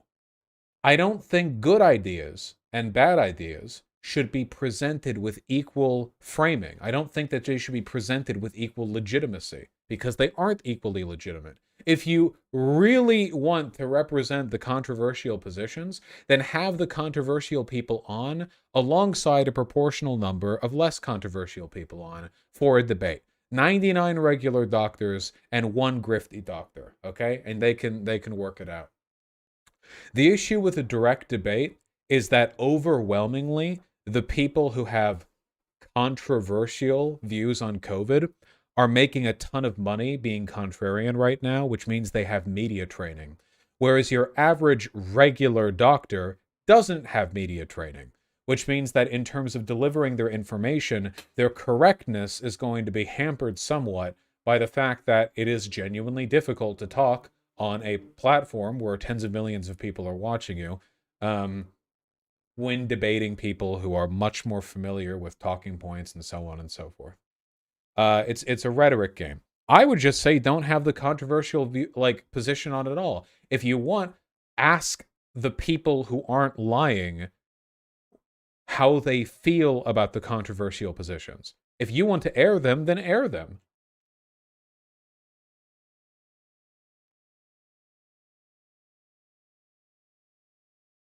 Anyway, any platform that makes it its mission to hear out every rejected idea is going to very quickly find out why they were rejected. And it's that most of them are absolute dog shit. Into doing that. And I would like to talk to some people that have differing opinions on those podcasts in the future. We'll see. I do all the scheduling myself, and I don't always get it right. These podcasts are very strange because they're just conversations. And oftentimes I have no idea what I'm going to talk about until I sit down and talk to people. And that's why some of my ideas are not that prepared or fleshed out, because I'm literally having them in real time. But I do my best, and they're just... This is not a criticism that he gets. Being down to earth and not having a script is not the criticism that he is receiving, but by pretending that it is, by apologizing for this, he's giving his followers the impression that he's having to apologize for being down to earth. This is a way of deflecting the actual criticism that he's receiving, and making people watching who are less differentiated, assume that, his this sort of laid-back approach is what's on trial here. Conversations, and I think that's also the appeal of the show. It's one of the things that makes it interesting. So I want to thank Spotify for being so supportive during this time, and I'm very sorry that this is happening to them and that they're taking so much heat from it. And so now the Neil Young story. When I first of all, I'm not mad at Neil Young. I'm a huge Neil Young fan. I've always been a Neil Young fan. When I was 19, I was a security guard at a place called Great Woods in Mansfield, Massachusetts. It's an outdoor concert amphitheater, and Neil Young was playing there. And that was the last day I worked there. I quit during the Neil Young concert. The job was kind of crazy because there was a lot of times it was fights broke out and stuff, and I think I probably got like $15 an hour, and I was not about to get beat up for $15 an hour. So I would bring a hoodie with me whenever I worked. So in case the shit hit the fan and it got too crazy, I would just put my hoodie on and leave and cover my security outfit, my security shirt. So one day during a Neil Young concert, there's the amphitheater, the way it's set up is there's a covered area outside that has seats, and then there's a lawn area behind it. We're supposed to go get in a free. I make sure that I've researched these topics that's important, and do my best to make sure that I've researched these topics, the controversial ones in particular, and have all the pertinent facts at hand before I discuss them. Again, I'm not trying to promote misinformation. I'm not trying to be controversial. I've never tried. Wait, you literally said wait, you just said a minute ago in this video that the controversy is part of what makes the show appealing, and that you deliberately look for people with controversial positions to bring on. Okay. Do anything with this podcast other than just talk to people and have interesting conversations. I didn't plan it. I can't believe it's as successful as it is. It was never really an idea that I had. The podcast started off as just fucking around with my friends and having fun and talking. He is so good at just coming off like the everyman. Again, like net worth, viewership. Like again, this guy, if this guy's aesthetic matched his power, he would be living at the top of that tower the Combine built in City 17. He would be on like a floating helicarrier over New York right now. If his vibe matched his level of power. Yeah, the Citadel, exactly. Of course, he chooses to dress and act like this because I think authentically he is like this. But that does nothing to detract from his incredible power.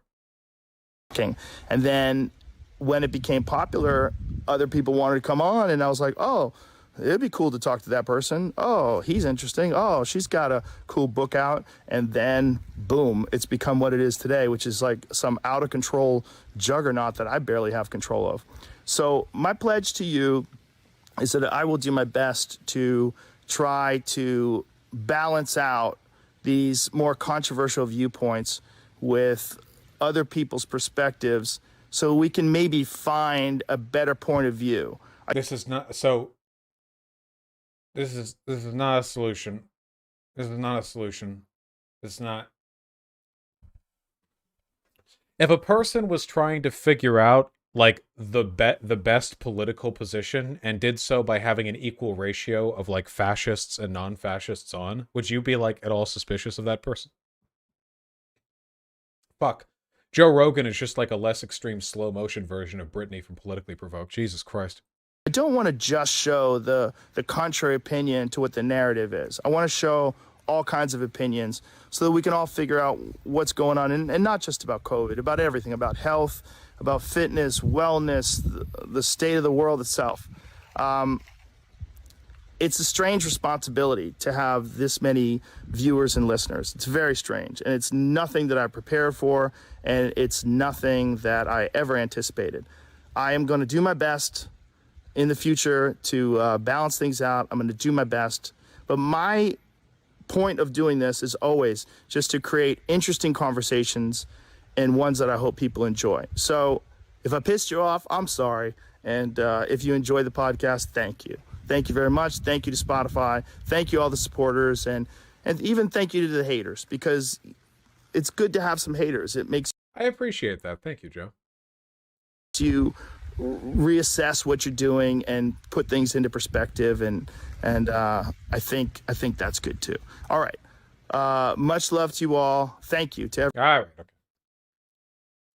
He does come off as a very likable guy, doesn't he? He is far more difficult to hate just on an aesthetic level than any of the conservative grifters who do 1,000th the damage that he does. Anyway, just to shelter myself against the wave of criticism I know I'm going to get, I have absolutely no doubt that some people were banned for doing some things that Joe Rogan was talking about earlier. But Joe Rogan was talking at the beginning of this video as though like it was just across the board, everyone was getting struck down for saying maybe it came from a lab leak, maybe masks aren't fully effective. I think they were always saying that. You can still get COVID if you're vaccinated. You can still, like, there were people saying this the entire goddamn time, not getting banned, and it wasn't a fluke either. The people who got banned for vaccine or COVID disinformation were almost always people who were loudly and explicitly lying about very obvious stuff. And sometimes in their screed, they would occasionally say things approximately true. But just the simple statement, masks don't keep you from getting COVID. That wasn't, it wasn't. He's constructing a narrative, one in which, the misinformation that he has in his podcast is actually true stuff because he's made up instances of people like coming around to believing things that they used to call misinformation in the past. A narrative which would have been more convincing if he could think of like actual instances where people changed their mind on stuff instead of like made up Twitter crackdowns. Which there have been, of course. But even if everything Joe Rogan said there was correct, and even if there had been a huge shift in what people thought about COVID vaccine mask effectiveness, even if all of that stuff was completely correct, it wouldn't justify the statement that he made, which was, because people change their positions on issues, therefore, I don't even know what misinformation means anymore.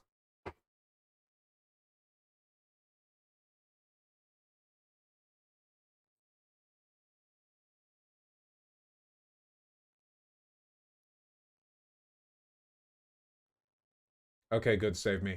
We have got to crack through the donos, lads. We've got to crack through them. We've got to bust them.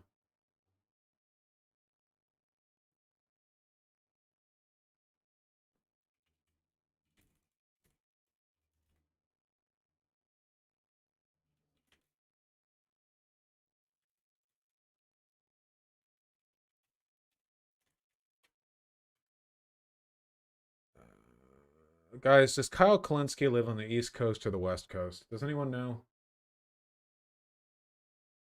East Coast? When does his show end? I think we're talking to him tomorrow night.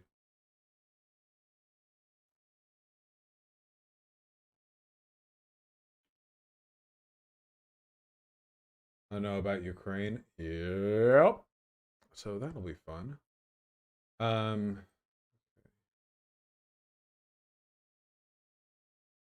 That'll be spicy. I understand you guys want me to go very hard, but in spite of whatever disagreements we might have, I genuinely, truly, honest to God, do like Kyle Kalinske. I think that his foreign policy positions are like taken from like gray zone, basically. Yeah. After all the Jimmy Dore shit too. Well, you know, not to say I don't have criticisms of Kyle Kalinske. I think that Kyle Kalinski's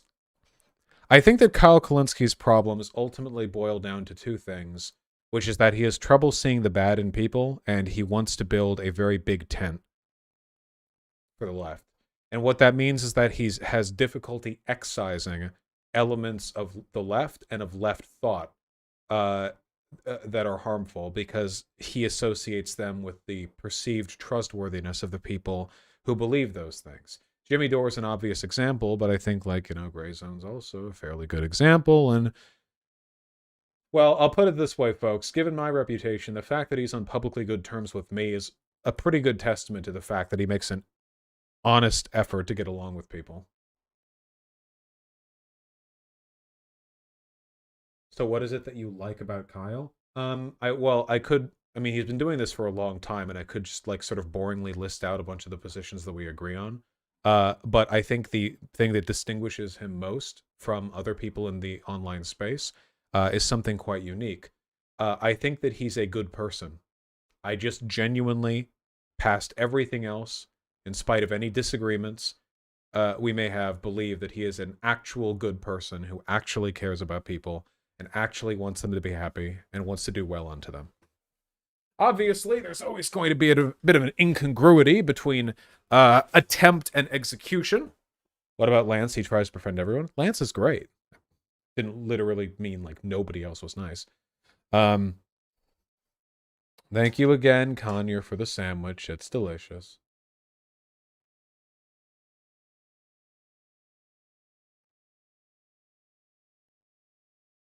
Really was good. Didn't Kyle have the bad Russia take? I think that a lot of Kyle's foreign policy takes are like kind of tanky adjacent. Oh yeah, Vermin. Grilling cheese is delicious. You know, I haven't had that since I worked at Pickles. My very first job. I started when I was 16. I wonder if I look up Pickles. Will I be able to find it? Are there any photos of it?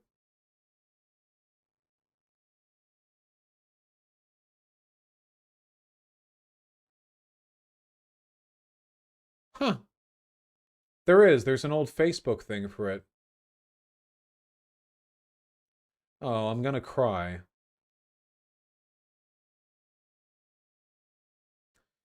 Their last Facebook post was on August 9th, 2013. This was our very last day at our Beverly Drive location, as this was our first home. We'd like to thank all the people for 2 years who liked us, tried us, became regulars, and eventually became our Beverly Drive family. They moved to another location?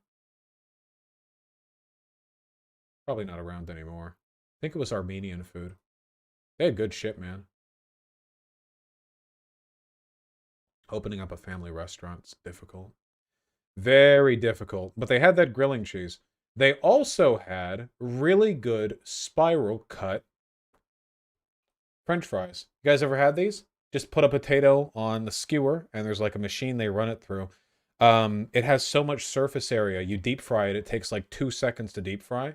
And it holds onto flake salt really, really good. These are super good. And there's like 1,000 ways you can eat them too. Yeah, they're really, really good.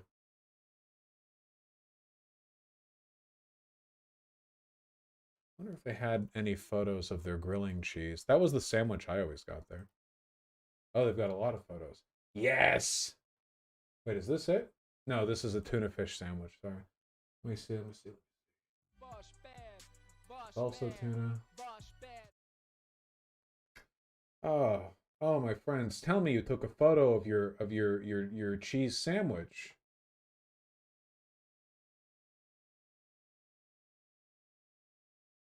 Chicken salad. Oh, I don't think they did. Well, that's fine. I can just Google it. Grilling cheese. No, not grilled cheese. How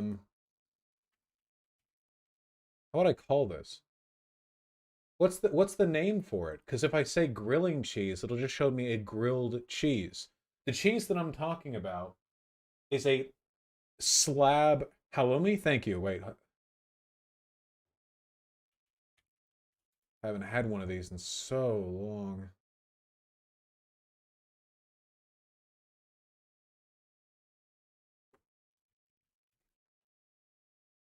Very good. Yeah, here it is. It's cheese that culinarily is used basically like meat. It's a very it's like a fatless non-melting cheese that you can just grill. It cannot melt. It doesn't melt. Like look at this. Oh. Yeah, it squeaks a little bit. The texture is described as squeaky. It squeaks against your teeth when you bite it a little bit. Queso frito?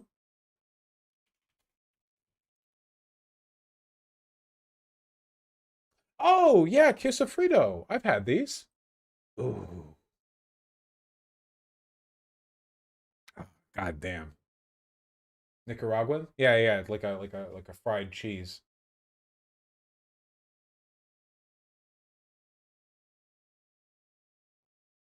Okay, okay. I've got donos to read. A good number of them because we've been having fun streaming lately. Quiet 185, thank you for the $10. Here's to working in the food industry. I remember having a very cute chef who was like 10 years too old for me, but I still had a crush on her. Dr. Roboctor and KC, thank you for the $5 both. All right, KC. Okay, Dr. Roboctor, I will check the DM after stream. Thank you very much. Red Cascadian, thank you for the tier 3 sub. Really appreciate that. Still live for the $2. Vontuk, Skrunkle Chubbs, and Michael Ratigan, thank you for the $5 all. Really, really appreciate that. Eventually, Grunkle Chubbs. Any idea when you're going to do another charity stream? Yeah, I'm going to do one soon. For me. Whew. Pharaohs, thanks for the tier 1 sub. Really appreciate that. Bookworm AF, thank you for the tier 2 sub. Cat Boys Rise Up, apparently. Red Cascadian with the tier 2 sub. Thank you kindly. Am I red to you? No, the text is white on my monitor. Altfax and Sake Tanuki, thank you for the 2 gifted tier 1 subs, respectively. Public/private institutions serve a societal purpose by protecting privilege from the threat of public understanding and participation in a hierarchical framework.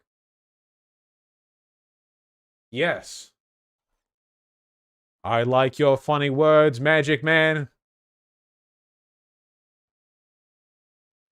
And Saki says, I come to your channel for OK Buddy Vosh segments and to have 1/5 of my donos read at the end of a stream. That's a fair exchange. That's fair. That's a fair transaction. Thank you. Appreciate that. Jake B's Canadian Trucker. Howdy. And Leaf R, thank you for the $5 all. Really appreciate that. Canadian Trucker says trucker routes also exist within their own country. Silly Vouch. Yeah, but the thing they were protesting was getting quarantined after coming back from another country. I'm sorry, Jake B's. Apparently their parents are going on Clay Clark's and Mike Flynn's Reawaken America tour. Yikes.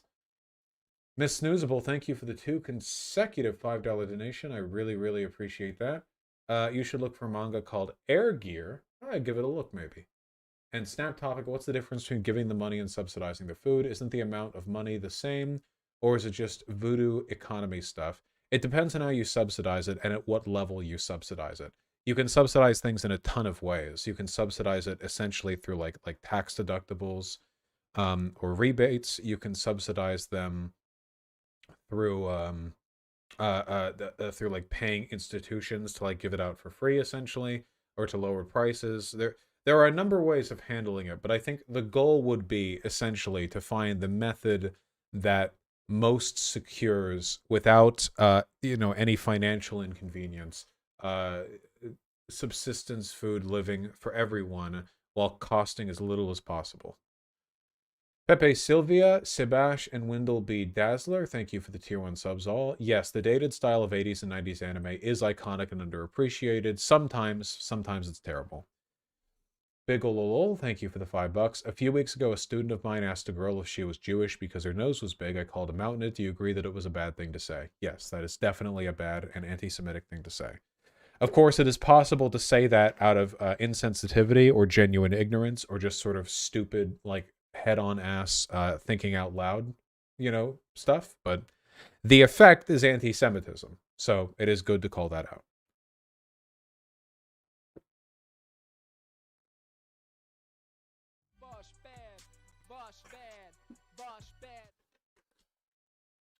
Looney OO, have you watched Arcane? No, but I want to get around to it.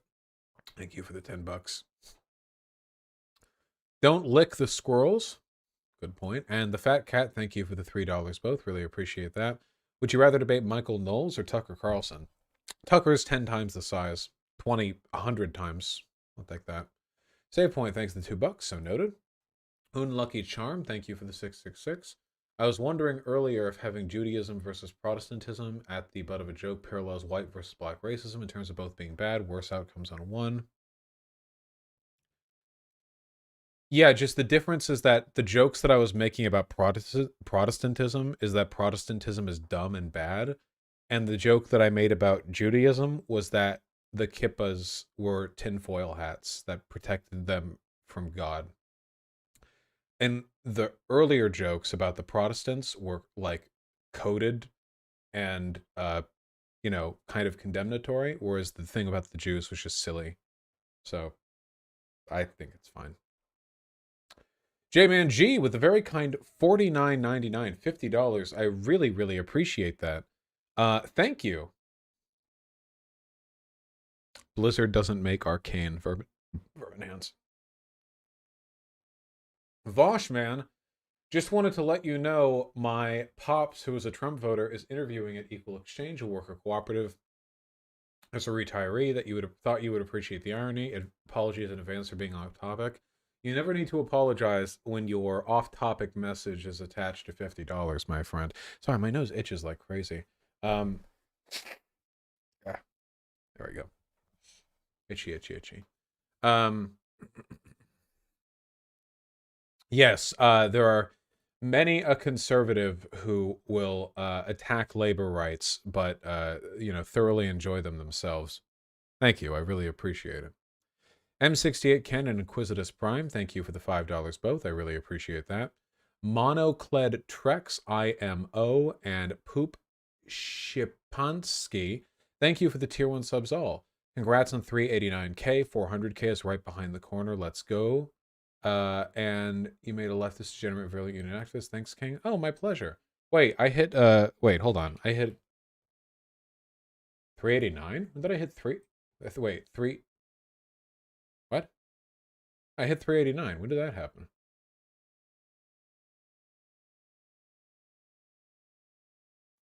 $389, 141? Did I actually get a decent number of subs in one day?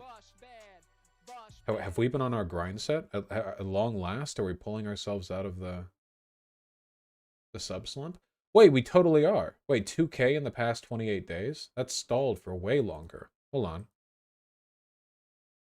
Wait. Analytics.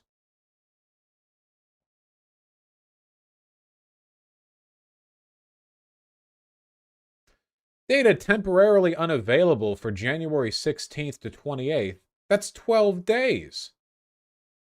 Oh, well, the past 2 days at least. 250 subs each day. That's nice. My sub counter for the past month is a little bit skewed because I lost a lot of subs during the Luna Oi non-compete thing where I viciously exposed them as Nazis who thought the Nazis had a point. But I'm okay without those subs. Those were dead subs. People always say that I infight just to get attention, but I lose views and subs every time I do lefty infighting. Not that that was lefty infighting, because they like the Nazis, of course. Lord Vader, thank you for the very kind $20. POV, you're debating Ben Shapiro on stage and destroy him, but suddenly with no time to react, you shit your pants like a fire hose. How do you proceed? This is what the state of the donos are at, huh?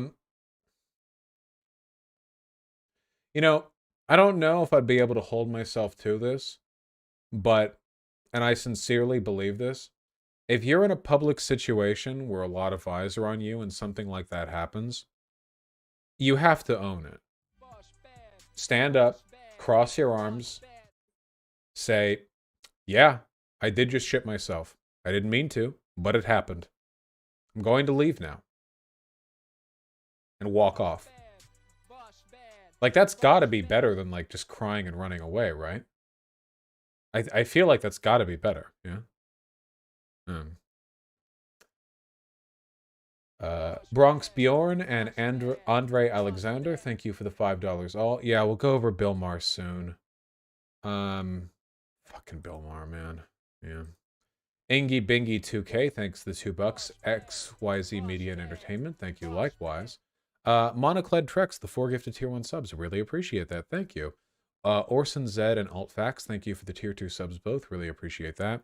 So I think it's totally valid to state I believe there's no God like you do because no one's ever given me a valid definition of what a God is. Okay, so I'm going to be like a massive fucking Reddit atheist for a second, and I'm going to use the invisible unicorn argument, okay? If you have agnosticism towards them and atheism towards them, you can have two positions. So let's say that you claim there is a type of unicorn that cannot be seen, heard, it cannot be empirically detected in any way, but it is a thing that exists outside of our ability to detect it. So then you, then you ask, well, do you believe in this? Agnostic atheism. You can believe two things. One, is it possible to believe whether such a thing exists? Well, by definition, it is incapable of being observed, right? Therefore, it cannot be known. So you can be agnostic towards the existence of this invisible unicorn, this intangible unicorn. Right? Yes. However, I think you're bullshitting me. So I also am atheistic towards it. I don't think that it exists. I can't know, but I don't think that it is. Does that make sense? Strong 2008 vibes right now? Well, that's the point, but yeah. They made atheism uncool. Hi, Lizzie. Thank you for the tier 1 sub. Much appreciated. Thane711, M68 Cannon, your boy Shamoy. Thank you for the $5 all. Really appreciate that. Vosh denies support for pedophilia, but goes on defending the Catholic Church. Pretty sussy baka. I actually wonder how much predation is there of children in the Protestant churches, right? I wonder if the only reason the Catholics get like a lot of shit for it is because there's a centralized Catholic authority, the Holy See and the bishops and because Protestantism is decentralized. So I feel like there's probably just as much or possibly more abuse in Protestantism, but because it's decentralized, there's not like a single organization to hit it on. I don't know. I guess what I'm saying is don't ever leave your kids alone with religious figures, man. They're really pent up. And also they have an inherently hierarchical perspective on the world. It's not good. Don't do it.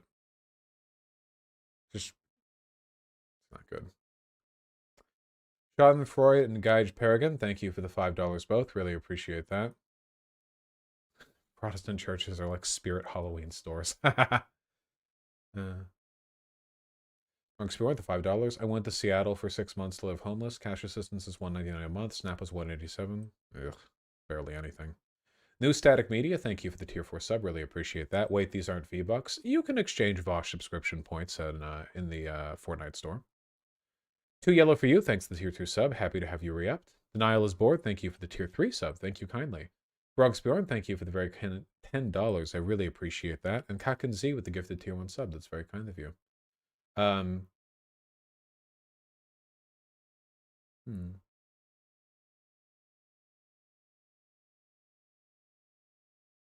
Tentacle Hexcraft with the $10. Also tell everyone oral may make your whole day, but anal will make your whole week. Get it? Do your Kegels, everyone. Yes. Wait. Does Kegels keep your asshole tight? I thought Kegels was about pelvic control, like the ability to maintain an erection. Yes, it can? Oh, okay. Having never bottomed, this is not information that I've ever needed to pay attention to.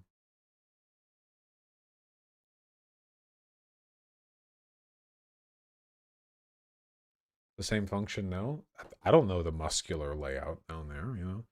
Done Kegels, though, so I guess that's why my asshole is so unbreachable. Spike759, thanks to the tier 1 sub. Really appreciate that, thank you. I have been so out of it this stream, so the fact that any of you stuck around and enjoyed it, really appreciate that. Also, I can't help but notice that the viewership has been surprisingly good. In spite of the fact that I rambled about anime for 20 minutes in the middle of a politics stream, spent some time eating, and was basically just watching live streams for a bit, we were like 7,000 to 6,000 for the height of the stream. That is a very good viewership, all things considered. I'm very happy to have you guys around. Thank you for taking the time. I think that I've been a little bit more entertaining lately, in large part because I've been having more fun lately. Yeah, and it's on a Sunday. That's true, Tempest.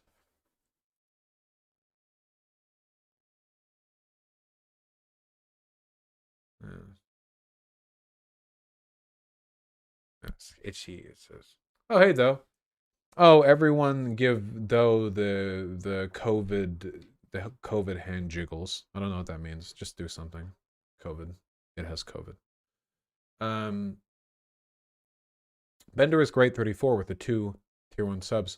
Found you through Crystal Kyle and friends. Haven't really listened to them since. Do good shit, Vouch. Keep it up. Oh, awesome. I'm really happy to hear that.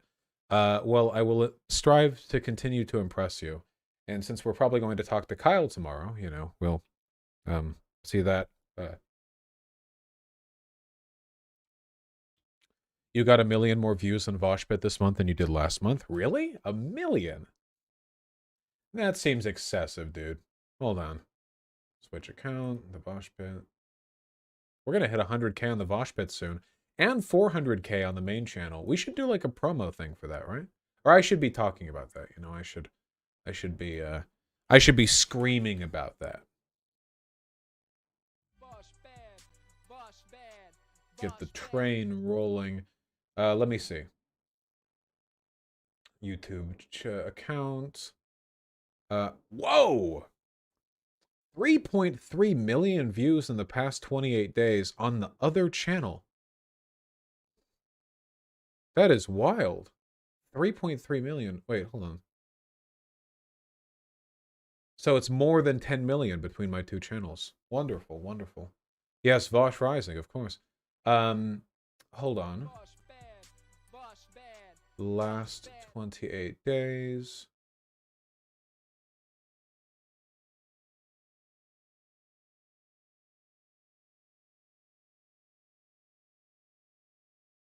Views.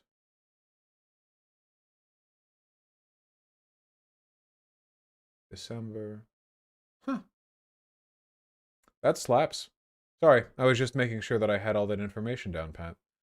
Past 28 days. What does it say? How many unique people? Wow! It sounded really silly there. God damn.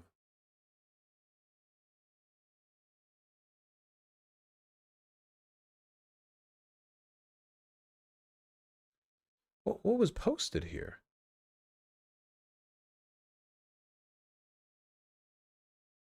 The Thought Slime drama that led to a lot of new viewers.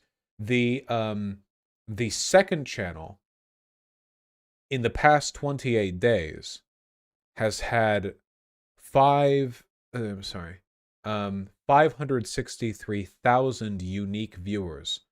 Just over 500,000 unique people, individual people, brush against my content. That is awesome. On the second channel as well. Yes, non-fungible people, of course. I suppose it's possible some people view YouTube through multiple accounts, but I don't think that's that common if that's the case. Whereas on the main channel, the last time I checked, it was 8.8, or sorry, 880,000. Sorry. I'm very sorry. I apologize. I get good news. I get excited. I care more about the views and the subs than I do about the money. That's a lie. I like money too. Hold on.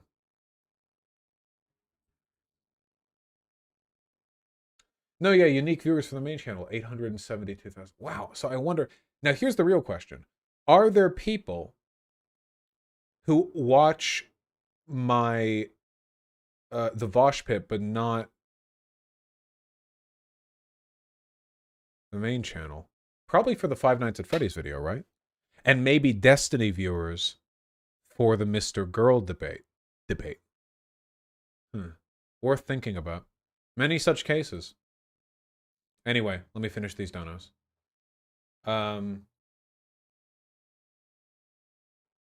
This Juan, thank you for the $10, adding to the premium Nuggies fund. Thank you. We ran out today. Nando Pandov, thank you for the $10. Have you read Chainsaw Man? Several times. I'm quite fond of it. This goodly frame with the tier 1 sub. That beard is bussin'. Any grooming tips? No. And I've been taking poor care of it lately as well. I keep picking at it. Just a sporadic thing. Hey there, Richie Buzz. I'm happy to hear you enjoyed that. Squid, thank you for the 2 Australian. Will you cover the 2022 Aussie federal election? Maybe. Tentacle Hexcraft with the $5. I feel like I'm being assaulted by the year 2008 right now. Do you ever have a dream where you, stabbing a person trying to assault you, and they are turning into hamburger and just won't go down me either? Interesting. Actually, it is a recurring theme in my dreams where I'm unable to inflict violence on people who deserve it. That is a consistent thing that happens. You know, like, it'll be a dream where there's some action scenario, some premise, and some, you know, inarguably bad person. You know, like they want to murder me, they want to kill my family, something like that. But you punch them and punches do nothing. Or I'll have like a knife and the knife will do nothing. You know what I mean?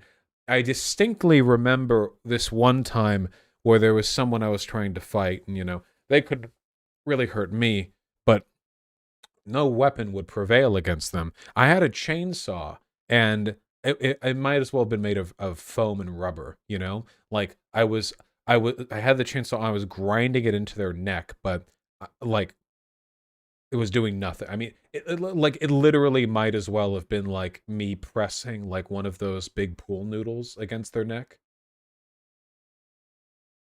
They were like a evil dude. Don't weird me. They were trying to kill me. I was just trying to use any weapon I had in my proximity, but none of them were doing anything. It's a common phenomena, but why do you think that is? I think it's probably a combination of a sense of maybe powerlessness exemplified through dream logic, and also maybe a sort of lacking in self-awareness, reflection on our mortality, and the fact that it's kind of unfortunate that it's really easy to take a life. I don't know about you guys, but the fact that you can slip on a piece of ice and just die when you fall down is pretty weird, you know? There are people who survive being shot 12 times, and then there are people who die because they like hit their head against a banister or something, you know? It's a lot of variability there. Sad Bad Boy 69 with $10. Have I read Worm? No, but it keeps getting recommended to me. I definitely want to. I have been reflecting on the 4,000 or 6,000 words that I've written on that premise that I rambled about, and then Tempest made into a segment without asking me. And I hate it, of course. And I was thinking it might actually be better to write it from a different perspective, you know? Maybe the beginning bit would be more interesting if you're not in the head of the two superpowered individuals, but rather you're in the head of one of the soldiers. I'm kidding, Tempest. Who dies at the end, and then afterwards you jump to their perspective. I wonder if there would be some way to effectively instill in a reader the paranoia that must be inherent to being around a physically superior person. You know what I mean? I'm sorry, not physically superior just as in like they're strong, but as in like if they swiped their hand at you, they could like obliterate you, you know, like you could punch them in the face and break your hand into dust, and they could punch you in the chest and leave a crater, you know, like yeah, the transhuman dread, like Outlast, like Invincible, right, like in an invincible way. Well, it is terrifying. The concept, right? I've said this so many times, and I continue to mean this. At the end of the day, political power only works because everyone is equally susceptible to bullets. At the end of the day, no matter how bad things get, no matter how tyrannical rulers are, no matter how evil men can be, everyone dies to a bullet. And for that reason, and that's a good thing, and for that reason, there's always going to be some kind of internal check on what people can do. And if you have people who break that dynamic, all of a sudden you have people to whom you have no capacity to defend yourself. If you're around a superhuman person, you have to trust that they're a good person. And trust is the only thing that you have, because there are no consequences if they aren't. You can't defend yourself against them, and it's not like you can call the police because the police can't stop them either.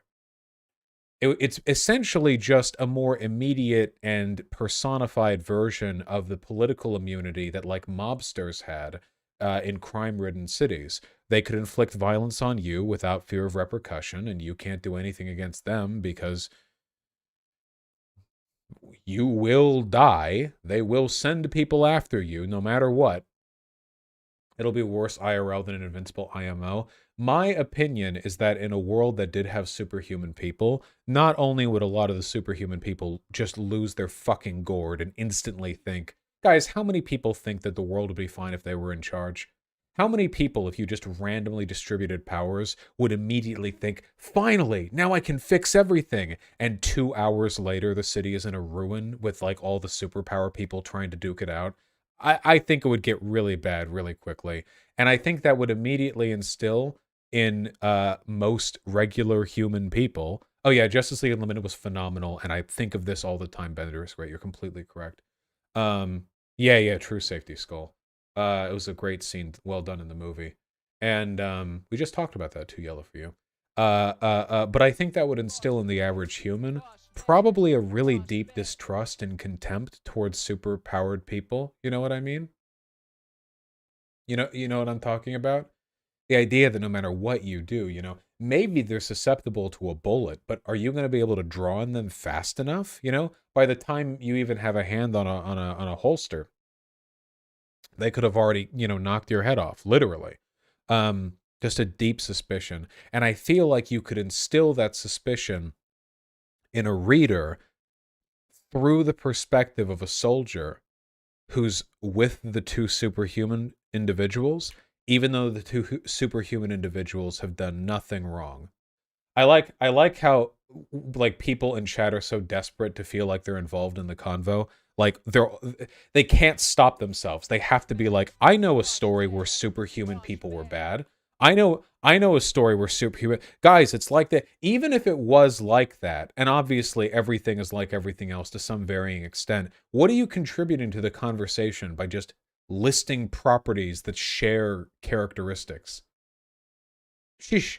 The closest person here got with Justice League Unlimited. They had a whole arc dedicated to this. The Boys isn't even that. No. The only one who really exemplified that with The Boys was Homelander, but Homelander was a solvable problem. They didn't for auxiliary political reasons. Most of the superpowered people were essentially corporate icons who were allowed to be sociopaths because it was in line with the corporate interests that they served. But I think there's look. The point that I'm trying to get at is that I feel like it'd be interesting is if you had two superpowered people, the ones that I talked about before, and they are, and I want to be clear, good people. They're not just good people, they're actively humanitarian. They're making an explicit effort to use their powers to be one of the few people who are like just helping for the sake of helping. Buy them beans, buy them rice, buy them a can of cola, whatever, they'll try to help out in the area, right? And I feel like in spite of that, you could still instill a great degree of distrust. What am I doing? Let me finish with these donos. Vosh, Cringe, and Unsub Entertainment, thank you for the $5 both. Really appreciate that. True Bleach fans know that Rukia should have ended up with Ichigo. I am never gonna watch Bleach. I know how that goes. Started watching your videos because a lot of the smack talk I heard about your channel seems disingenuous. Haven't seen any reason to dislike your takes. Good luck, have fun. Oh, thank you. That's genuinely actually really sweet. It's always nice to know that it's possible to work through some of those preconceptions. If they complained about me being ableist, though, that one's true. So, Vosh Cringe, thank you for the $5. What happened to stop Asian hate? Did the movement fizzle out once people realized the race of the people primarily committing hate crimes targeted at Asians? What? Oh, I get it. It's a racist thing. I see. The media narrative was kind of made up, wasn't it?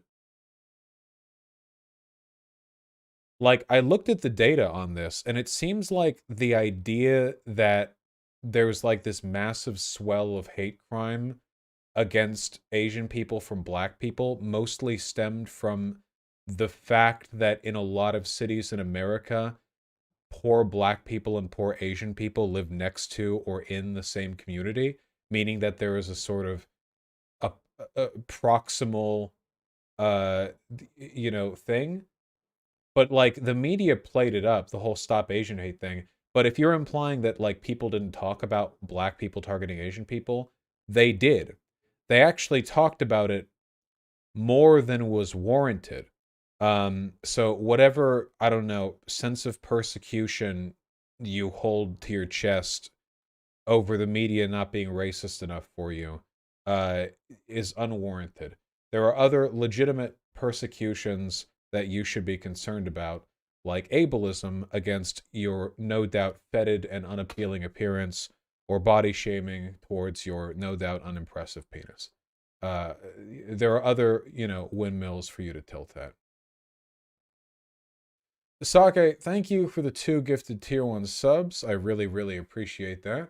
Kyle suffers from what I call Doritis, where he's been praised for having good takes so much he'll never do any research before tripling down to bad one. Well, we'll see if we can't have this convo, huh? Jay Hadathy with $10. What do you think happens to our individual consciousness when we die? No fucking idea. I'm of the opinion that it's lights out, but who knows? Janko with $5. Can you explain why this 1-minute clip of Spheres of Influence is a bad take? What? It's a Fuentes video. Interest in all of this. The American interest is we've got to negotiate a system where China and Russia can pursue their legitimate sphere of influence. You know what? We have to share. We don't have the power to control the whole world anymore. We did, but not anymore. We just don't have it. And so now we've got to share power with China. And what's a reasonable amount of power for China? Can they take Taiwan back? Yes, they can. And same goes for Russia. Is it reasonable that they control Ukraine? Yes, it is. Let's draw some borders. Let's draw some new borders for a new century. And let's be fair about it. Let's make a negotiation happen. And let's try and live in harmony and friendship with these other nations. Now, I'm not under any illusions. There will never be world peace. We'll never perfectly get along with rivals. But we can get past this. I like how he has to thread the line because he's an American nationalist, but he also supports Russia because Russia's like far right. It's bad it's incredibly stupid for a few reasons. But we're working off a $5 dono here, and I want to go to bed. Play Final Fantasy for 3 hours before bed. So I'll just say that it's bad to invade Ukraine and Taiwan. Thank you. Wolf Universe, thanks for the $5. Do you agree with this position? No, stop linking me videos and asking me what? More fulfilling than getting one consistent tailored experience for 80 hours. They both take the same amount of time. You're going to lose that time anyway. You might as well spend it somewhere cohesive. But when someone argues for this, when they say that games in general are too long, to me it very rarely feels as though they're saying that the game is too long. It feels like they're saying, I don't have time for this. Cool, that's a you problem. Why should your schedule dictate the work of dozens of creatives, potentially, of what they're trying to do? Why? I think sometimes it's... I think that there can be games that are good that are short and games that are good that are long, but sometimes I feel like games are too short or too long. If a game is like massively long because of padding or because there are internal like systems that incentivize people to stick around even if... Yeah, no, yeah. Listen, I like it when games are like decently long because I have the free time to play them, but at the same time, I would much rather play a really well-crafted 6-hour game than I would play, like, a really padded-out 18-hour version of the same game, you know? Fully Cooley was 6 episodes, playing Undertale, neutral, then pacifist ending, then genocide route, all together is, like, probably 5 hours, you know? Like, yeah, it's just a lot of routes you can go. Melanchka? Baby! Like important thing, right? Like people who buy diapers generally like need the diapers for their kids. It's not usually a important thing, right? I'm glad at least one cat liked it. That is amazing.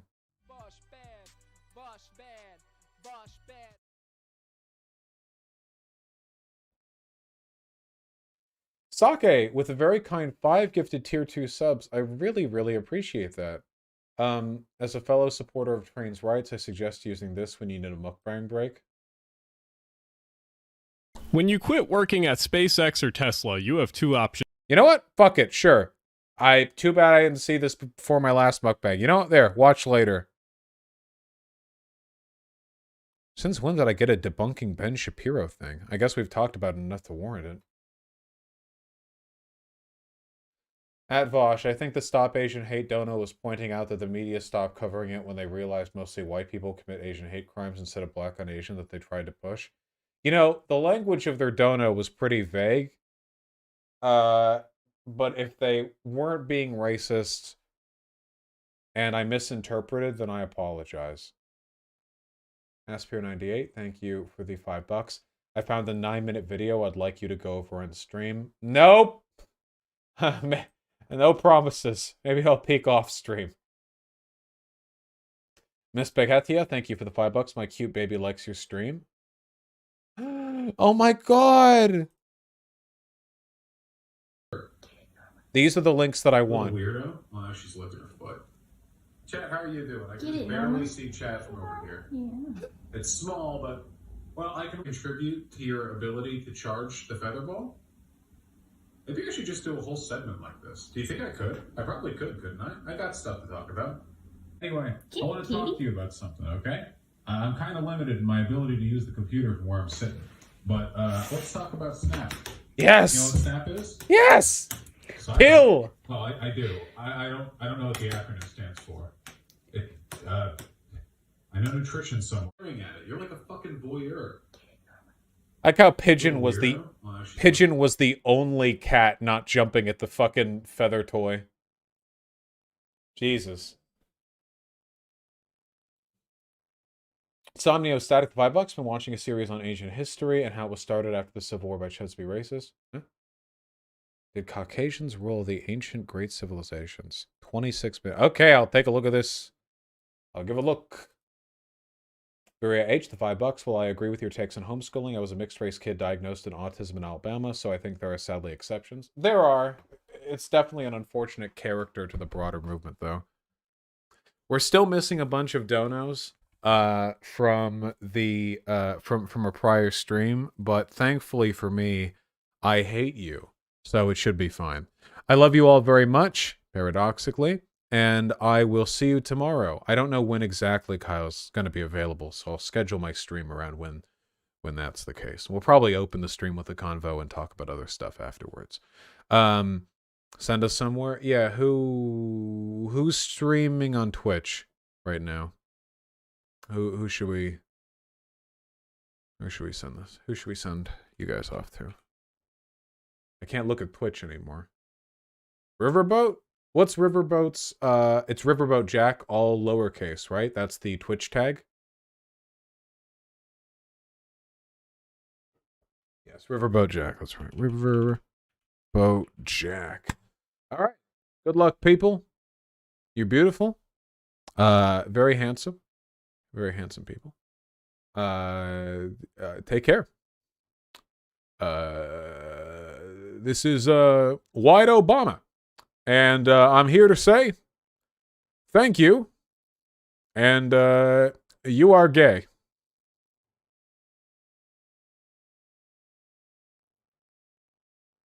I'm proud of that one.